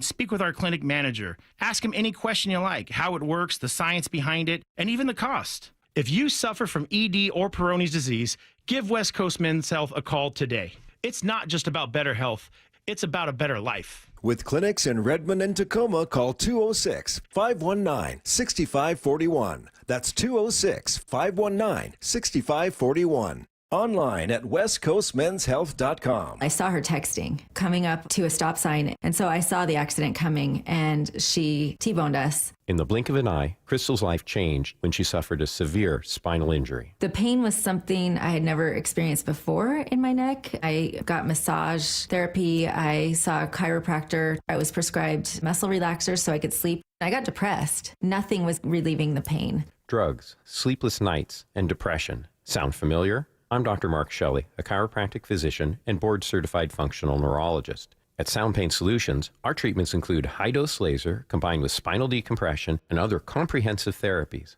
to rehabilitate damaged discs. We use treatments that are non-surgical, FDA-cleared, drug and pain-free. I was able to get off my pain medicines, and I was able to sleep through the night, and that was what I was desperate for. To learn if you're a candidate for our treatment, call us. Sound Pain Solutions. 855-996-0025 or click soundpainsolutions.com. Hey, it's Mike Salk here, and we've been talking about this luxury awaits at Snoqualmie Casino and Hotel. You can book now for an unforgettable summer experience because the hotel opens up August 8th. Bookings are open at snocasino.com starting on August 8th. The expanded non-gaming floor, the destination spa, the big new entertainment space and convention center, new restaurants as well. They're combining effortless style with the utmost in relaxation. Go to snocasino.com for details. Seattle's closest, now Snoqualmie Casino and Hotel. When it comes to the security of your business, doubts can creep in about who you're trusting to protect it. Are they a reliable service? How will I know if something happens? Are they keeping everyone safe? At Bay Alarm, we got you. For nearly 80 years, we've been putting our customers' minds at ease with our advanced technology and personalized support. Feeling insecure about your current security service? Visit bayalarm.com today to talk to a local security expert.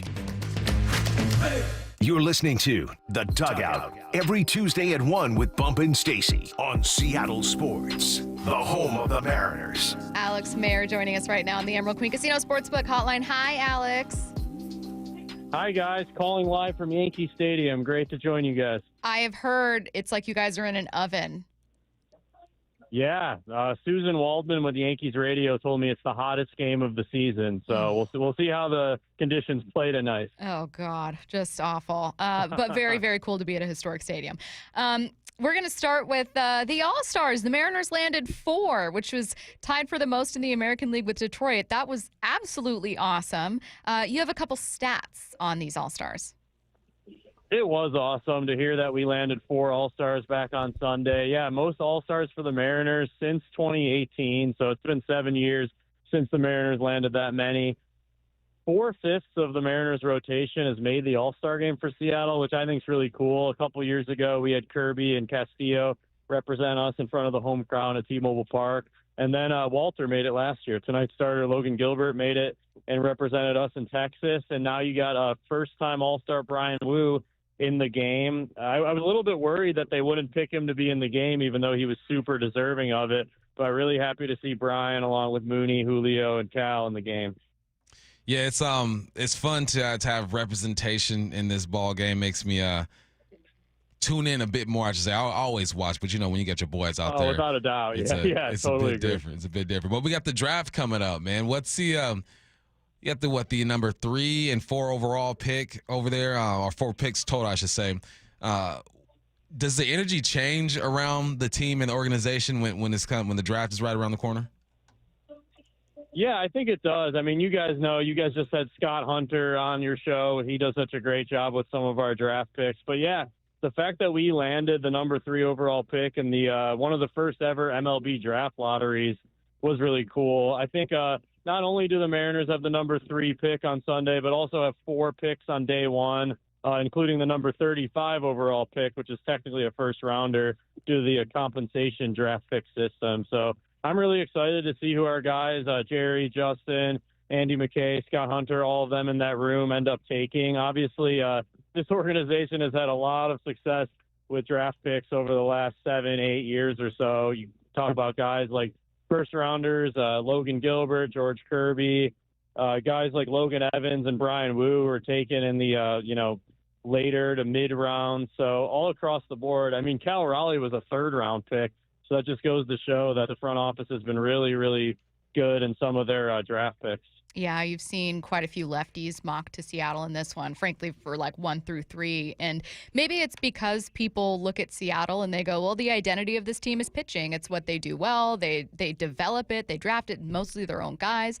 It's a pitcher-friendly park. And yet that's not quite what this season has felt. And it's mostly through injury and just kind of like weirdness so much as it is just regression or something like that. But but we've seen a turn. And Alex, while I'm sometimes hesitant to put too much stock in such a short sample size in baseball, I also feel, as did Bump, we were talking about earlier, like we just feel a bit better coming out of that series against the Pirates, seeing what we saw from the pitching. Right. What did you see and what did we learn? Yeah, well, first of all, saying sample size to a baseball statistician is like the best thing I could ever hear. But yeah, the 3-game series against the Pirates, 3 straight shutouts for the first time in Mariners history. So that was really special to see. Hopefully we could keep it going in New York, but these conditions, I don't know if they scream shutout. But yeah, first team in MLB history to throw 3 straight shutouts and then combine for 36 or more strikeouts and 4 fewer walks. So we saw it across the board with the starters in the Pirates series, but also the bullpen was nails and obviously kept Pittsburgh off the board in the late innings. So historic stuff from the Mariners pitching staff. And if they can keep it going tonight, would become the first team since the 2012 Giants to throw 4 straight shutouts. And we all know what the 2012 Giants did in October. So I'm looking for some history tonight at Yankee Stadium. Yeah, I'll be looking too. I got something to look forward to now watching this game. Well, a lot to look forward to. There we go. Especially Cal, man. We spoke to Sims earlier today, and we've been kind of getting a feel for how he's perceived out there. And naturally, the Yankees fans don't think too much about us over here on the West Coast. But how important is it not only for Cal but for the Mariners to go out there and just not put on a show, but compete against a good Yankees team, even though they've been struggling? Yeah, I think no one in this clubhouse is taking the Yankees even close to lightly. I think, in fact, quite the opposite. They definitely respect what they have over there in that dugout. But, yeah, I mean, last time we were in a big market city, Chicago, Cal went out and homered in all 3 games and hit 4 in the series overall. So I think I definitely feel like Cal rises to the occasion, whether it's the bigger cities or the bigger innings. He seems to have a knack for the dramatic, flair for the dramatic, knack for being clutch. He leads majors in a lot of different home run stats this year, but one of them that stands out to me is he's got the most home runs in the 7th inning or later. He's got the most home runs that give his team the lead or tie a game. So no matter how you slice it up, Cal is a clutch player, and he's an incredible player this season. Do you think clutchness is a real measurable thing, which I really like asking someone who's a big numbers guy and also a baseball fan, because I think there are some people that don't believe in that, but then some people do, and then it's like, well, how do we measure it? Right, it's so difficult. So Fangraphs actually has a clutch metric where basically they assign a number to every player and basically factor in, how how clutch was this player in helping his team win? So a lot is baked into the equation. It's runners on base, it's number of outs, it's inning and score. So pretty much all the situations you could think of. And it actually goes on both sides, both batting and pitching. Long story short, I think it's so difficult to prove. But, yeah, I totally believe in the, clutch gene. You could throw quotes around that popular phrase. I do believe in it because it just seems like certain players have a knack for it, and not just in baseball, but in every sport seemingly. And I definitely think Kyle fits the bill. Yeah, I would agree, and I'm excited to see him hopefully put on a show for these guys today. I know we had 4 guys who made the All-Star team, but is there an honorable mention for the Mariners, you think? Ooh, that's a good one. I would throw a couple in that camp. I would probably say J.P. Crawford. I think he's probably been definitely in the conversation as one of the top 2 or 3 or 4 shortstops in the major leagues and American League. J.P. is actually 2 games away from tying Alex Rodriguez for most games by a Mariners shortstop. So that's another cool milestone he's got coming up. But JP with the on base, the dependability on top of the Mariners lineup, I think he's probably an honorable mention. And then Randy Arozarena, I would say. He's just turned it on and has been so good lately. He has 6 home runs in the last week. Barely lost out on AL Player of the Week, which I thought he should have won, but that went to George Springer of the Blue Jays. But I would say JP, Randy, and then if I'm allowed a third honorable mention, I'll go Matt Brash. I think lack of volume, just, starting the season on the injured list is the only thing that kept Brash out of the game. You mentioned the weather there. I have a stat request. Yes. The Mariners' records in their hottest and coldest games. Ooh, I'm curious okay. about. So I don't have that one off the top. No. That's That's a watch for Alex on Twitter one that I'm going to be like, well, okay. Is it interesting? I like it, Stacy. Yeah. What if it's like they're like undefeated in the 5 hottest games they've ever played, or like hottest temperature at first pitch? I will have that to you within the hour. How's that?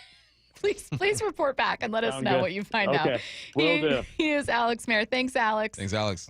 Thanks so much, guys. Thank you. Thank you to all of our guests. Mariners insider Shannon Drayer joining us to begin the hour at 1 p.m. Mariners broadcaster Gary Hill joining us at 1:30. If you missed any of the show, go back and listen to the Bump and Stacy podcast. And if you guys would please take a couple seconds, I was going to say minutes, but it takes a split second to leave a review, leave a rating for the Bump and Stacy podcast. That would mean a ton. First pitch between these 2 teams at 4:05 p.m. Pregame show coming up in about an hour at 3 p.m. right here on Seattle Sports. He's the southpaw from down under, Ryan Roland Smith with Wyman and Bob. What was your reaction to Julio making the All-Star squad? Julio going to the All-Star game is nothing but great. It's good for his confidence. I would say J.P. Crawford had a bigger case at shortstop than Julio did at center field to make the All-Star game. When you have a leadoff hitter with the on-base that he has, I thought J.P. had a bigger case. Get more on the Seattle Sports YouTube page and the Seattle Sports app. Do you find yourself searching the medicine cabinet for pills and sprays during allergy season? How about having to buy one more medication when the season hits? I'm Dr. Ryan Stern with the Stern Sinus Center. We offer a solution that will save you time, money, and frustration. Rynair is a simple, minimally invasive procedure that significantly reduces postnasal drip and stuffiness. We're taking new patients in Federal Way and in Auburn. Come see us. Book your appointment at sternsinus.com. Seattle Children's is leading the fight against pediatric cancer with groundbreaking research in immunotherapy. It reprograms a child's own T cells to hunt down and destroy cancer. It's hope, powered by science. But here's the truth. Pediatric cancer research is drastically underfunded. That's why Safeway is stepping up, and you can too. G. Scott here asking you to say yes to donating to Immunoheroes next time you're at Safeway checkout. Together, we can help fight cancer for all kidkind. Old windows cost you money and security. Lake Washington Windows and Doors installs energy-efficient, high-security windows that lower your bills and increase protection. With leak armor installation and lifetime warranties, you're protected for life. Choose LakeWashingtonWindows.com today. What's the biggest mistake you can make when selling your home? Settling for less money. That never happens with Orchard. Disappointing offers can wear you down, causing you to settle for thousands less. You don't have to settle when you sell with Orchard. Orchard reinvented the real estate industry by guaranteeing your home sale and helping you sell on the market for top dollar. First, Orchard gives you cash up front so you can buy and move into your new home first. on your timeline. No waiting, no showings, no double moves. Then once you're all settled in, your Orchard agent helps sell your home on market for top dollar. Here's what one Orchard customer said. I never could have sold without Orchard. I made way more than I expected, and it couldn't have been easier.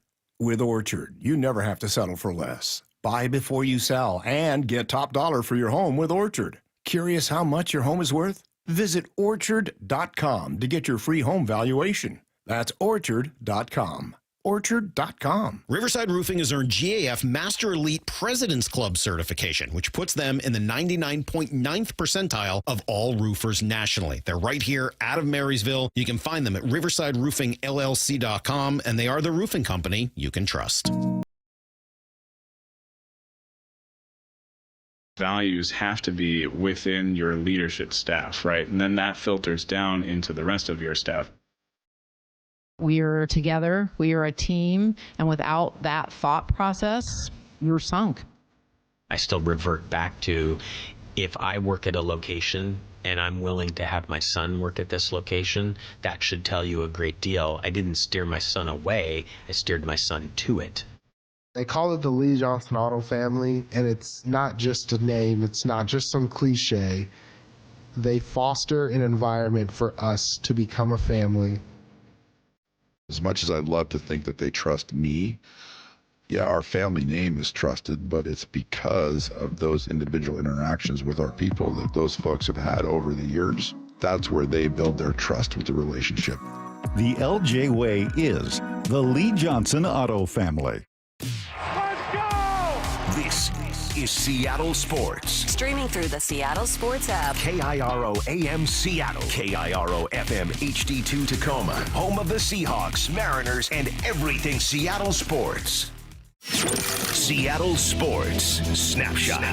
Mariners get back to it today. They've got 6 games left before the All-Star break, beginning tonight in the Bronx, facing off against the New York Yankees. Game 1 of a 3-game series, followed by a 3-game series against the Tigers. Tonight, they send Logan Gilbert to the Hill. You'll catch all of the action of that one starting at 3 o'clock with the pregame show, 4:05.